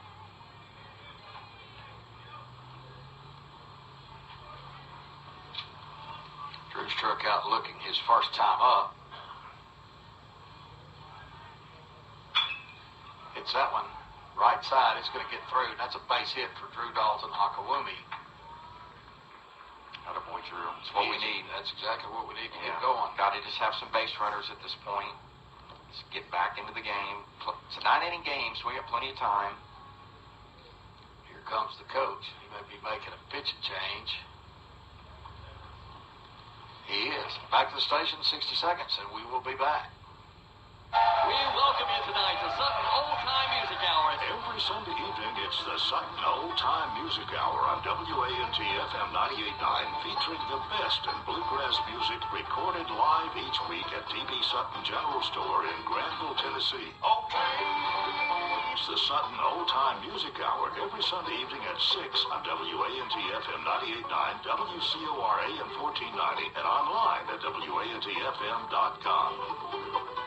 Save time and money with a business account from Wilson Bank and Trust. Our great account benefits help you grow your business with online and mobile banking. No monthly fee for bill pay and low monthly balance requirements. You'll enjoy easier record keeping and tax reporting when you open a business account to keep your business expense separate from personal too. A business account helps preserve your personal liability protections from business obligations. Wilson Bank and Trust is here to get you there. Visit us at any of our 30 office locations across Tennessee or go online at wilsonbank.com. Member FDIC.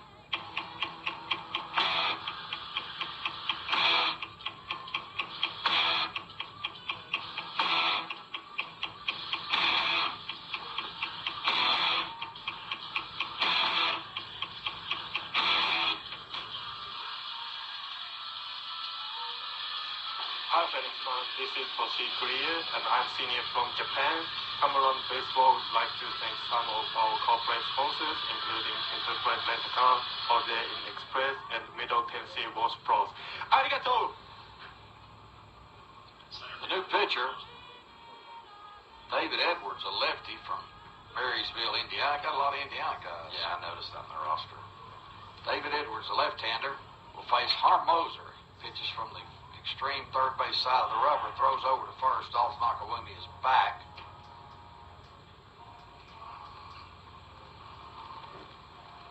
The old team camera here died, so I'm going to unplug it, Randy. All right, Edwards, 7 appearances, 3 starts. 0-1 is his record. First pitch misses for ball. 1 loss, 1 save, 17 in the third innings. 20 hits, 12 earned runs, 9 walks, 19 strikeouts. Second pitch to Moser in there for a swinging strike.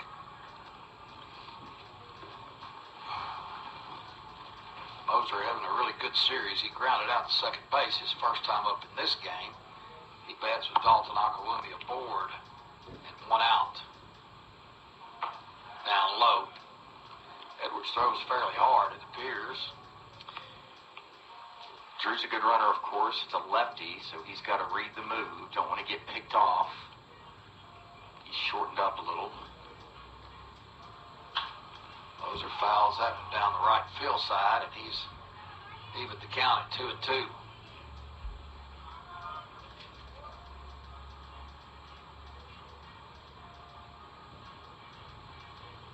Moser steps back in now.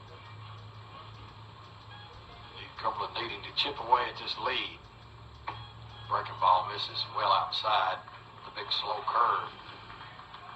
3-2 count. Mosier, the first batter faced by David Edwards.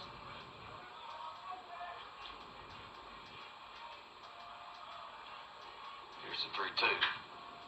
Out into right field. Shepard tracking it.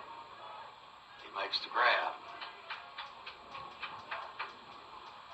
And throws it past the cutoff man. But Dalton Aquilumi cannot advance. Fly out to right for Mosier. Preston Welchel, the batter, he singled off of Huar back in the first. Come on, Preston, give us something to talk about up here. Piece of dust flew in his eyeball. Has to hump for time, and he gives it to him, and more pieces of the fence are falling down, and Shepard in right field has to retrieve another piece of the padding that goes on top of the fence. He does so and just throws it over the other side. Some zip ties for that outfield out there would go a long way. First pitch from Welchel on the way. Call strike. Good breaking pitch to Welchel. Kept it down. Lefty-lefty matchup. Here's the pitch. Up high and inside. 1 ball, 1 strike. 2 outs. 1 man on for the Phoenix, trying to crawl out of a 4-0 hole here at the top of the third of a 9-inning ball game. There's the pitch. It hits Preston right square in the back. That one got away from Edwards. You could see it when it left his hand. Breaking pitch just spun out. It wasn't like that one Hunter Mosier took that was about 88 right on the spine. Yeah, no, this was a softer, much softer. First baseman, Wilson 10. Wilson 10, the batter. He walked his first time up. All right. It's Wilson 10 time. One of our big RBI guys, leader in home runs. Let's see what he can do.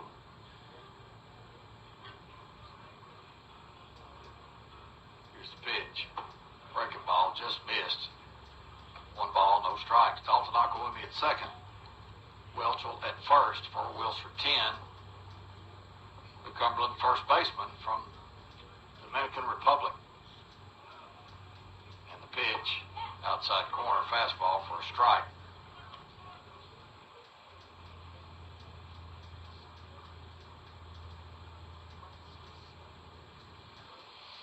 This could be a big bat in the game. We need to scratch 1 across if we can. Here's the pitch, up high. 2 balls, 1 strike. We already have 2 errors in the game. I think we had 3 last game. Is that correct? I think we had 2. I can look and see real quick. We had 2, yeah. Here's the pitch. Fouled away. 2 balls, 2 strikes. Shorten up Wilson. Make contact.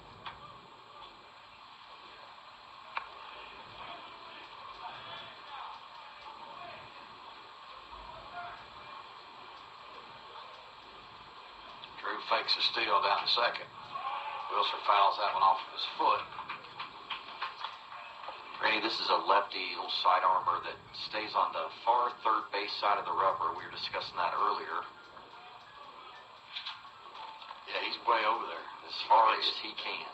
Against everybody. Well, everybody's only faced 3 batters. But even lefties, he's faced a lefty and a righty. Same place, both of them. Here's the pitch. Little ground ball toward third base. Betzel up with it. And he gets Wilson 10 at the wire. And the crowd goes wild. Pulling for the young rookie just called up from AAA. 5-3 ground out. No runs. 1 hit. No errors. 2 men left. Heading to the bottom of the third. Cumberland trails 4-0. Back in a minute. Whether it's a small repair, a missing shingle, or a whole new roof, Don Kennedy Roofing can help take care of your home. Since 1978, Don Kennedy Roofing has proudly been serving and supporting fans of the Phoenix for all their roofing, gutter, and exterior cleaning needs. The most trusted name in roofing, it always stays the same. Don Kennedy Roofing. Why call anyone else? Don Kennedy Roofing is a roofing and gutters industry leader and a proud supporter and fan of Cumberland University. For your estimate, call 615-833-9393. DonKennedyRoofing.com. Locally owned and family operated, Middle Tennessee Wash Pros is your exterior cleaning experts. Licensed and insured, we offer a variety of services, including house washing, roof washing, gutter cleaning, and concrete cleaning for residential, commercial, and industrial properties. Call us at 615-390-7915 or visit our website today for a free estimate. Middle Tennessee Wash Pros. We'll clean it up.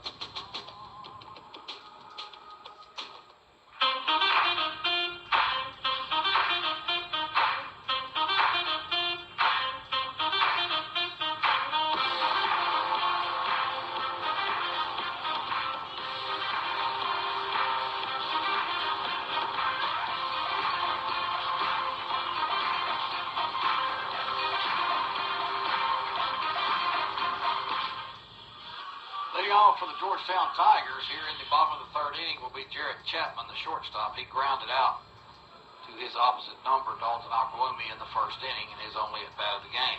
Carter Ross still on the hill for Cumberland. That was hit high and deep left field. LaRue going back at the warning track, just a step or two in front of the warning track, makes the grab.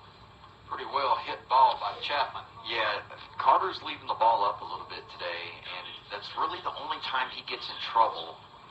Because when he keeps his fastball down, he can throw his sinker with it and his changeup. So we've just seen throughout his career when he just can't locate that fastball to set up those other two pitches, it can be hard on him. So that was one he got away with right there.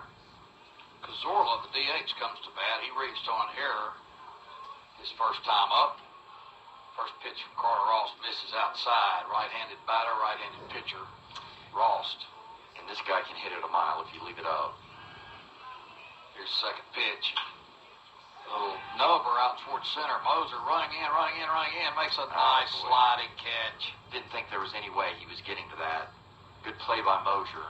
He can move, man. He's quick. Nice sliding catch running in toward the infield. 2 outs, nobody on for Nolan Smith. First baseman Smith flied out to right field his first time up. Well, 1-2-3 inning would be great for Ross.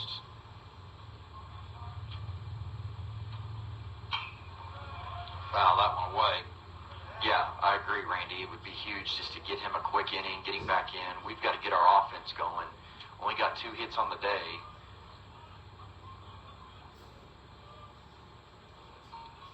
On the bottom of the third inning. Here's a pitch from Ross outside. 1 ball, 1 strike to Nolan Smith. Tigers are up 4-0. They have 3 hits, 4 runs, no errors. We have no runs, 2 hits, 2 errors.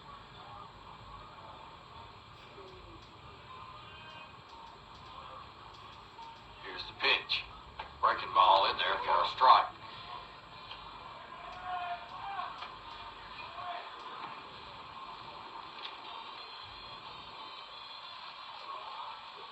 One-two now to Smith. He's choked up on his bat. It's going to be a base hit out to center field for Nolan Smith. And he is aboard with 2 away. Yeah, too much plate. Way ahead in the count, 1-2. Again, he threw a sinker, just left it up a little bit. And he didn't even take really a full hack at that, just slapped it in center field. Elijah Verge reached on the fielder's choice his first time up.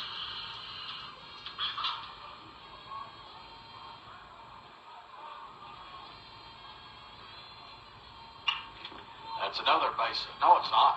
Boy, that had me fooled bad. Line drive, and Garcia snagged it out of the air. I thought that ball was... Yeah, it kind of got jammed. It looked like a changeup. Yeah. He hit up the middle almost, but it didn't get barrel on it. Thank goodness. Rocky makes a good play. 3rd out of the inning. No runs, 1 hit, no errors, 1 left. We're going to leave it right here and do this day in Cumberland baseball history, as we do at the end of the 3rd inning every time. We go back to March 29, 2006. In a rare home game played at night, the Cumberland Bulldogs outlasted Lee University 2-1 in a pitcher's duel at Lebanon's Veterans Field. Nolan McHugh drove Angel Mercado home from second with a single to left to break a 1-1 tie in the 3rd, and that was the end of the scoring for either team. Luis Magdaleno started. I met him the other day. And he threw 8 innings, allowing only 3 hits and 1 unearned run to improve his record to 4-1. And Adam Tomlinson threw a perfect 9th inning for the save. Cirillo Cruz, Victor Alvarez, and Jimmy Davenport were the only other Bulldogs to get hits in the game. A pitcher's duel 2-1 at Veterans Field, March 29, 2006. 19 years ago today. And that rivalry with Lee was just competitive. Yes, it was. It was. Lee is now Division II. They're down towards Chattanooga, Tennessee, Cleveland area. Very good program for a while. Really missed them being in the NEI. We beat them in the national championship game in 2010. Dylan LaRue, the hitter, bats from the right side against the left-hander, David Edwards, in his 2nd inning of work. Dylan fouls that one off back into the screen. Luis Magdaleno was at the Bethel Series last week. I met him. I had never met him before, but I think Coach Hunt told me he lives down in Tampa, I think he said. I don't remember. 0-1 pitch. Misses up high. It's 1 ball, 1 strike from Edwards to Dylan LaRue, the Cumberland left fielder. Switch hitter, batting right-handed for the first time in the series, I think. Outside, 2 balls, 1 strike. Phoenix need to get something going here in the 4th. Down 4-0. Here's the pitch. Inside corner for a strike. 2 balls, 2 strikes.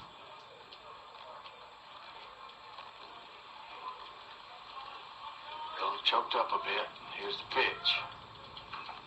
Got a piece of it, just enough to stay alive. Count remains 2-2.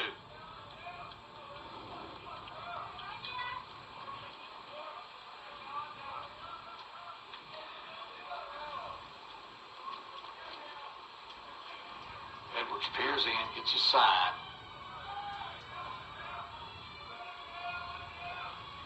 And here's the pitch. Pitch hit him on the leg. Imagine that, Dylan LaRue wearing a pitch inside. About every other game he gets hit. How many is that on the year? Do you remember? 25 or something? Just nicked his pants leg, didn't it? Barely. He barely touched it. He likes to really get where it. No, that's 17 for him now. Yeah, maybe I was thinking team or something, but man, he leads the conference in hit by pitch. Correa, the batter, squares to bunt, takes it. Ball gets away from the catcher, Roth, but not far enough for LaRue to advance. 1 ball, no strikes. Toshi was squaring to bunt, trying to get LaRue into scoring position. Got a bunt strikes. Here's the pitch, takes the bunt off, fouled back into the screen. Man, he was right on that. It was a pitch to drive for Toshi. Fastball, middle part of the plate. Correa homered last night in Game 1 of the series. Had an RBI single in Game 2 of the series earlier today. Here's the pitch. Breaking ball, good one. Yeah. In there for a strike. Good backdoor curveball to Toshi.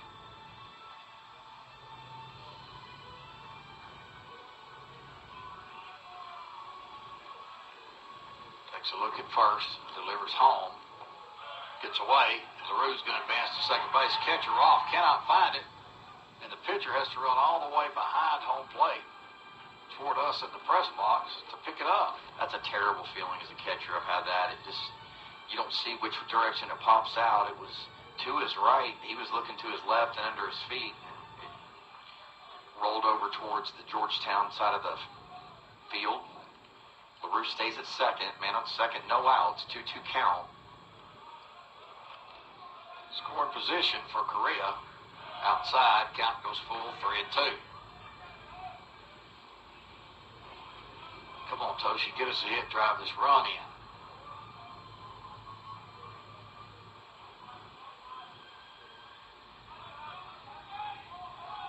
Here's the pitch. Curveball. Fouled it back.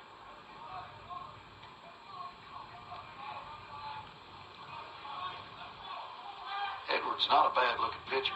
No. Both these guys that have started for Georgetown have been solid.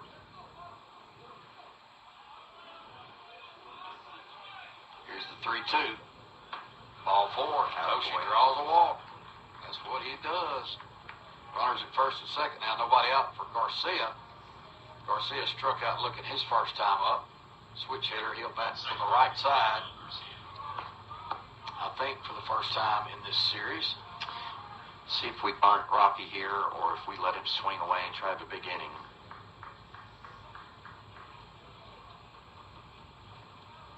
He is a very good bunter. I would think he's swinging, but you never know. Here's the pitch. He is swinging. He hits it down the left field line. It's going to drift foul. He got all of that one just about. They go out of the yard? No, but it one hop short off the fence in foul ground. Turned on that one. Really stuck it pretty good to no avail.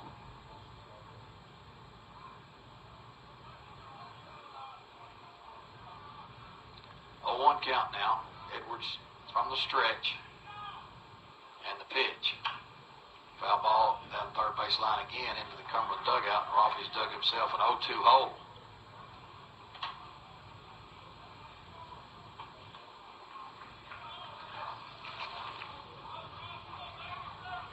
Steps back in.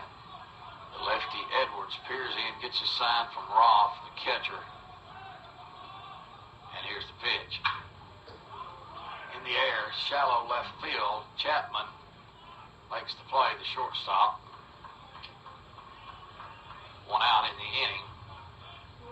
Rafi pops out to the shortstop. I think he called infield fly rule. I wasn't sure. Doesn't matter. He called it anyway. Makes no difference. Trent Duchar comes to bat. He grounded out to the pitcher his first time.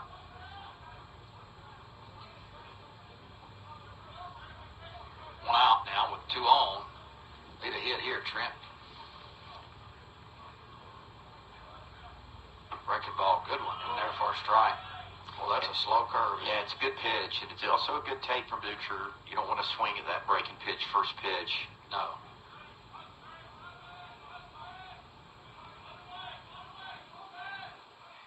Here's the pitch. Fastball just missed. Not by much. Yeah, it's a good pitch.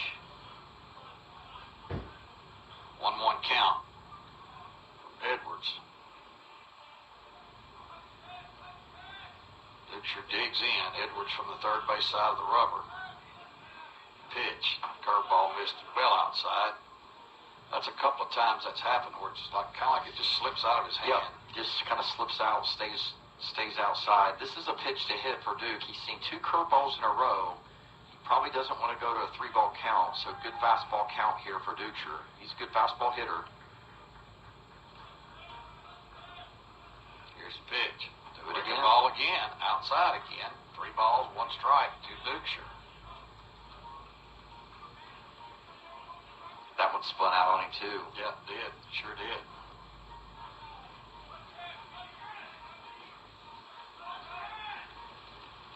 And the delivery. Fouled away. Count goes full. 3-1. That was a fastball. Could have been a pitch to drive right there. I know that after seeing 3 breaking pitches, you love to see that fastball. Now we got 3-2-1 out. See what he does. It's that one out to right field. Shepard going back. He's got a beat on it fairly deep. Makes the grab. LaRue's able to tag and go to third. But 2 outs now. Runners at first and third. Duchar flies out to right field fairly deep. Gaines Hawson steps up to the plate with 2 outs. LaRue at third. Correa at first.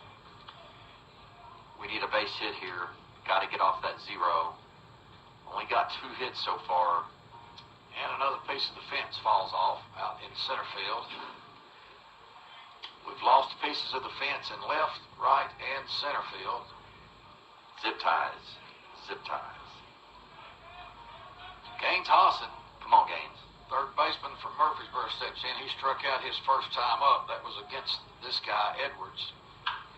It's down the left field line. Just foul. That was a breaking pitch. He timed it up. Was a little bit ahead of it. Gaines has hit the barrel a lot, especially in the first inning. Hit the ball very well. Use another one of those Gaines Hawson right field doubles. Correction struck out against Huar, not against Edwards. Here's the 0-1 inside. Good job by Roth, the catcher, to keep that from going to the backstop. 1 ball, 1 strike now. We got to rattle the bats, boys. Here comes the 1-1 delivery. It's on the way.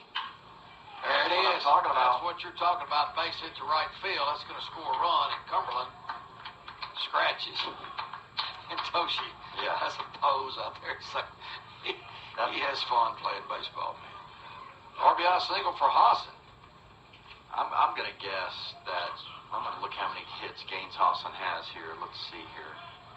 He has 17 hits. I'm going to say 12 of them have been to right field. That's pretty close. Dalton Akawume bats from the right side. Ground ball, shortstop. Chapman up with it, flips to second, and Hassan is forced at second. 6-4 fielder's choice. But Cumberland does get on the board with 1 run on really just 1 hit. 1 run, 1 hit, no errors. 1 man left on base, 2 men left on base. And at the end of 3.5, Cumberland trails 4-1. Back in a minute. This is Kenny Salas with Salas Realty Group here in Lebanon. As a proud former football player at Cumberland, I'm so excited when football season comes around. At Salas Realty Group, we're here to help in any aspect of real estate, whether that's buying or selling commercial or residential property, or if you're looking to get a cash offer on your home. Give us a shout, find us on social media or our website, salasrealtygroup.com. Kenny Salas, Salas Realty Group on the square in Lebanon, 615-268-2165. Cumberland Auto Repair is a proud supporter of Cumberland Phoenix Athletics. Located at 627 North Cumberland in Lebanon, Cumberland Auto Repair has been serving Lebanon and Wilson County with high-quality, affordable automobile care since 2002. With 5 bays and 4 ASE certified technicians that can handle anything from changing your oil to replacing your transmission or rebuilding your engine. No job is too small or too large. Owner Joe Clare says if you're happy with your mechanic, you should stick with him. But if not, give us a shot. Call Cumberland Auto Repair at 615-444-9981. Go Phoenix. WANT, WCOR, WKDA, W252DU, and W270DM, Lebanon. Leading off for the Georgetown Tigers. Following fourth is second baseman Luis Sosa. Fly ball left field. LaRue drifting back. Got a beat on it and makes the grab. In relatively deep left field. Yeah, Carter's, he's disappointed himself in that pitch. It was another pitch. I believe it was a changeup. He left up in the zone. And just another little bit more barrel, and that's on the street. So he's just struggling to stay down in the zone for some reason today. Jackson Roth, the catcher, comes to bat.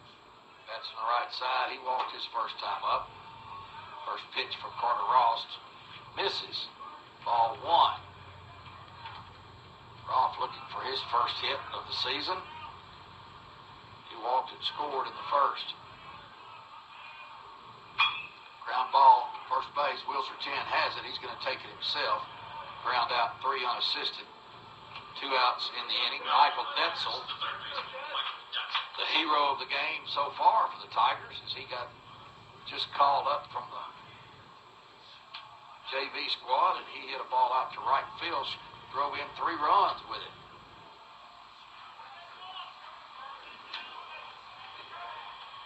He's feeling pretty good about himself right now. No doubt about it. Too. Ground ball, shortstop, Dalton Akawume has it. Throw over. 6-3 ground out for Detzel. Needed that. Sure did. Needed a quick inning. No runs, no hits. No errors. Nobody left. Heading to the 5th. Cumberland trails 4-1. Back in 1 minute. Middle Tennessee, you can count on an award-winning service team for all your home maintenance and improvement needs. Lee Company, we're A-plus rated with the Better Business Bureau and trusted by thousands of homeowners in our community. Our team is ready to assist with all your home maintenance projects, heating and air conditioning, plumbing, electrical, appliance service, and more. Experience the convenience of calling one phone number for all your home maintenance needs. Call Lee Company today at 615-567-1000 or visit leecompany.com. Directions to Outback Steakhouse. Head north on Magnolia Drive and turn left at the lights. So, what are you picking up at Outback? I'm sorry? Have you tried the Aussie cheese fries? Well, At the next light, turn right. If I had hands, I'd get them on that perfectly crispy bloomin' onion. What the? It's just another 500 feet. So close. I can almost taste that juicy Victoria's filet mignon. Well, if I could eat. Outback Steakhouse is so delicious, even your navigation system will want to play. Let's Outback.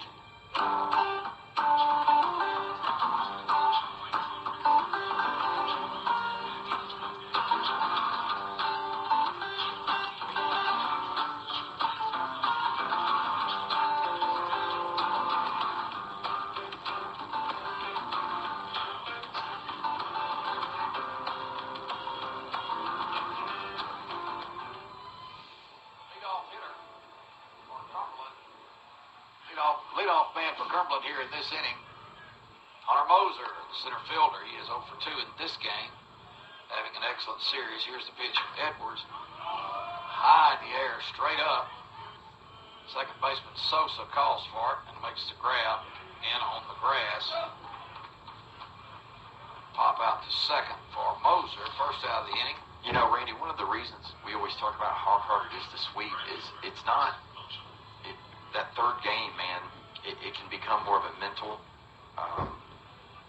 battle than it is anything else because we're the same team we played. You know what I mean? Yeah. Third time, and it's just hard, especially when you've got them pretty good a couple times. And right now, our guys just aren't.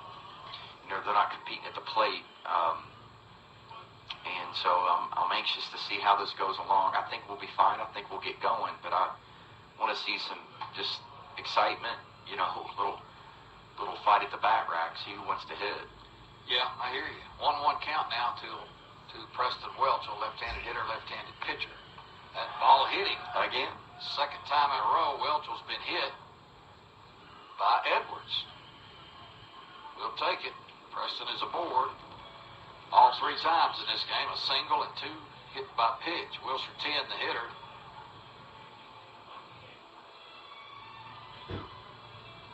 He comes up with a runner on first. Wilshire walked in the first, grounded out to third base in the third. Pitch number 1 on the way. Strike called inside corner. Good fastball down and in. That's a pitch that Wilshire likes. He loves to turn on the ball. Here's the 0-1 on the way. Gets that one out into left center field. Verge on the run and makes the grab. Fly out to the center fielder for the second out. Dylan LaRue, the batter. He was hit by a pitch his last time up. Anything in the air right now, the wind, guys, is just howling across and in. It's going to be really tough. It's just holding everything up. So we need line drives, ground balls through holes. LaRue bats from the right side against the lefty Edwards. Curveball in there for a strike. He was hit by a pitch and scored our only run back in the 4th inning.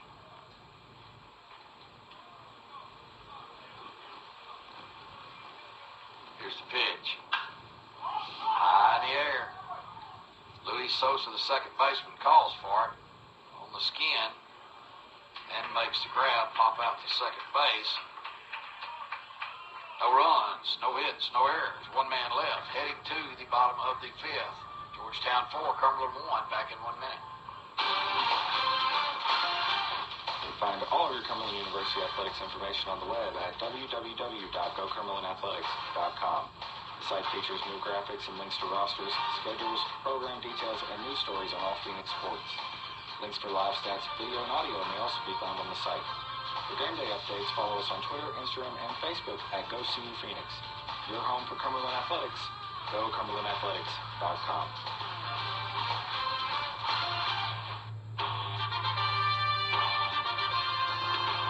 Hi, Phoenix fans. This is Quentin Wiley from Noonan, Georgia, and I'm a senior pitcher for the Cumberland Phoenix. We're fighting for a Mid-South Conference championship, and we want all you guys to be a part of it. Tune into these radio stations on Tuesday and hear us take on the 19th ranked Johnson Royals from Knoxville. Then come out to the 6 and watch us battle Campbellsville in a huge Mid-South Conference series on the weekend. All games can be heard online at WANTFM.com, GoCumberlandAthletics.com. Check out the CU website for game times. I'll see you at the 6.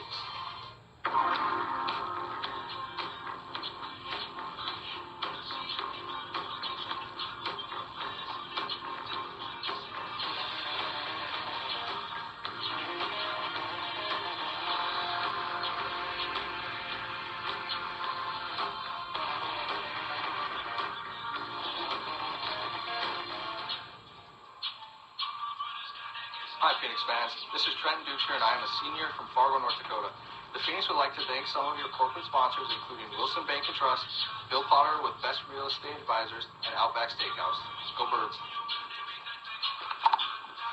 Back here at Georgetown, Kentucky, Cumberland trails Georgetown 4-1. New pitcher for the Phoenix, replacing Carter Rost, is number 41, Grayson Cole. 6'3" senior from Mount Juliet, Tennessee. Cole's numbers, 1 win, 1 loss, 6.23 earned run average, 11 appearances, all in relief. He has 1 save, 17 in the third innings, 20 hits, 12 earned runs, 8 walks against 15 strikeouts. He will face, top of the order, Braden Shepard.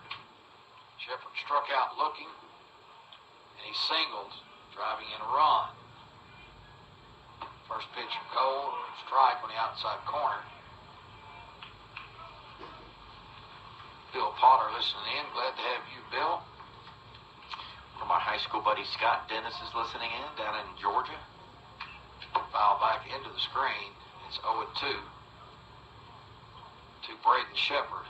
He goes to walk around the plate, and the umpire says you can't do that. Get back in here.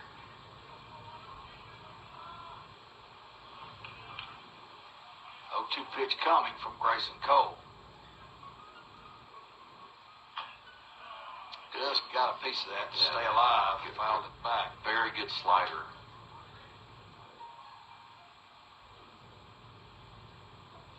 Got him 0-2. Got to be really smart here, Grayson.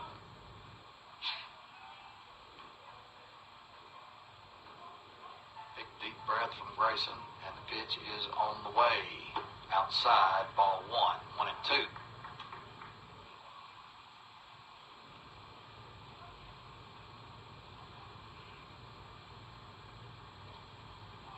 Here comes the 1-2 on the way. Foul back. Carter Rost went 4 innings. Allowed 4 hits, 4 runs, 1 walk, 1 strikeout. He is the pitcher of record at this point for the Phoenix.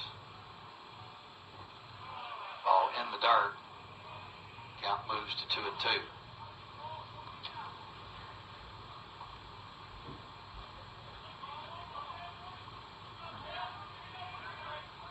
Cole, big right-hander from Mount Juliet, takes a stretch and delivers. Strike 3 called. Shepard takes it. Backwards K for Grayson Cole. Huge first at bat for Grayson. It's always nice to get that first one behind you. Peyton Rios, the batter, he'll hit from the left side. He's flied out to center. He's grounded out to second base.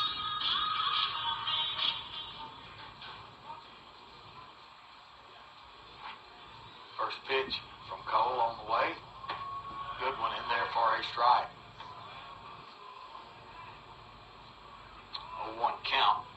9-inning ball game. We're halfway through. Ground ball right side. Come get that. Comes up on Garcia. You got to come get that. Robbie just sat on it in his position. Hop played him. That's just a routine ball. Just take 2 steps, get it on the hop. Yep, that is a routine ground ball. That play has to be made. It did come up at the end, but yeah, you're right. It's because he sat on it. Yeah, you got to come get it. And 1 runner on, 1 out for Jarrett Chapman, the shortstop. He's 0 for 2 in this game. Grayson's been hurt in the past by something like this where he gets an out I think we had an error behind him, and then there was a couple hits. So hopefully he can just shake this off and get the next one, get a double play ball here.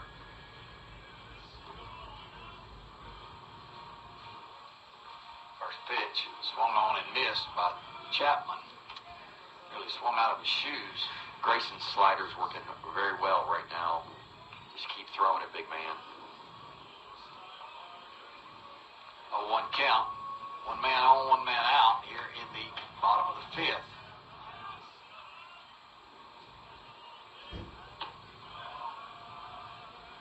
Ball one misses up high, maybe outside as well. To the right-handed hitter Chapman from the right-handed pitcher Grayson Cole. Our outfield is playing pretty shallow as well.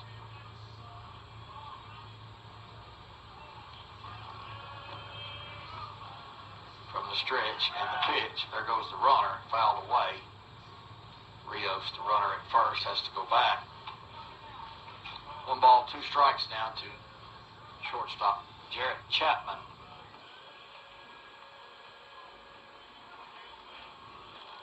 From San Jose, California.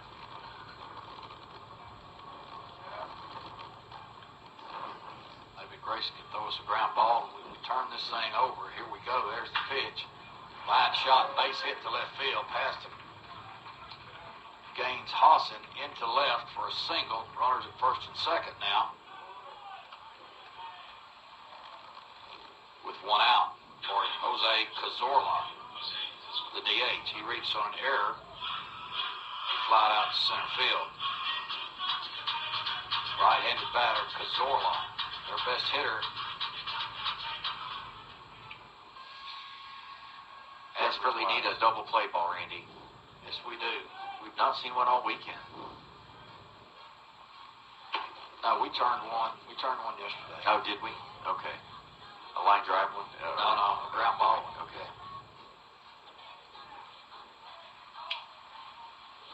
1 ball, no strikes. Cole takes a deep breath, takes a look at second, and delivers up high, 2-0.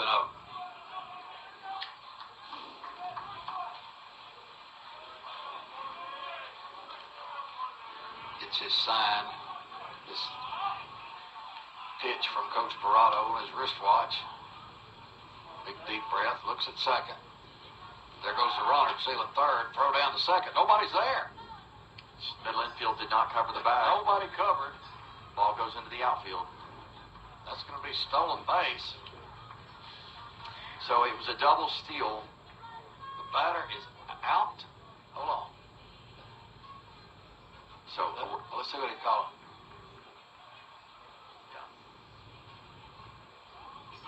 Okay, he's having a word with Coach Geit of Georgetown. He's calling the batter Cazorla out. Boy, what a break this would be. The runner at second, Rios, was stealing on the pitch. The batter wouldn't be out, though, would he? That's what he said. That's what the umpire said. We're trying to listen. Yes, he sure did. Coach Geit's not really arguing too much about it. So the batter, Cazorla, is out, and the runners have to go back. Man, what a break. What a huge break. Holy cow. Because we didn't even have anybody covering. So to recap that, it was a double steal. There's man on first and second, double steal, and instead of Dutcher throwing to third to the lead runner, he throws behind, and our middle infield just did not cover the bag at all. It was hitter's interference, so he stepped in front of our catcher throwing to second, calls the hitter out, sends the runners back to the bag. Huge break, 2 outs. Takes a run off the board. As Rio scored all the way from second when the ball went out to center field. Ball hit down the right field line. That's going to be a base hit, and none of that's going to matter as 2 runs are going to score. Welchel has it in the corner. Smith is heading for third.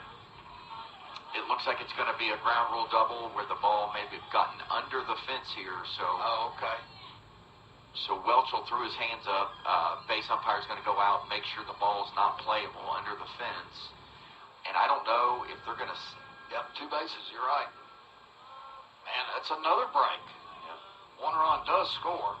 It was stuck under the windscreen. We've talked about the windscreen at Georgetown a lot this weekend. It's in bad shape. And it just hit the fence and lodged up underneath the windscreen.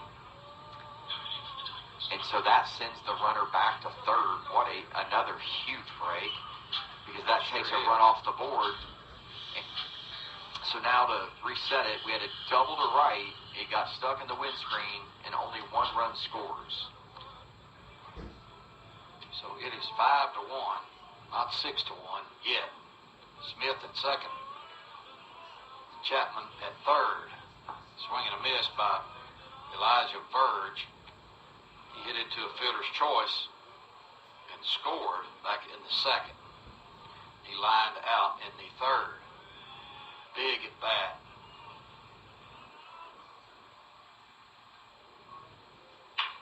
Ground ball, third base side. Hawson has it. Throw over in the dirt. 10 scoops it. Good gracious, Gaines. Throw that baseball, son.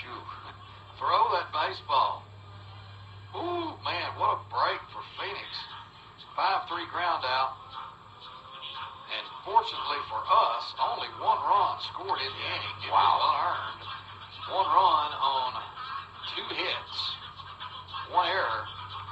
2 men left. Hopefully we explained all that well. That was a mess. Yeah, at the end of 5, the score is Georgetown 5, Cumberland 1. Back in a minute. Support for Cumberland Athletics is provided by Hamilton Springs, Tennessee's first transit-oriented community. The award-winning development on Highway 70 in Lebanon includes a Music City Star train station. Homes and lots as well as apartments are available within the Jack Bell Builders development. For more information, contact Anita Tate or visit HamiltonSprings.com. If you're planning a weekend trip, the first stop on your itinerary should be Enterprise Rent-A-Car. They're the folks with a wrap car, which means you get the best rental package around. They also offer weekend specials that let you unwrap even better deals. Located on the bypass of Lebanon, they are just around the corner, and they'll even pick you up free. Before you get away, get on the phone and call Enterprise Rent-A-Car at 1-800-RENT-A-CAR. Pick Enterprise, and they'll pick you up.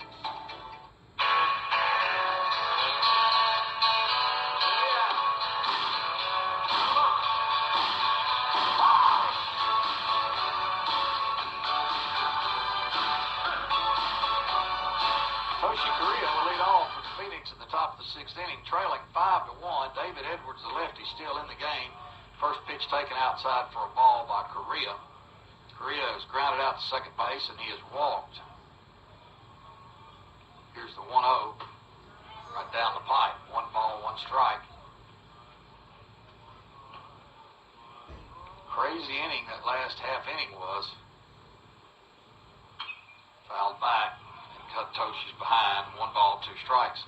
You know, I don't remember that hitter's interference being the batter out, but I guess I just don't remember, you know what I mean? It seems like earlier in the season, we had called the guy out at second out, but maybe I'm wrong on that? We'd had one down at Reinhardt when that happened. Ball in the dirt, gets by the catcher, and it's 2-2.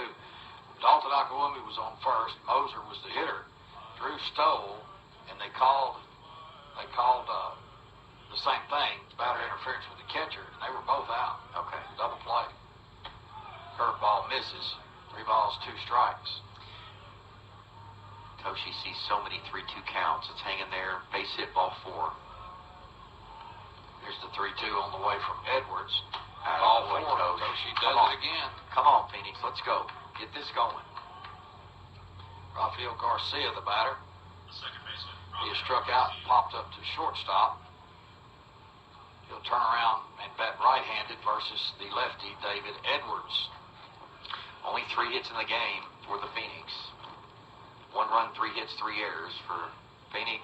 5 runs, 6 hits, no errors for Georgetown College.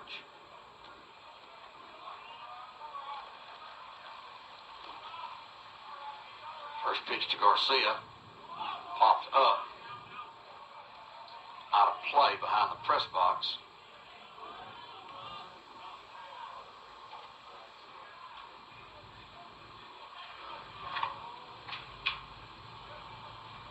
That run last inning will be unearned. Not that that really matters, other than statistically.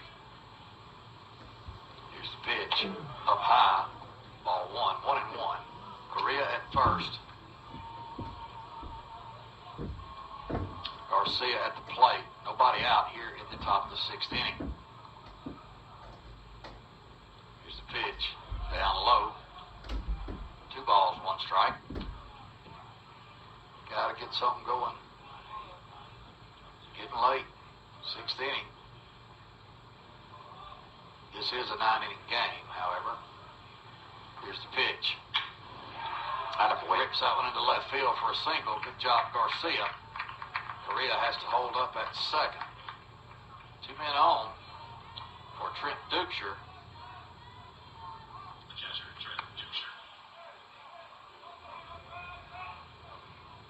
Trenton Duxer has grounded out to the pitcher, flied out to right field. It's going to be a pitching change. Back to the station for 60 seconds. We'll be back.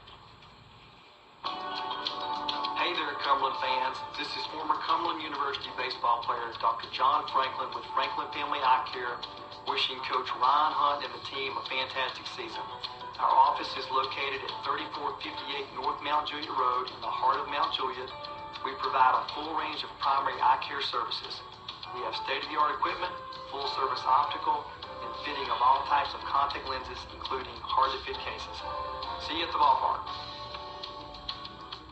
Sports World in Lebanon offers school apparel for your favorite sports team. Hoodies, shirts, hats, ear warmers, and toboggans to show off your school spirit. Sports World also specializes in team uniforms, equipment, and sporting goods supplies, offering customized apparel with screen printing and embroidery to carry North Face, Columbia, Under Armour, Adidas, and more. The staff at Sports World is happy to assist you with all your sporting needs, big or small, open Monday through Saturday. Find them on Facebook for new arrivals and information. For anything and everything sports, think Sports World in Lebanon.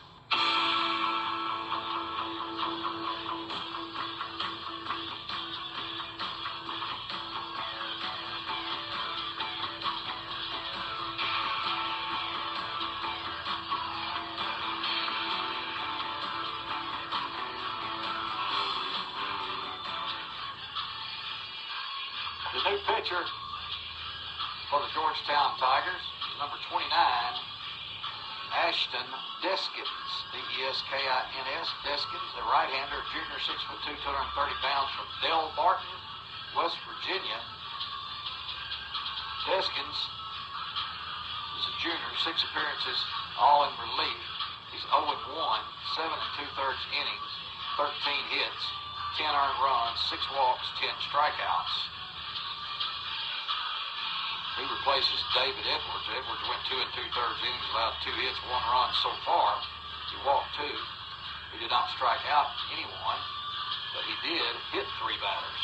Ray and I were talking off air that we are glad to see Edwards go. He was solid lefty. Yeah, he gave us trouble.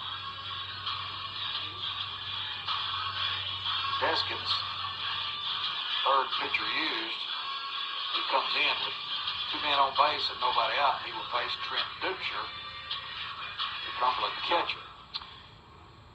See if we do anything here offensively to move runners or try to generate some runs. See how Coach Hunt's going to play it. Down 5-1. May have Duxer bunt. I don't know. I'd love to see a big inning, but we desperately need a couple runs. Stay on the double play ball. Yes, we do. Here's the pitch. Squares to bunt. Bunts it. It hit him. He's in the box, or is he out of the box? He was in the box. He called a foul ball. Good job. The Georgetown bench was hollering as though, he's going to ask the base umps now, was he out of the box? If he's in the batter's box, it's a foul ball. If he's out in front of the plate, out of the batter's box, then he is out. The home plate ump's going to ask the base umps, and they're huddling him halfway between home plate and the pitcher's mound. He's just going to ask him, did they have a better look? And on a sacrifice, Duxer got out ahead of him just a little bit. You got to make sure that foul ball is ruled. Good job. Another break for the Phoenix. We've gotten a couple of breaks in this game. Got to capitalize. On a drag bunt, you're coming out of the box and bunting. And on a sacrifice, you're just squaring, making sure it's down. And Duxer got out ahead of the front of the box a little bit, but big break for the Phoenix not to get an out on that. 0-1 count, no outs. Trent Duxer at the plate. 0-1 count, second pitch from Deskins. On the way, squares to bunt. Bunts it up to third base line. That's a good bunt. Detzel has it. Tries to throws it away. That's going to score a run. Here comes Garcia. He's being sent. Here comes the throw. He's going to be in there easily, and Dukeshire ends up at third base. Boy, that's a break we needed. Perfect bunt by Dukeshire. Very tough play for Dutzel down at third base, but threw it right over the head of the first baseman. Good throw had him, but it got all the way down in the right field bullpen. 2-run score. Dukeshire's on third. I love it. And Ty Martin will come in to run. What do you score that, Jason? Nope, not a hit in the air. Just sacrifice in an error. Sacrifice in an error. Okay. Sack bunt and an error. I mean, the error was obvious, yeah. Yeah, good throw had him. I mean, it would have been a tough play, but no RBIs for Dukeshire. But the run score, and that's what really matters. Now the umpires are talking about something else. What are they talking about now? Where they're going to dinner tonight, I guess. They gathered up and talked again, but anyway, nothing came of it. So Dukeshire ends up on third. He's replaced by Martin as a courtesy runner. 2 runs in. Dukeshire will get credit for a sack bunt. And the error charged to Detzel. Here comes Hawson. First pitch missed outside. Score's now 5-3. First error for Georgetown, and it was a big one. Yes, it absolutely was a big one. It was a great bunt. Great bunt. Even if he throws him out, still a great bunt. But that's even better. Second pitch to Hawson. Same place, ball. He's working that slider away from Hawson. We all know Hawson likes to go away with this, so if he stays away from him, I could see that single into right once again. You called it last time. Yeah. Hawson drove in a run. Hits that one in the air, foul, gets out of play. Just got to keep playing. Phoenix got to keep playing, doing a good job. We've kind of cleaned it up a little bit from those early innings. Had a little bit of ugliness, but we've had a couple of giant breaks. Yeah, man. Huge breaks go our way. That's good. Here's the pitch.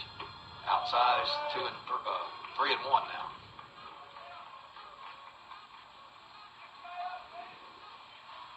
Hitter's pitch coming to Hawson. 3-1 count. Give us a single, Gaines. That's all we want. Here's the pitch. Ball 4. We'll take that as well. Good at bat. Hawson's at first. Martin's at third for the leadoff hitter, Drew Dalton-Akawumi. Pitch struck out single and hit into a fitter's choice. Walks have hurt Georgetown this weekend. This game, not so much. I mean, I guess the only run we had scored before was from a hit by pitch. Right. And then so far we've got 2 walks this inning, so let's keep them coming. Toshi walked leading off this inning.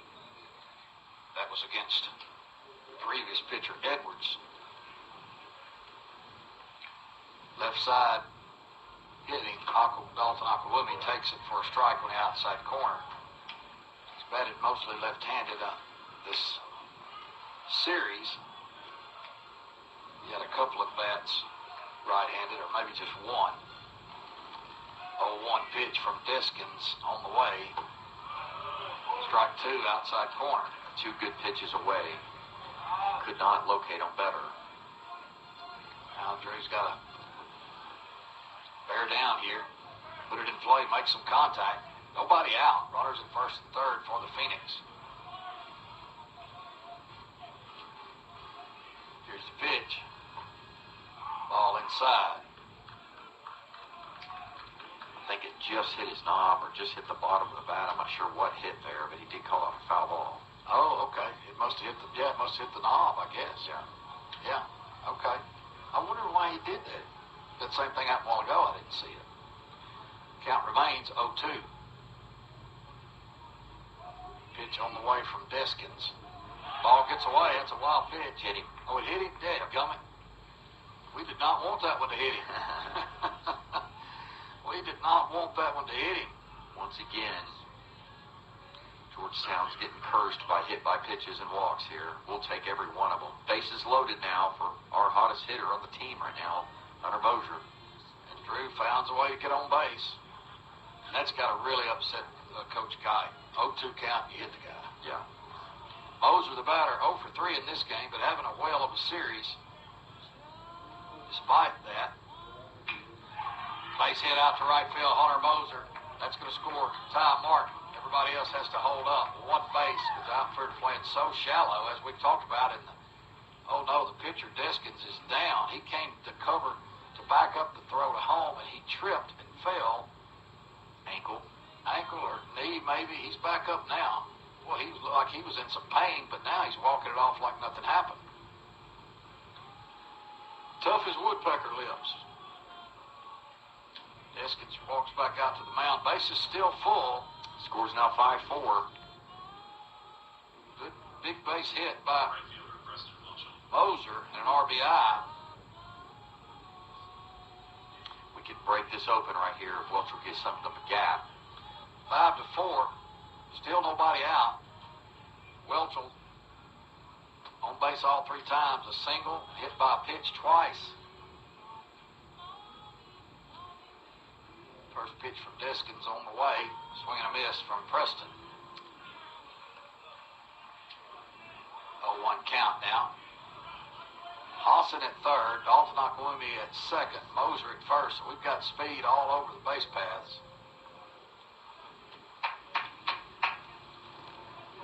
Just don't strike out or pop up. That's what we don't want. Check the swing. He went. He did go. Preston tried to act like he didn't. He knows he went. I didn't do it. I didn't do it. That wasn't me. That was almost a full swing. Yeah. I like him trying to sell it, though. Might be a sales guy. He did try to sell it. 0-2 count. Protect yourself now, Preston. Here's the pitch. Base hit to the right side on an 0-2 pitch. That's going to tie this game up. Throw back behind. Looked just exactly like the previous base hit by Moser. Everybody can only move up one base.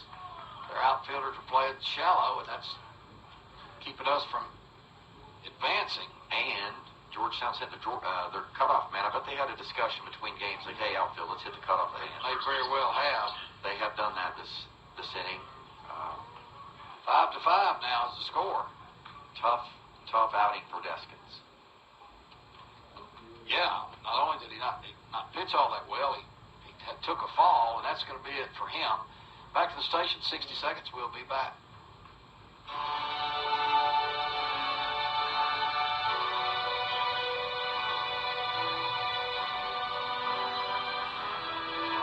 Emmanuel Baptist Church is proud to sponsor Crum University Athletics.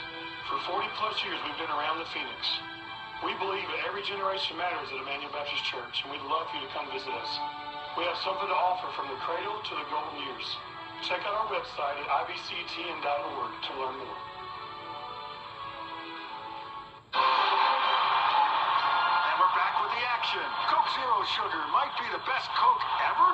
That's right, Jim. With an irresistible taste and zero sugar, Coke Zero Sugar is a must-try for any sports fan. So make sure you... Wait, Jim, I didn't mean try it right now.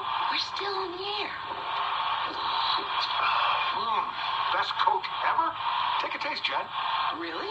No, not right now, Jen. We got a game to call.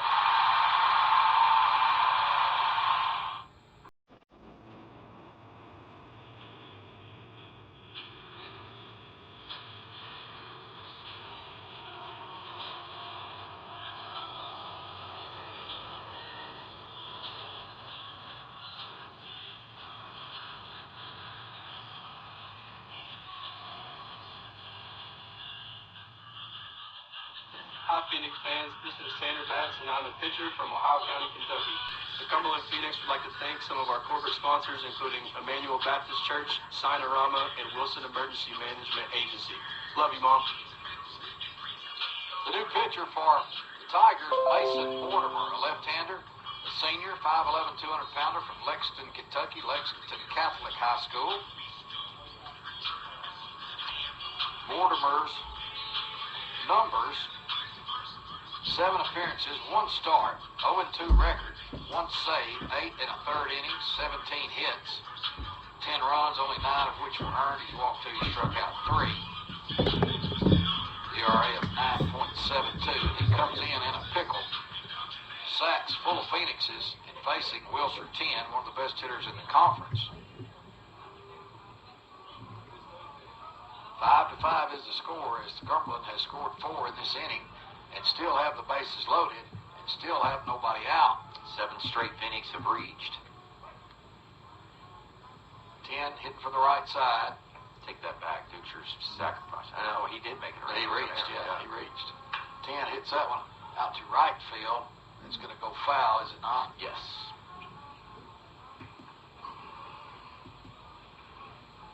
Is it okay if I stand up, or will that in some way kind of jinx this? No, I'm okay with that. Okay, all right. Since I asked, you mean? You're good. Only because I asked. That's right. 0-1 count to 10. Takes a look back at second, does Mortimer, and fires homeward. 10 hits that one to right field as well, but it's also going to get out of play. He's behind Mortimer, 0-2. Mortimer is pitcher number 4 used in this game by the Tigers. Protect yourself here, Wilser. And the pitch. It's that one out to right field. Shepard on the run. He can't get there. Just foul. Man, foul by about 2 feet. Wilser was really just protecting Randy. Just kind of trying to fight the ball off, and he hit it down the right field line about maybe a foot foul. That would have cleared the bases. Oh, yeah. And the ball went farther than I thought. He just sort of reached out there and tapped it, trying to stay alive. And that ball went pretty good ways down there. Shepard had a long way to run, couldn't get to it, but he was barely foul. Count remains 0-2. Mortimer in the stretch. And the pitch. Up high, ball 1. Cumberland has rallied to tie it here in the 6th, 5-5. We got to have more than that if we want to win. Trying to do just that with nobody out and bases loaded. And cleanup man 10 at the plate. Here's the pitch. Inside. Good job by Roth, the catcher, to keep that one from going to the screen. 2 balls, 2 strikes to Wilser 10.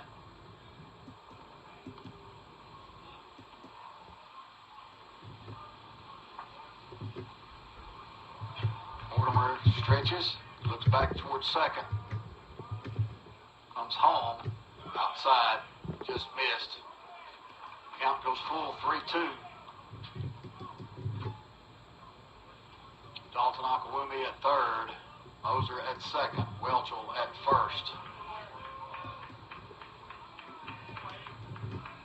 And the pitch, inside, ball 4. Wilser 10 comes back all the way back from an 0-2 count, draws a bases loaded walk. And I'm telling you, we've said this before, these guys take pride in their walks. Did you see Wilser? He was fired up. Yep, absolutely. You got to love that, man. No doubt. That's 8 straight hitters that have got on base. Dalton Akawumi scores. Moser makes it to third. 4th free pass of the inning. Welchel to second. LaRue, the hitter, first pitch takes for a strike. 6-5 now. Cumberland takes the lead. Dillon's due. Love to see him just hit something hard. Batting from the right side against the lefty Mortimer. And the pitch. Popped up on the infield. Catcher behind home plate calling for it. Roth and makes the grab. Pop up to the catcher. And LaRue is out. First out of the inning.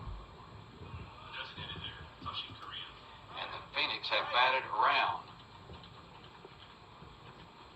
Still have bases loaded with only 1 out. Correa started this mess with a walk. And he came around to score. 65 is the score with 1 out. Sacks full of Phoenixes. Correa the hitter. Here's the pitch. Takes it for a strike.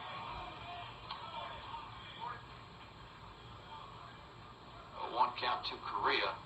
What a big walk by Wilser 10, man. That was just bases full, fall all the way back from an 0-2 count. And the pitch. Outside. 1 ball, 1 strike. That wind is whipping. Big gap in right center as the center fielder Verge is playing over toward left. Here's the pitch to Toshi outside. 2 balls, 1 strike.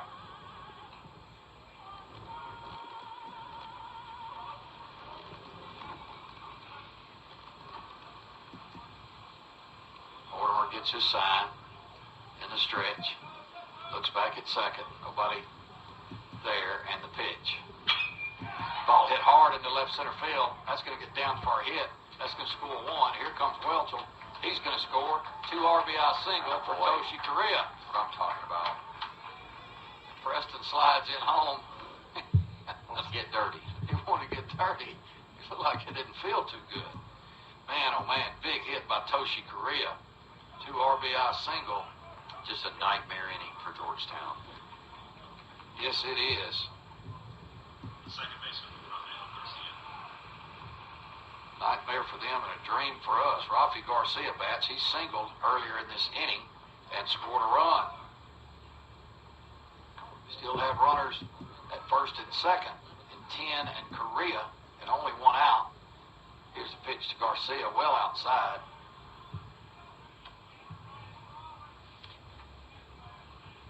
Ball 1 to Rafi, switch hitter batting right-handed against Mortimer.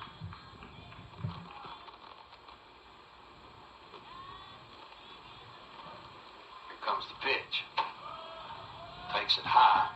2 balls, no strikes. This all started with a walk single and then a sack by Duxer that scored 2 runs off a throwing error. Here's the pitch. Head coming, popped up on the infield.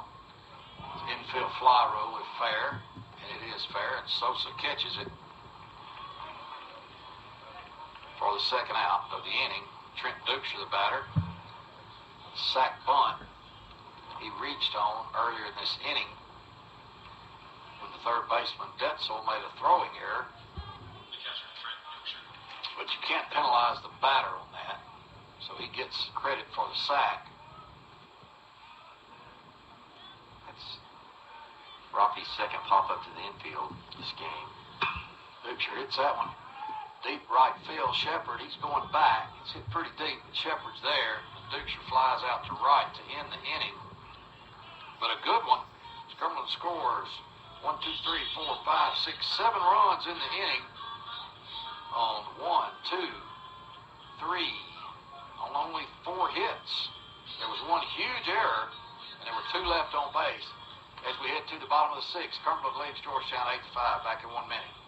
What do you look for in a sign store? Experience, quality, premium products? How about all of the above? At Signorama, we've served our communities with quality products and exceptional customer service for 35 years. Everything from vinyl banners and yard signs to channel letters to truck and car wraps. We create eye-catching designs that will enhance your business's visibility and get great results. Contact us today to learn more about custom signs or for a free consultation. Signorama, locally owned and nationally known.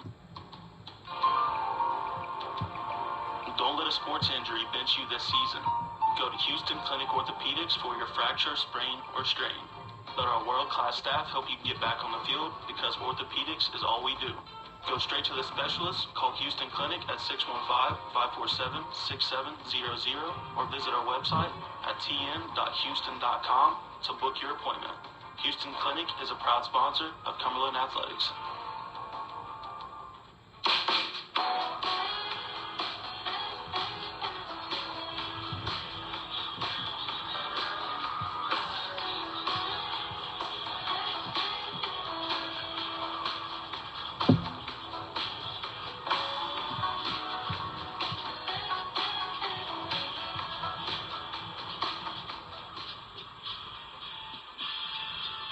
Bottom of 6, Cumberland has taken the lead with a big 7-run inning in the 6th inning to take an 8-5 lead over the Tigers of Georgetown. Grayson Cole still on the hill for Cumberland.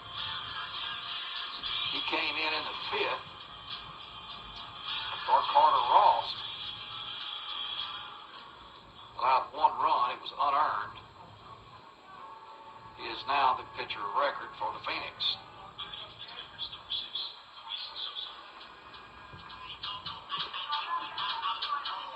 Looking at the pitchers for Georgetown, Edwards went 2 2/3, allowed 2 hits, 3 runs. They were earned. Walked 2, did not strike out a batter.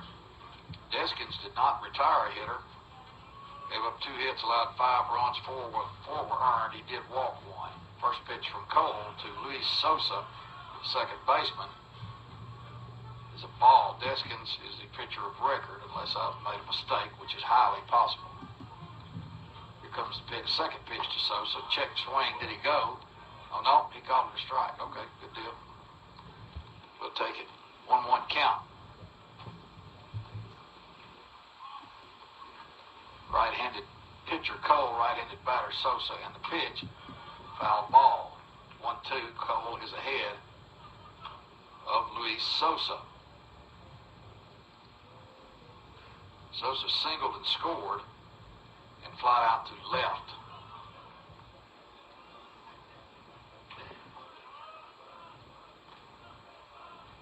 Here's the pitch. Swung through it. Little half-hearted tentative swing. Couldn't lay up that high fastball. Yep. Strikeout for Grayson Cole, his second. Jackson Ross, the catcher, bats. He walked and scored back in the second inning.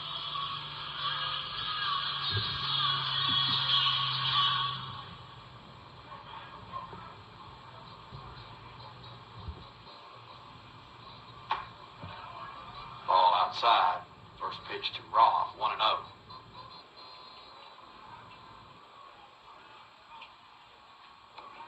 Cole takes a deep breath like he does before every pitch. Hits that one right back where it came from, right past Grayson Cole's glove for a single to center. That's his first hit of the season. Michael Detzel comes to bat, playing third base. He singled or doubled, don't know what they ruled it, in the second inning and scored. Henry Cruz is coming in to run at first. I know you can't see first base from here. I cannot. Cruz is running for Roth, the catcher, courtesy runner. And with 1 out and 1 on, Detzel is the hitter.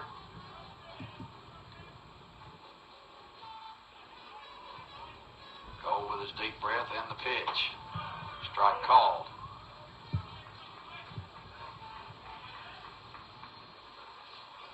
Takes a look at his third base coach, gets his sign. Cumberland leads by 3, 8-5 in the bottom of the 6th. This is a 9-inning ball game. Here's the pitch.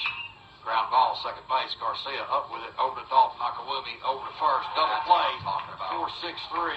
Beautiful turn right there. Pitcher's best friend as Detzel hits into the 4-6-3 double play to end the inning.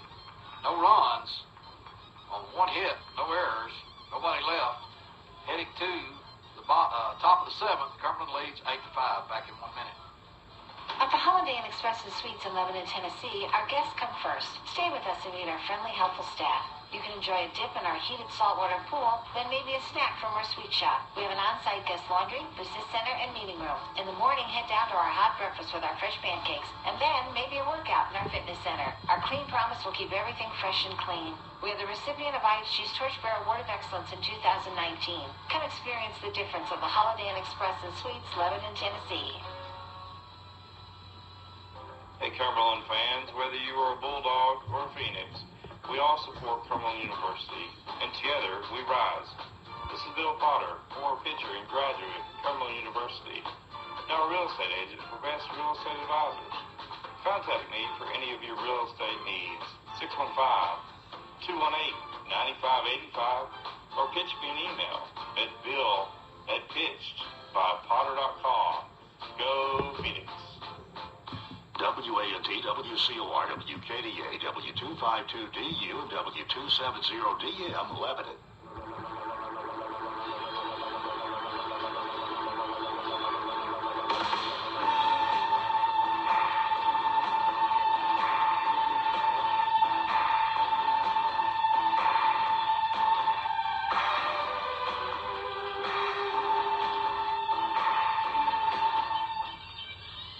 Hey Phoenix fans, this is Rafael Garcia. I am an infielder from Venezuela. We would like to thank you. Some of our sponsors, including Cumberland Auto Repair, Hamilton Spring, and Franklin Family Eye Care. Go Phoenix.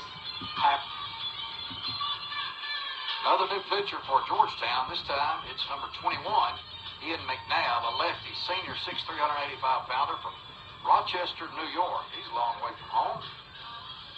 We'll check his numbers for McNabb. 2 appearances. This is his third. Both in relief. He's only thrown 2 innings. He's not allowed a hit. He allowed 1 run. It was unearned. He's walked 4. Has not struck out a batter. And he will face for Cumberland here in the top of the 7th inning, 9-1-2. Gaines Hassan, Drew Dalton Akawumi, and Hunter Moser. Hassan has a single, RBI, a walk, and a run scored. First pitch from McNabb, the lefty. Oh, hit Skane right on the foot. And we'll take it, as we always do. That is the 4th hit by pitch this game for the Phoenix. Yeah, we're getting close to 100 on the season. We're over 80 now. Not sure exactly. Dalton Akawumi bats from the right side against the lefty, McNabb. With Hassan at first. First pitch, bunts it, pops it up in the air. Catcher Roth can't see it. I don't know that he could have got to it anyway. It falls harmlessly to the turf. Drew has struck out the first, single in the 3rd, hit to a fielder's choice in the 4th, hit by a pitch and scored in the 6th. So he is 1 for 3 officially with a run scored.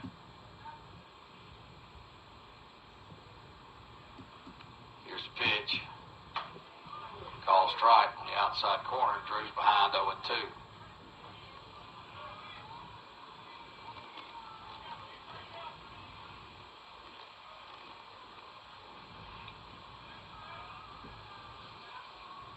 He was hit by a pitch on an 0-2 pitch last inning.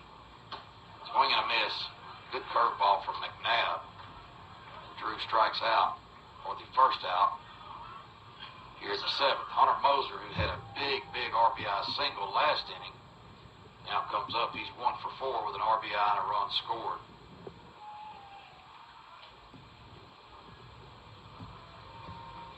Bats from the right side, as always. Ball in the dirt, gets away from Roth. Gaines Hassan is going to make it to second base. That's another wild pitch.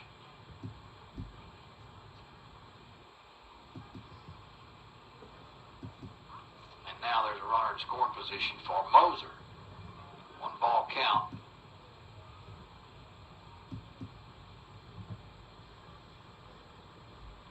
Moser steps back in. Ian McNabb looks to Roth for his signal. For his sign. He got it. And the pitch. Moser takes it high. 2-0.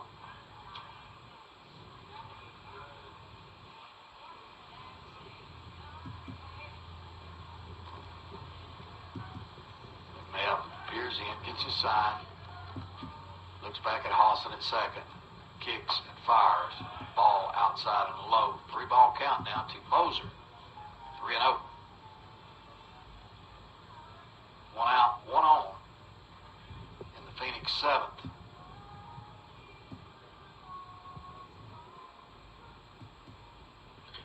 And the pitch. Ball 4. Moser is aboard. Runners at first and second now for Preston Welchel. Good day for Preston. 2 singles, 2 hit by pitches, a run scored, a run driven in. He'll face the lefty, McNabb, for the first time. 11th free pass, including hit by pitches today. Man, oh man. It's just killed him this weekend. It has. First pitch, ball up high to Welchel.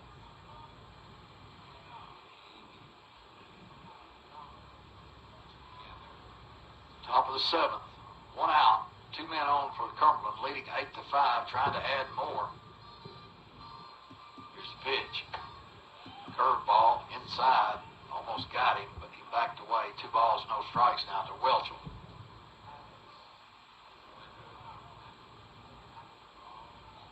Welchel's I said, been on base all 4 times, all 4 plate appearances today. In this second game, I should say. Here's the pitch. In the dirt, gets by Roth. Everybody's going to move up on another wild pitch by McNabb. That pitch barely made it to the dirt circle. I mean, it was probably a foot or 2 in front of and out in front of the right-handed batter's box. Roth had no chance. No. There's just nothing you can do with that. You just try to stand up in front of that and knock it down. Try to be a hockey goalie. Yeah, it's the worst, you know. Now we got two runners in scoring position with 1 out and a 3-0 count on Welchel. He takes it, ball 4. That's what we do. Bases are full now on a hit by pitch and 2 walks for Wilson 10. Here comes the coach out to have a word with McNabb. I don't know if he's making a change or that's the pitching coach. So usually it's the head that does that. But they do have a guy up in the pen, a right-hander. He's going to try to settle McNabb down. McNabb did strike out Dalton Akawumi, but he has hit Gaines Hawson. He's got good velocity, and then he's walked 2 more. So we've got the bases full. Randy, update from Cumberland's. I thought that series was over, but I got confused. So Cumberland's is up 4-3 in the bottom of the 4th with 1 out. So close game in Williamsburg. All right, thank you. The umpire's going to break this meeting up. You said Cumberland's is up 4-3 over that? 4-3, bottom of the 4th, 1 out. My daughter's there watching, sending me text updates as I watch the box score. And ragging them. Oh, yeah, Davies letting them have it, just like her dad. Wheels for 10. Cumberland first baseman steps up. He's walked, grounded out to third, flied out to center, and walked, driving in a run. He could do that again if he walks this time. Productive at bats. Here's the pitch. Outside, ball 1. Coach Hunt and I were talking about that this morning, Coach Ryan Hunt, and this team is bought into team at bats. That's what Wilster did in the previous inning when he walked with the sacks full after getting an 0-2 count. Here's the pitch. Outside again. Gets away from the catcher Roth. That's going to score Hawson. And this is a bad news Bears inning for Georgetown. It's a nightmare for Raff because there's not a whole lot he can do about this. The balls are just bouncing all over the place. So now we've got Moser at third, Welchel at second. Makes the score 9-5. Phoenix up. 10 has a 2-0 count at the plate. And the pitch. High and away. 3-0 count. Well, now he can't get an RBI with a walk. He's going to have to drive these runs in if he wants an RBI.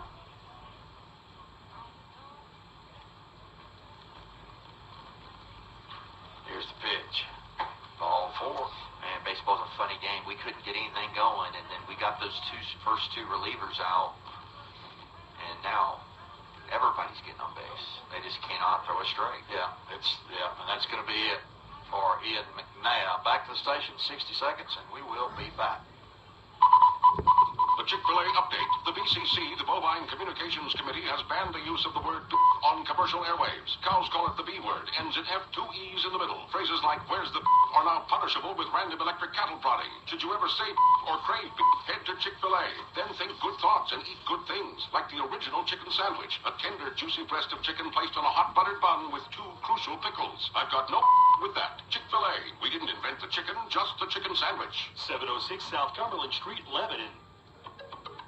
Did you know that Southeast Impressions is your source for corporate attire, whether screen printed or embroidered? And they can get you any promotional products, too. Their art department includes a graphic artist, so the professional staff on site can save you money. From design to delivery, Southeast Impressions has been home-owned and operated in Wilson County since 1996.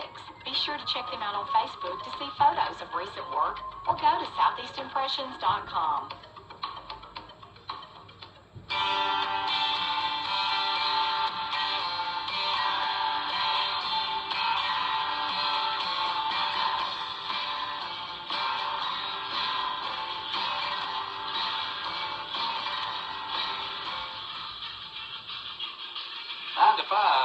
Cumberland leads Georgetown here in the top of the 7th inning. Only one man out. The bases are full of Phoenixes.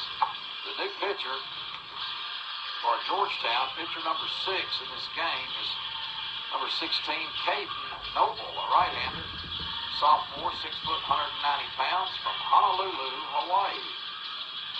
That young man's a long way from home, almost as far away as Toshi. Yeah. We'll look at Noble's numbers.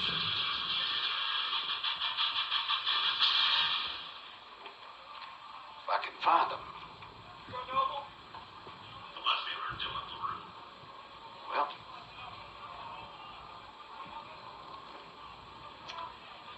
is this his first appearance, Jason? I don't see him. Okay, all right, this is his debut. And he's comes in a bad spot to do it, facing Dylan LaRue. Base is full. Dylan turns around, bats from the left side. First pitch taken for a ball.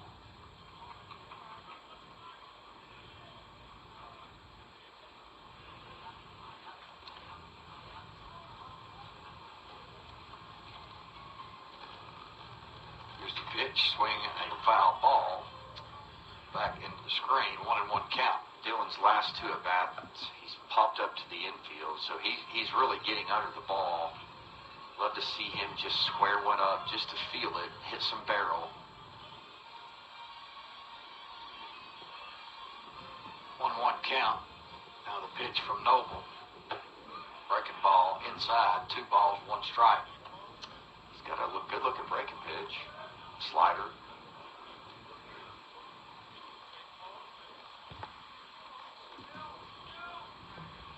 Here comes the 2-1. Swing and a miss. Good breaking ball. Yeah. Good pitch. Yeah, he's got a good breaking pitch. 2 balls, 2 strikes.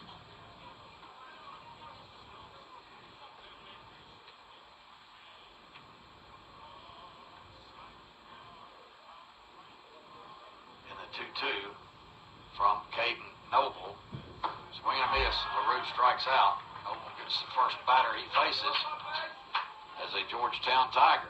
Beat him with 2 or 3 sliders. Good pitches down in the zone. 2 outs. Toshi Korea. And this game has a single, 2 walks, a run scored, 2 RBIs. That's on the right side with the sacks full. Here's the pitch. Down and away, 1 ball. No strikes. 9-5. Cumberland leads and are threatening to add more.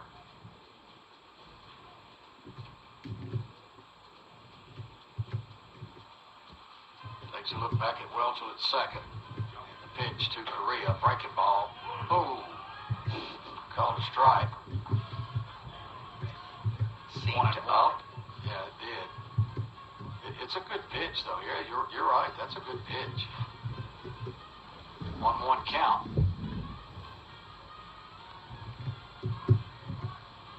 Here's the ball outside. And low. 2-1 now to Korea.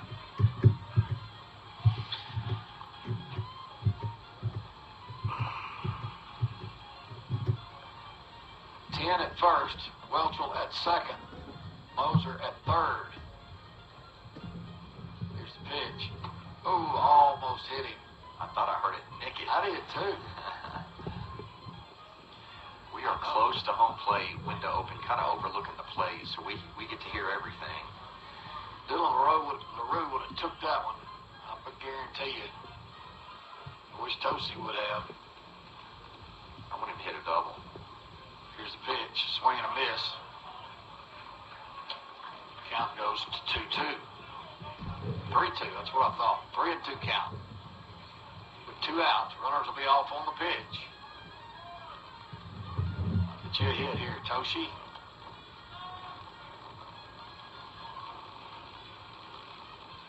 Here they go. Swing and a miss. And Caden Noble comes in and strikes out 2 in a row. Good job, Caden Noble. Good-looking pitcher.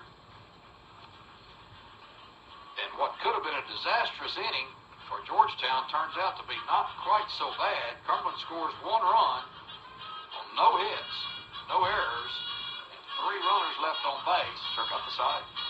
7th inning stretch time. You can stretch now, Barbara.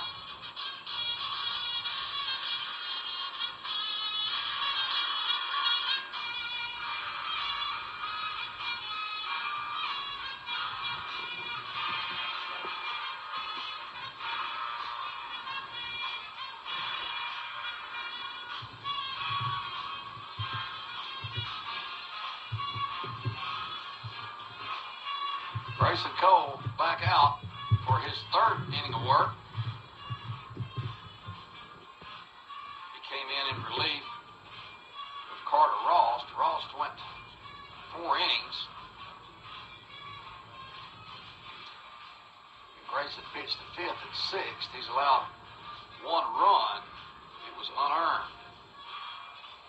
The right-hander from Mount Juliet. He will face, for the Tigers of Georgetown, the top of the order, Braden Shepard. 9-7-3 for the Phoenix, 5-7-1 for Cumberland. For Georgetown. Georgetown had a 4-0 lead.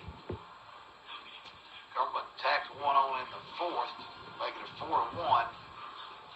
Then Georgetown scored 1 to make it 5-1, and we were lifeless almost. But we came to life with 7 big runs in the 6th and 1 more in the 7th, lead 9-5.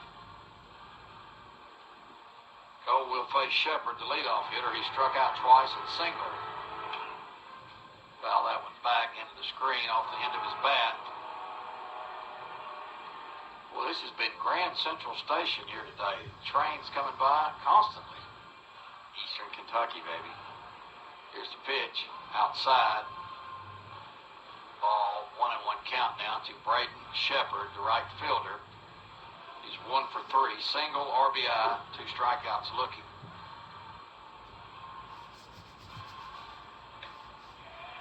He did swing, says the home plate umpire. Dukeshire asked him to check with first base umpire, and he says, I don't have to check. I can decide that on my own, and he does. 1-2 count now to Shepard.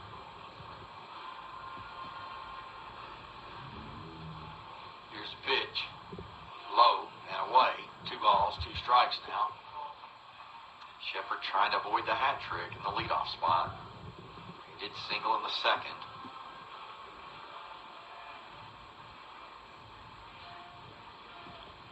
Pitch from Cole. Not sure what was wrong with that. Called a ball. 3-2 count. Must have been low. Full count now to Braden Shepard. Lost him. Ball 4. Shepard is aboard. The good news is that Grayson's missing low. Bad news is he walked him. Peyton Rios comes up now. He is flied out to center, grounded out to second, and reached on an error.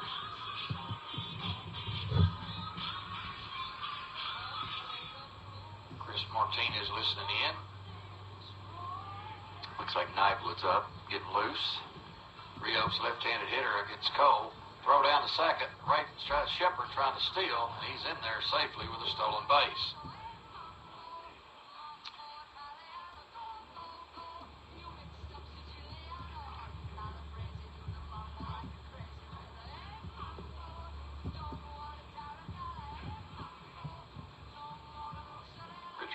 Listening from the land down under Australia. Glad to have you aboard, Richard. It's either tomorrow or yesterday out there. We're never sure. Breaking ball misses. Man, he's just missing low, barely. Just make a little adjustment here. Those are just out of the zone. Not by much. 1-1 count to Rios with Shepard on second. Good lead out there. Here's the pitch. Breaking ball, called strike. 1 ball, 2 strikes.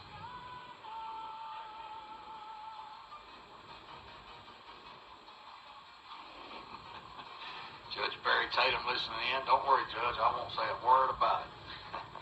Your secret's safe with me. Here's the pitch. High in the air, center field. Moser getting around the ball. Shepard not going to tag. That ball was blown way back toward the infield. And Shepard has to hang right there. Fly out to center field for Rios. First out. Jared Chapman, the batter. He is grounded out, fly out. It's singled.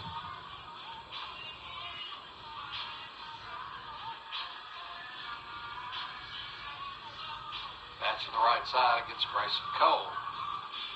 Georgetown got a runner in scoring position trying to cut into this 4-run lead. Each team has 7 hits. Phoenix, unfortunately, have made 3 errors. First pitch misses low. Ball 1 from Cole.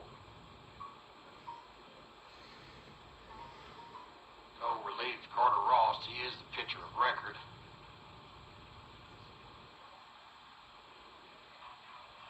Get a big lead in second.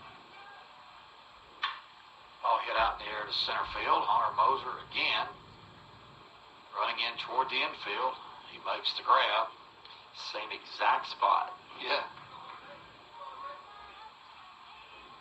It'd be all right with me if he gets them all. Jose Cazorla bats. He reached on an error. He flied out to center. And he was called out on batter's interference when he inadvertently interfered with Trent Ducher trying to throw a runner out stealing. And that was a huge, huge play in this game. Followed up by a ground rule double that saved us a run, too. Yes, back-to-back hitters, they took runs off the board. Throw back to second. Garcia's there. Falls over onto Shepard. Looked like they were doing some yoga poses for a minute out there. Shepard's about a foot taller than Robbie, too.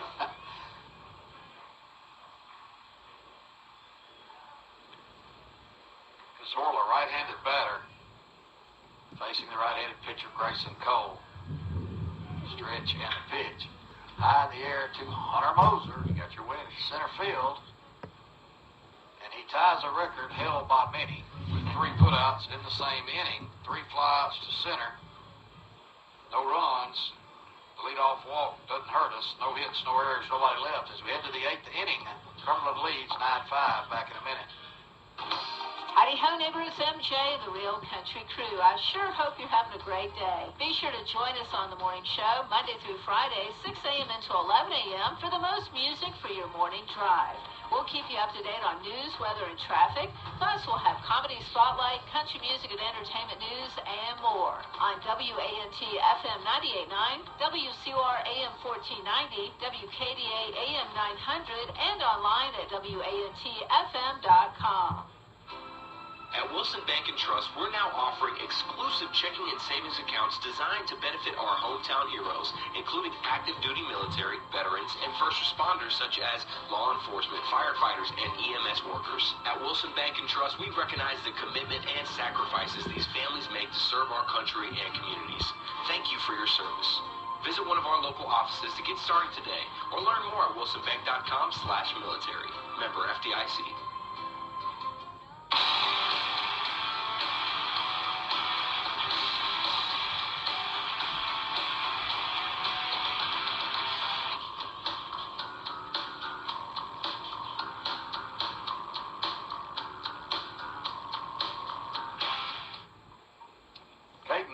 Still in pitching for the Georgetown Tigers. This will be his second inning of work. He'll face Rafael Garcia to lead off.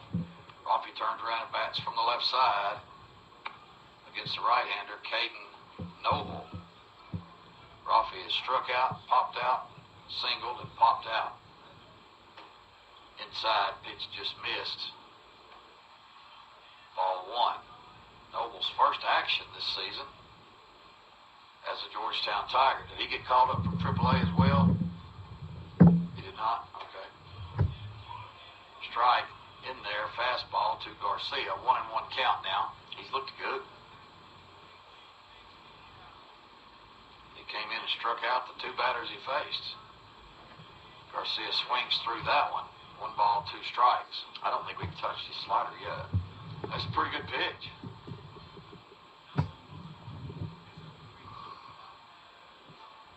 1 ball, 2 strikes. Pitch from Noble to Garcia. Big breaking ball, missed high.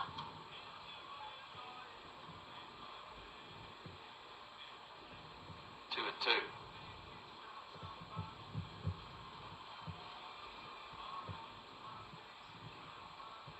Here's the pitch. Little nubber up the third baseline. Detzel has it. Long throw. Good scoop over there by Nolan Smith, the first baseman. Good play by Detzel at third.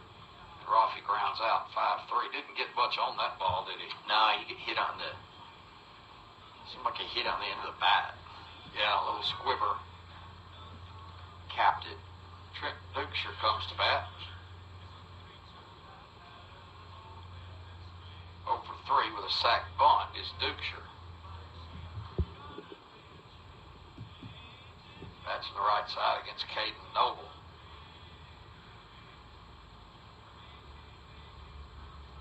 First pitch, outside and high, ball 1. Dukeshire hitless in the series, 0 for 3. He has walked 0 for 3 today, and 0 for 3 today, and 0 for 3 yesterday with 2 walks. So he is 0 for 6. Did not play in game 2. 2-0 count, 1 out. Here's the pitch to Dukeshire. Check swing. He went, says the plate ump. I felt like he did. Trent says, no, I didn't. Ask the first base ump. It's not a democracy, Trent.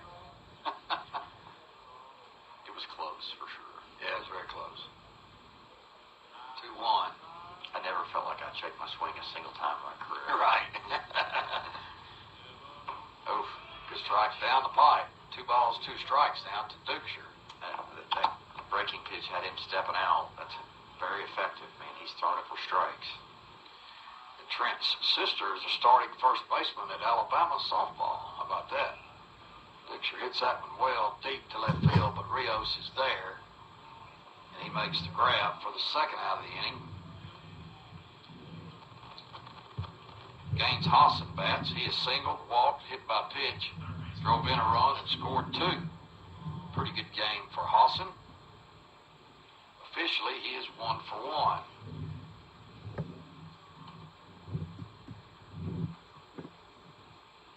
4 for 10 in the series. Got him. That pitch hit him. Again, what did Jason say a while ago? 34 in this series, hit batters and walks and hit batters. 36 now. 36 now. Yeah. Oh, 33. Yeah.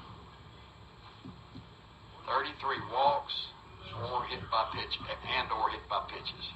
And that flips our lineup and gets our leadoff guy, Drew Dalton Akawumi, to the plate. He'll turn around back left-handed. He struck out his last time up, but that was against McNabb. I bet it's the first time all year he's had 2 strikeouts in one game. What do you bet me? I could be wrong. You could be right. I don't know. He doesn't strike out a lot. He's a stat sheet filler, that's for sure. Just in this game, single, hit by pitch, scored a run. 1 for 4 officially.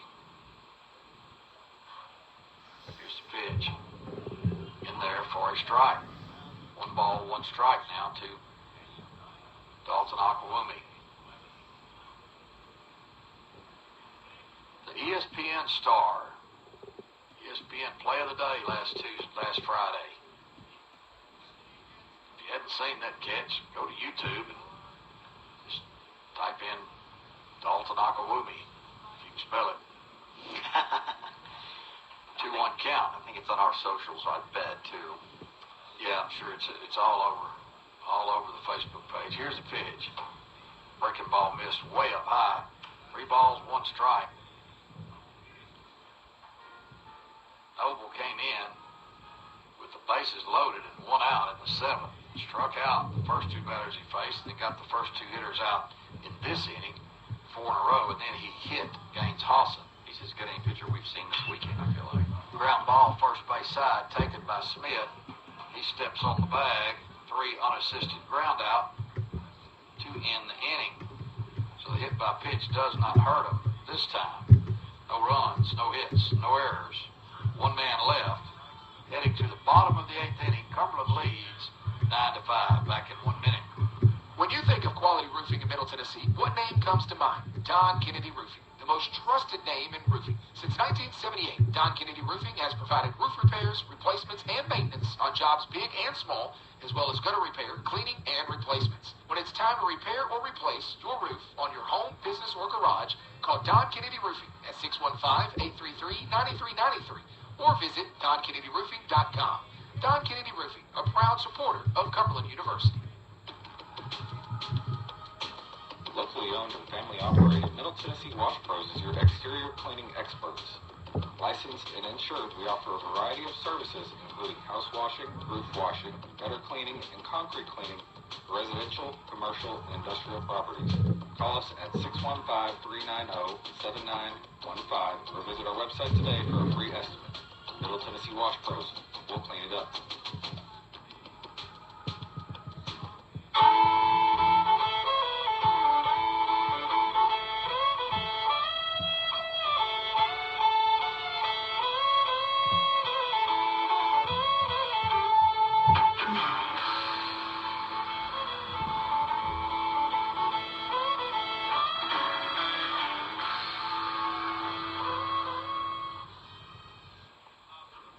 For Cumberland here in the bottom of the 8th inning is Kyle Niblet.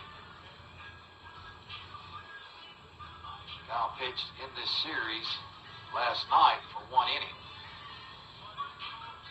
Clean inning, if I remember correctly. Niblet is a right-hander, 5'11", 173-pound grad student from Arlington, Washington. His numbers on the season: 1 win, 1 loss, 6.19 ERA, 12 appearances, 1 start, 2 saves, 16 innings pitched, 12 hits, 12 runs, only 11 of which were earned. He walked 6, he struck out 16, opponents hitting only 197 against Kyle Niblet. Grayson Cole pitched well, 3 innings pitched, 3 hits allowed, 1 run, it was unearned, 1 walk, 2 strikeouts. He is the pitcher of record for the Phoenix. First pitch to Nolan Smith, the first baseman, outside corner for a strike.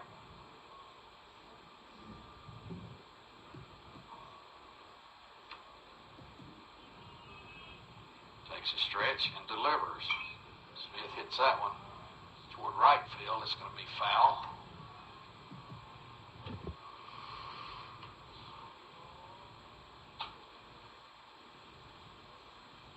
Steps back in with an 0-2 count now against Kyle Niblet from Washington State. Here's the pitch. Ground ball shortstop. Dalton Akawumi has it.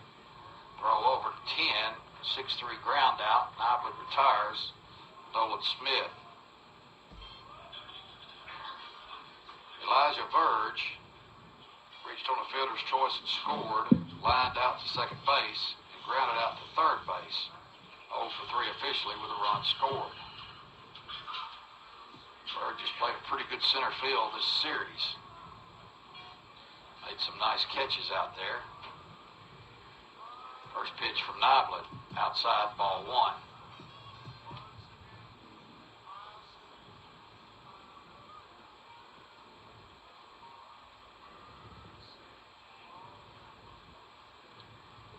Stretch and the pitch. Outside corner for a strike.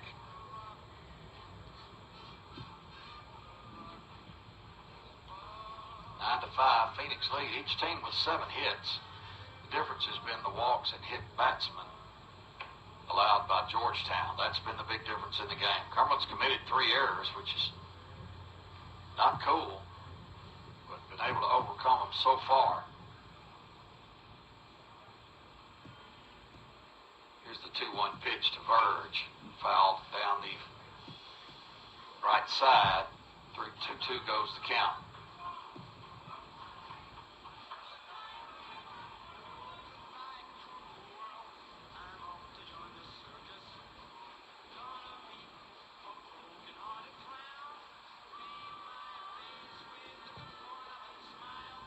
Pitch to Verge, ground ball, first base. Wilson 10 plays the hop, has to sprint to first base to outrun Verge. You got to love that hustle right there, dude. Verge was busted down that line. Yeah, Verge got good speed, good athlete. He was busted, and Wilser had to bust it to get there and beat him. And he did. 3 unassisted ground out. Brings up Sosa. With 2 outs and nobody on here in the 8th.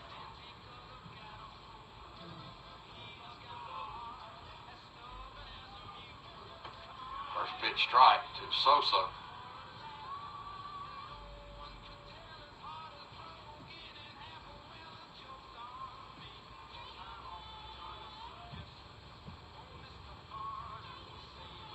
Pitch.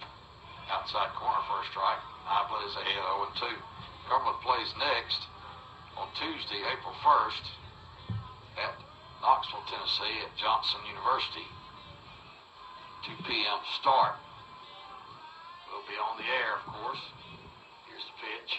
Swing and a miss. 3-pitch strikeout. Good job by Kyle Niblet. 3 up, 3 down inning. No runs, no hits, no errors, nobody left. Head to the 9th inning. Cumberland's leads 9-5. Back in a minute.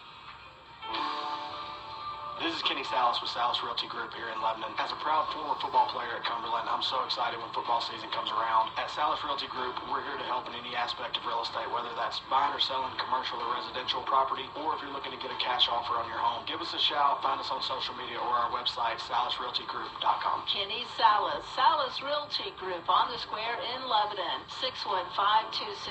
615-268-2165. Cumberland Auto Repair is a proud supporter of Cumberland Phoenix Athletics. Located at 627 North Cumberland in Lebanon, Cumberland Auto Repair has been serving Lebanon and Wilson County with high-quality, affordable automobile care since 2002.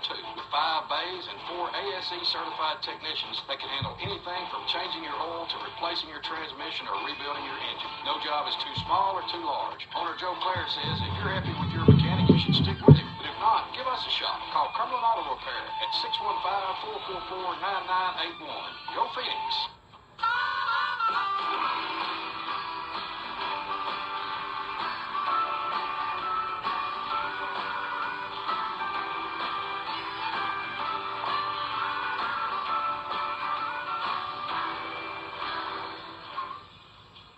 This is Antonio Costa's gallery assistant for your Phoenix.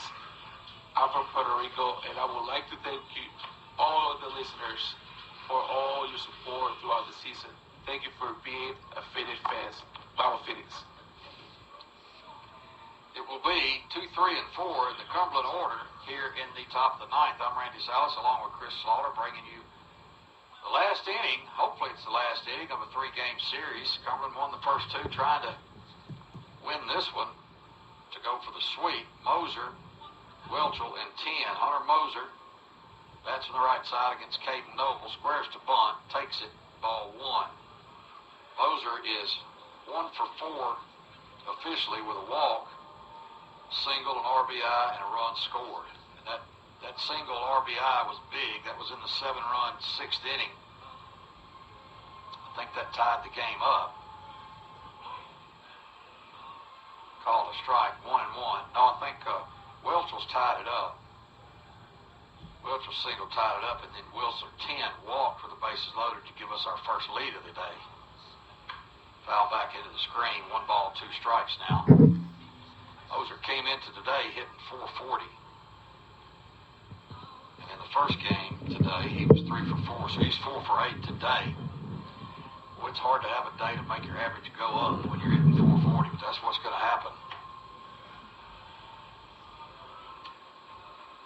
2-2 count, that missed outside. If you can scratch a hit here, it'd be even closer.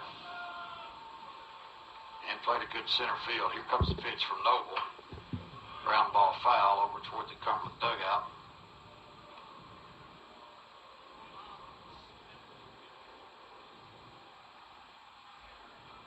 Moser's all over the leaderboard in South Conference since he became eligible for the batting title and all that just recently. Here's the pitch. Popped up. It's going to get out of play behind the first base dugout.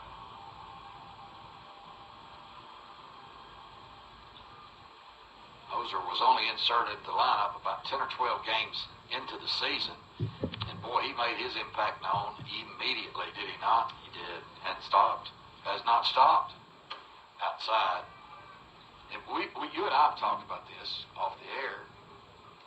You know, every time we think Hunter's kind of coming back down to earth, he has a 3 or 4 hit game. You know, it's unbelievable. Here's the 3-2 pitch from Noble. Ball 4. And Moser is aboard. Quality at bat. Moser's aboard for the 3rd straight time. After getting out the first 3 times in this game, he has reached the last 3 times. Welchel, the batter. Welchel has been on all 5 times. 2 singles, 2 hit by pitches, and a walk.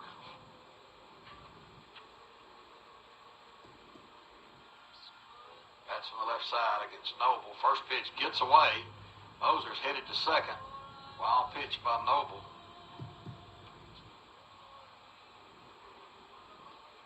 He's now at second base for Preston Welchel. Only 7 hits for Cumberland, but doggone, we haven't needed it. They've been walking a lot of us and hitting a lot of us. The only stat that matters is the score, and we're up 9-5.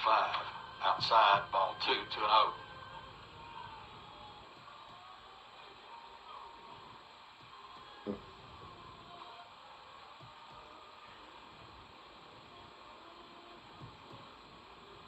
In the stretch for the 2-0 delivery to Preston Welchel, and here it comes. In the dirt again. Moser heads to third base. He's going to make it. He's going to get up, and he decided against it. He was going to head home as the ball got away from Detzel, but never reached the outfield grass. Good read in the dirt. Catcher blocked it, but he was able to beat the throw. Moser's one of those guys that is incredibly fast, and he's incredibly quick. Yeah. Did you see how quickly he was at full sprint? Yeah. Here's the 3-0 to Welchel. Ball 4. And Preston is on for the 6th time in this game. How about that? 2 hit by pitches, 2 walks, a single, and 2 singles. Yes, exactly. That's going to help your on-base percentage. It will. He's being replaced by Ty Martin. Martin, I'm sure, will stay in the game and play outfield.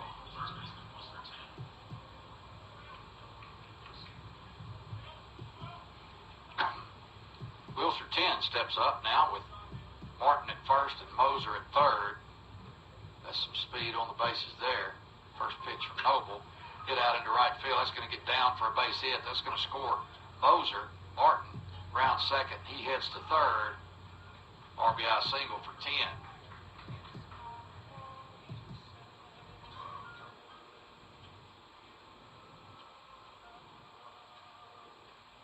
Wilson 10 drives in a run, and that might be all for Mr. Caden Noble. It's probably the most he's thrown in a while. Young man did a very good job. We just got to him this inning. 2 walks hurt him. And they are making the change. Back to the station, 60 seconds. We will be back.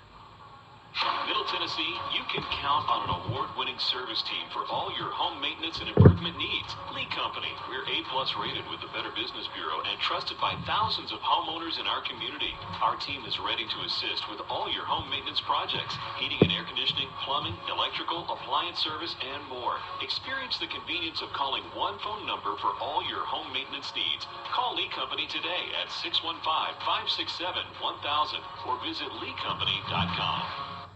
Directions to Outback Steakhouse. Head north on Magnolia Drive and turn left at the lights.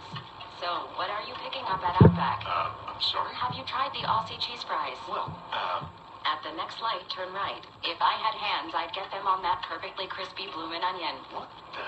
It's just another 500 feet. So close. I can almost taste that juicy Victoria's filet mignon. Well, if I could eat. Outback Steakhouse is so delicious, even your navigation system will want to play. Let's Outback.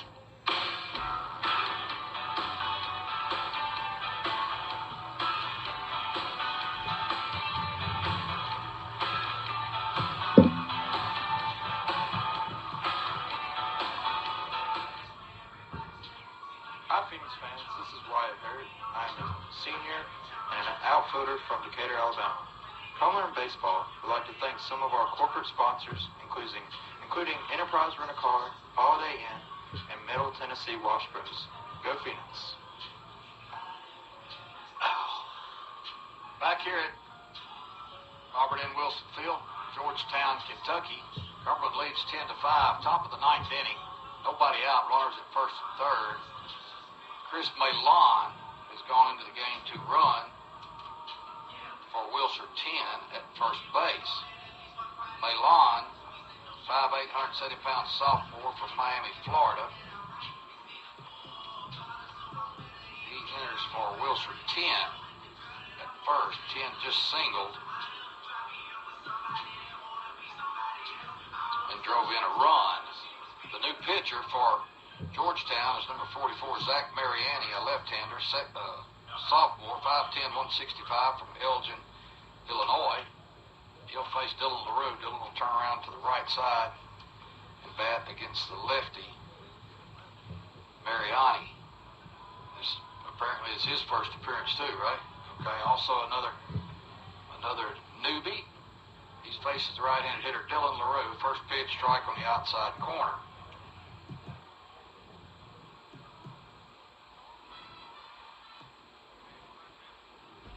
0-1 count. Martin at third, Malon at first. Here's the pitch in the dirt, low. 1 ball, 1 strike. 10-5, Cumberland trying to add to the lead. Nobody out and 2 on.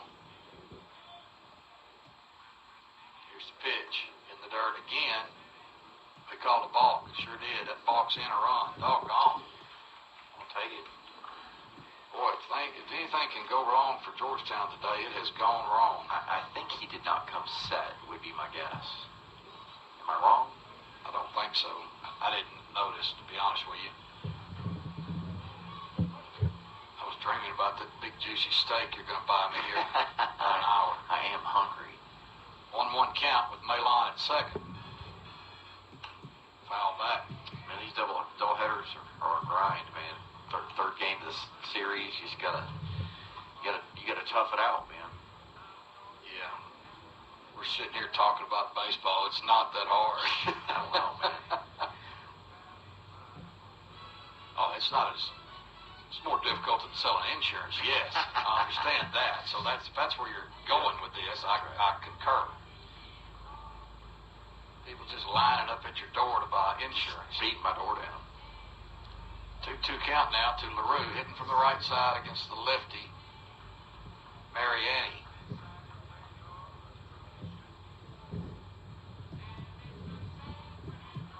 Here's the pitch. Ball 4. So now Malon at second, LaRue at first for Toshi Korea. LaRue is going to be pinch ran for as well. Let's see who that's going to be. Oh, wait a minute. Oh, he thought it was ball 4. I did too. Did y'all know? Did y'all know it was only ball 3? LaRue thought it was ball 4, took his base, and now he's going to come back and try to leave there swinging. Don't see that much. Here's the pitch. Now you can go. Ball 4 low. Good. We don't even have to erase our scorecard. Update from University of the Cumberlands against Bethel. It's top of the 7th, and Cumberland leads 4-3. Very close game. Go Wildcats. That's right. Malon at second. LaRue at first for Korea. Toshi's walked twice, singled, struck out, and grounded out. Throw back to second base. Malon is back. Diving. Got that uniform filthy now.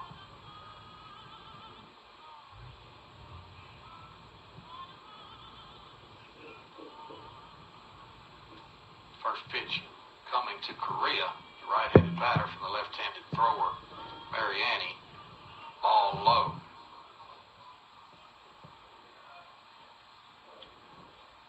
4-0. Big hole in right center field. Here's the pitch. Strike called at the knees, 1-1. This game has lasted a while, I'll tell you that.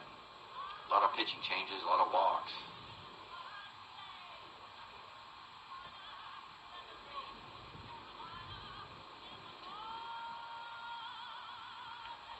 Down low, gets by the catcher Roth, and that's going to move everybody up a base.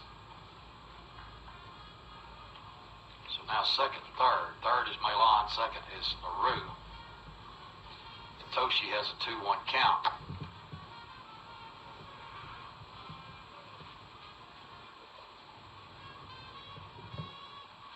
Clouds have come back in. They may have to turn the lights on before this one ends.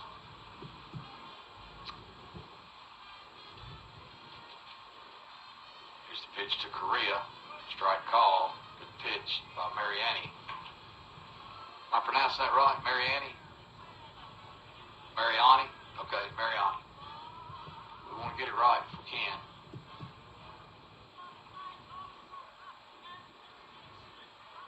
Here's the 2-2 to Toshi. Started to, thought better of it, held off, ball inside, 3-2 count.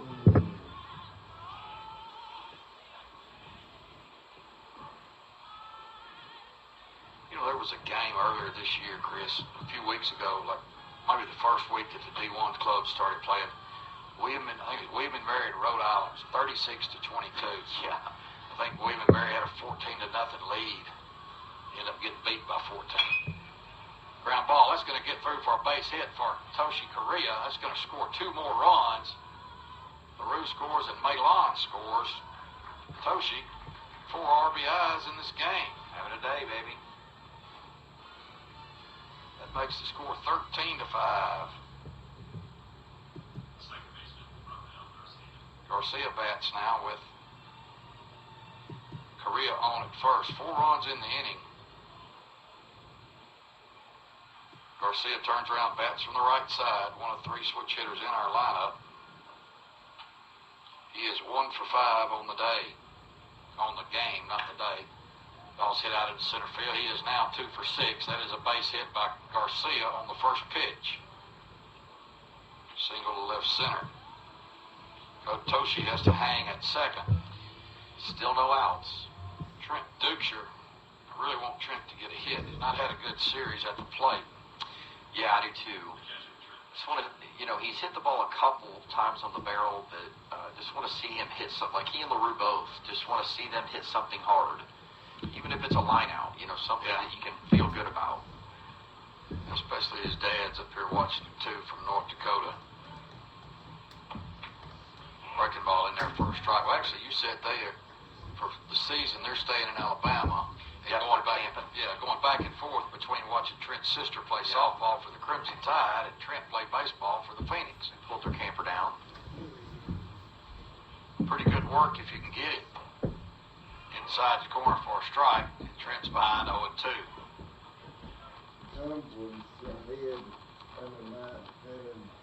Protect yourself here, Trent.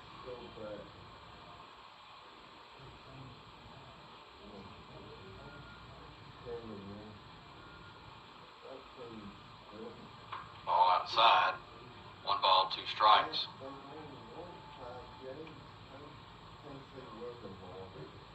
Correa at second. 4 runs in.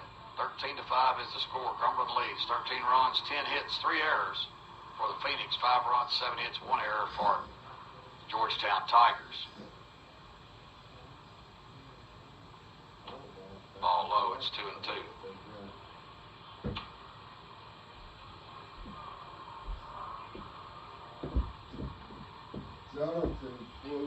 Cumberland trying to win the 50th game in this series. 49, 26, and 1. All-time record. Ball gets loose. They have to call time to retrieve it. So we'll start back over 2-2. One out to left field and struck out on a foul tilt. In the stretch is Mariani. pitch to Dukeshire. In the dirt. He's worked to count full, 3-2.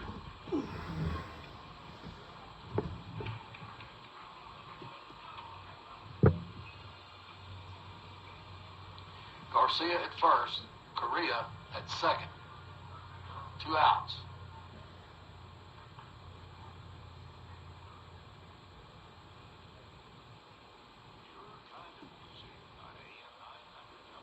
And the pitch. Ground ball, third base side, foul. Past Coach Ryan Hunt in the third base coaching box. There have been some long at-bats in this game, and this is one of them.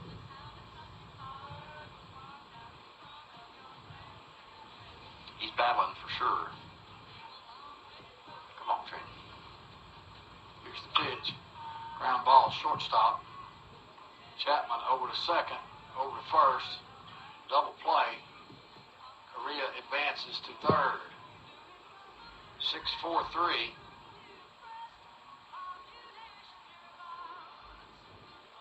Garcia erased at second. That was a very smooth double play. Was indeed. Subset at second just made that look super easy. Hassan comes to bat. He's been on base 4 out of 5 times today. A strikeout, a single, a walk, a hit by pitch twice. That's from the right side. Outside, ball 1.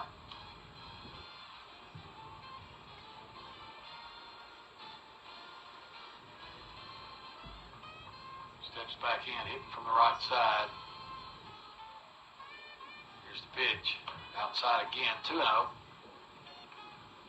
The game sort of turned at the bottom of the 5th when a couple of crazy, weird plays happened. Here's the pitch to Hassan. Outside corner for a strike. They had runners at first and second. They went to steal, double steal. Dukeshire threw to second. Nobody was there. Ball went out in center field. Run scored. Strike inside corner, 2-2.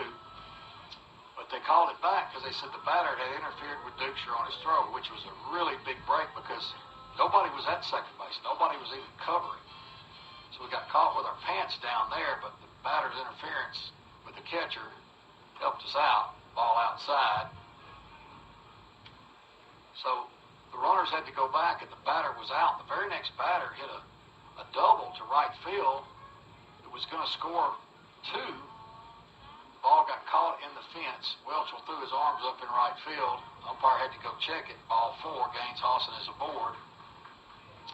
And so only 1 run was allowed to score instead of 2. The runner on first, since it was a ground rule double, had to stop at third. So back-to-back batters, a run was put on the scoreboard and had to be taken off. The very next half inning is when we exploded for 7 runs. So that was definitely the turning point in the game, wouldn't you say, Chris? Yeah, there's no doubt about it. We caught a break, a couple breaks, and then we came back out in that half inning and just got it going. Of course, Georgetown hit us a couple times, walked us a couple times. We had a bunch of singles and turning point, no doubt about it. Dalton Akawumi, the batter, turns around, bats to the right side against the left-handed pitcher Mariani. To that point, we had 1 run going into the 6th. Yeah, that's right. And it was a crazy inning. 2 big breaks back-to-back for the Phoenix. And we took advantage of them. Outside corner for a strike. Drew knew it. He smiled about it. It was a good pitch for Mariani. 0-2 count now to Drew. Is he going to get the hat trick himself? Here's the pitch. In the dirt. 1 ball, 2 strikes.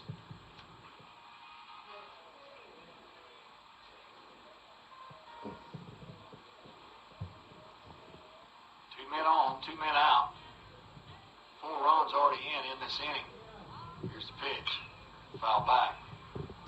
Count remains 1 ball, 2 strikes. Hope you enjoyed the interview with Cumberland pitcher Quinlan Wiley between games. If you missed it and want to hear it, you can go to Spotify. Just just type in Cumberland University Baseball, and it's a podcast there. It's not really a podcast, but it's where we store all of our interviews, and you can go back and listen to it, or a bunch of others. Ground ball left side.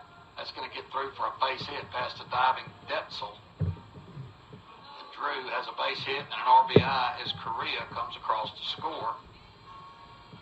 Austin holds up at second. The Phoenix have batted around.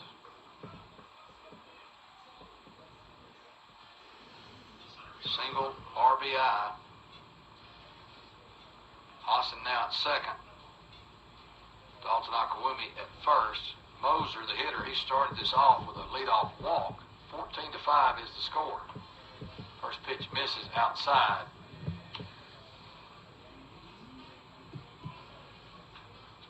One ball, no strikes. 2 men on for Moser.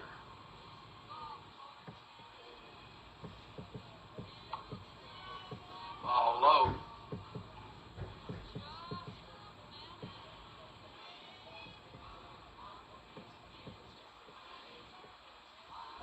To Hunter Moser, the Cumberland center fielder.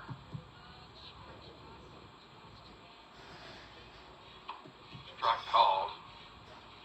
Moser has reached base his last 3 times with 2 walks and a single. Scored 2 runs in the game, drove 1 in. 1 for 4 officially. Here's the pitch. Inside, just missed. 3 balls, 1 strike. Moser working the count as usual. He's just not going to swing out of the zone too often, Randy. Again, right center field gap is open. This Bird just played over toward left field. The center fielder is. Ground ball. Chapman, shortstop, dives. He can't make a play. That's going to be an infield single for Hunter Moser. Chapman got to it with a sort of a sliding stop, but couldn't do anything with it. Yeah, kept it in the infield, tried to pop up and get Hosson at third, but there was just no way that was going to happen. And another pitching change. Hosson at third, Dalton Akawumi at second, Moser at first, and yet another pitcher. Back to the station, 60 seconds, and we will be back. Hey there, baseball fans. This is Pat Bell, hitting coach for your Cumberland University Phoenix. I'm also a 10-year veteran of the United States Air Force, and I'm happy to announce that as a token of our appreciation for the men and women who have served our country, Cumberland Baseball is offering free admission for any home baseball game for U.S. military veterans. Just identify yourself as a veteran at the gate and enjoy the game. Be sure to check the game schedule at GoCumberlandAthletics.com. We look forward to seeing you at the 6, and go Phoenix.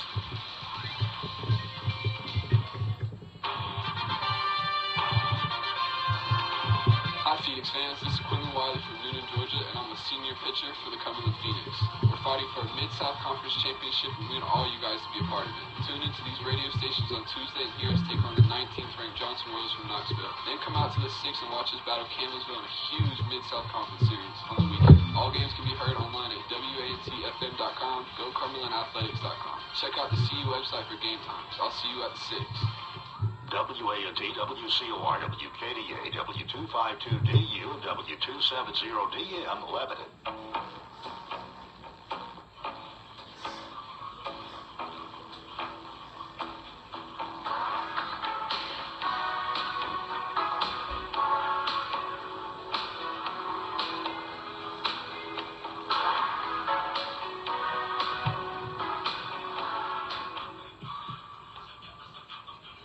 Hey Phoenix fans, this is Gaines Halson, and I'm an infielder from Murfreesboro, Tennessee.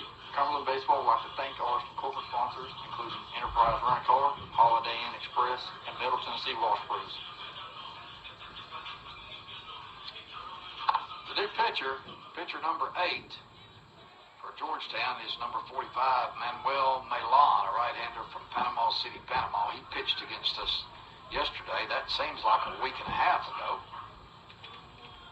Ty Martin batting now for Welchel. He had replaced Welchel earlier on defense, and now he is getting an at-bat with the sacks full. First pitch from Melon, foul back into the screen. I'd love to see him get a hit, man. Well, last year, he came up with the bases loaded down at Tennessee Wesleyan and cracked a grand slam that led to a 9-run comeback and a win over Tennessee Wesleyan. Now, we don't need the 9-run comeback, but I'd like to see him get a hit here. And he's quickly behind. 0-2, Martin.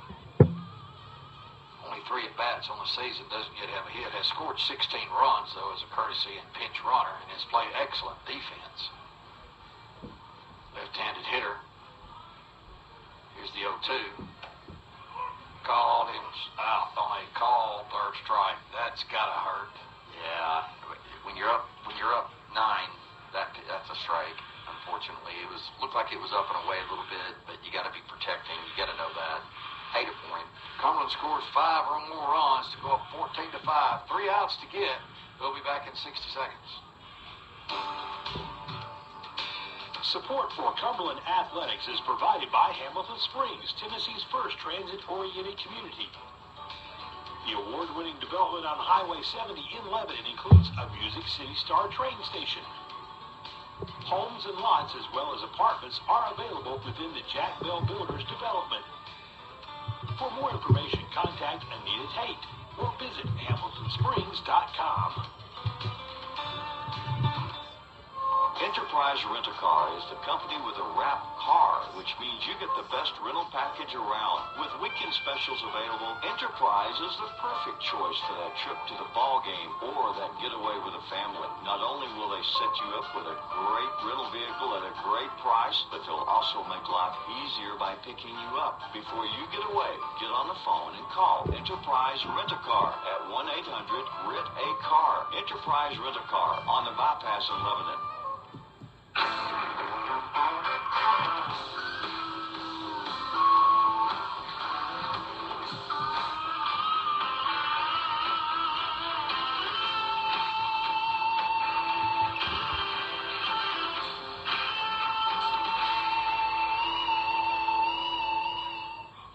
Hi, Phoenix fans. This is Javier Abil. I'm an infielder from Harrisburg, Illinois.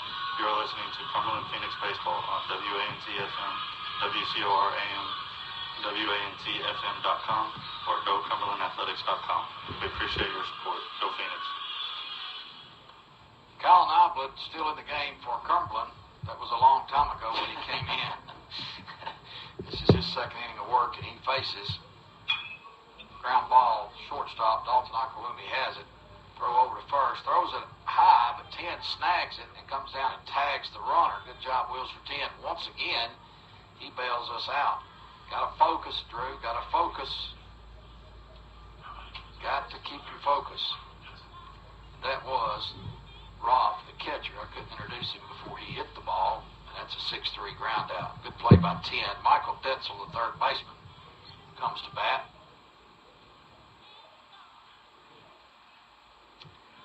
First pitch from Noblet, outside corner for a strike. Wilshire 10 has done a good job over there this weekend. He's got good hands. He helps us a lot, man. Infielder's best friend. Yeah, he has saved a lot of mistakes. Ball hit out to right field, but foul. 0-2 now.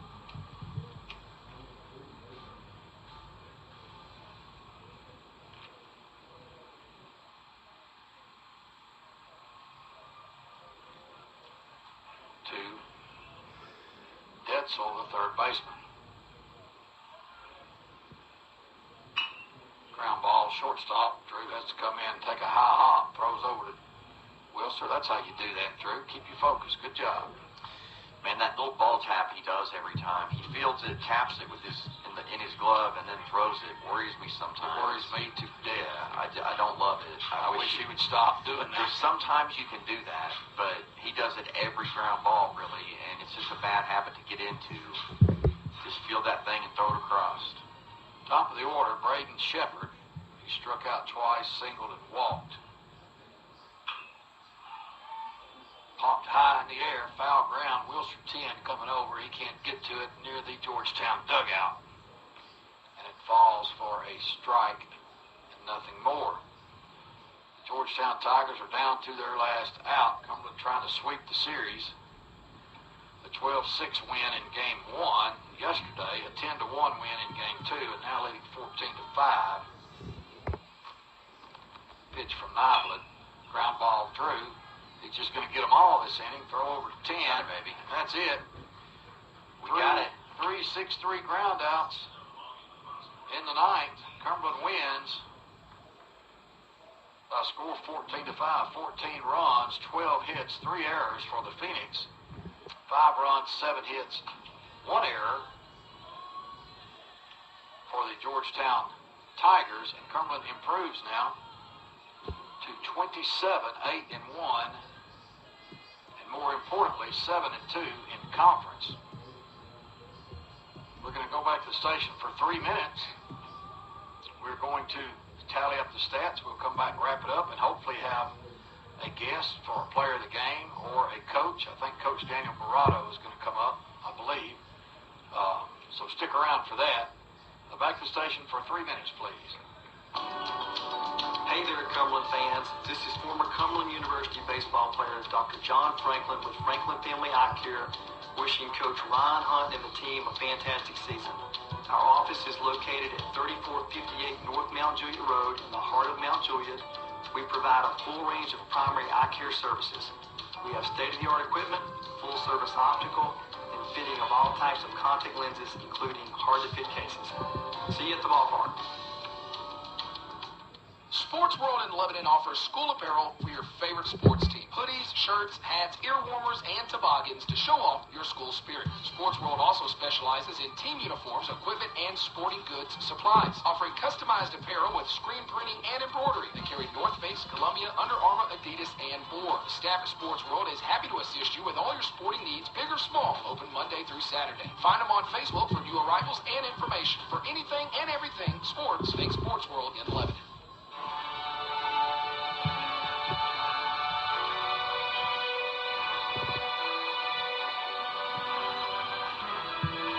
Emmanuel Baptist Church is proud to sponsor Cumberland University Athletics. For 40-plus years, we've been around the Phoenix. We believe that every generation matters at Emmanuel Baptist Church, and we'd love for you to come visit us. We have something to offer from the cradle to the golden years.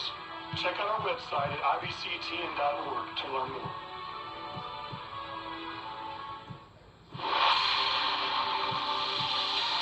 We're back with breaking news. The new Coke Zero Sugar might be the best Coke ever. That's right, Jim. With an improved taste and 0 calories, the new Coke Zero Sugar is a must-try for any Coke fan. So make sure Jim. Jim. We're on the air. Ooh, yes. This tastes like the best Coke ever to me. Your thoughts, Jen? Well, can I have a sip? Jen, we're in the middle of reporting the news. I need to try it first. What do you look for in a sign store? Experience, quality, premium products? How about all of the above? At Signorama, we've served our communities with quality products and exceptional customer service for 35 years. Everything from vinyl banners and yard signs to channel letters to truck and car wraps. We create eye-catching designs that will enhance your business's visibility and get great results. Contact us today to learn more about custom signs or for a free consultation. Signorama, locally owned and nationally known. Don't let a sports injury bench you this season. Go to Houston Clinic Orthopedics for your fracture, sprain, or strain. Let our world-class staff help you get back on the field because orthopedics is all we do. Go straight to the specialist, call Houston Clinic at 615-547-6700 or visit our website at tn.houston.com to book your appointment. Houston Clinic is a proud sponsor of Cumberland Athletics.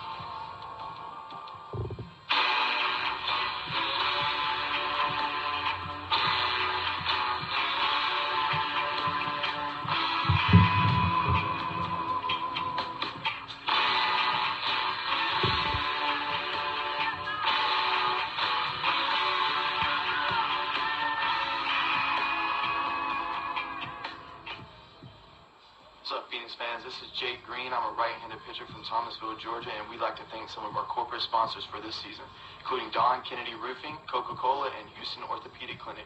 Go Phoenix. And we're back here at Georgetown, Kentucky. Robert N. Wilson Field. Cumberland wins and sweeps the series. Game 3 3, 14 to 5, 14 runs, 12 hits, 3 errors, 5 runs, 7 hits, 1 error for Georgetown. Grayson Cole, the winning pitcher. Grayson improves to 2-1. The losing pitcher was Deskins. He drops to 0-1. Grayson threw 3 innings, allowed 3 hits, 1 run. It was not earned. He walked 1. He struck out 2. Kyle Noblet is one of our players of the game. We'll get to him in just a minute. Starting pitcher was Carter Ross. He pitched 4 innings, allowed 4 hits, 4 runs. Unsure of the earned run and not earned run. We'll have to talk about that.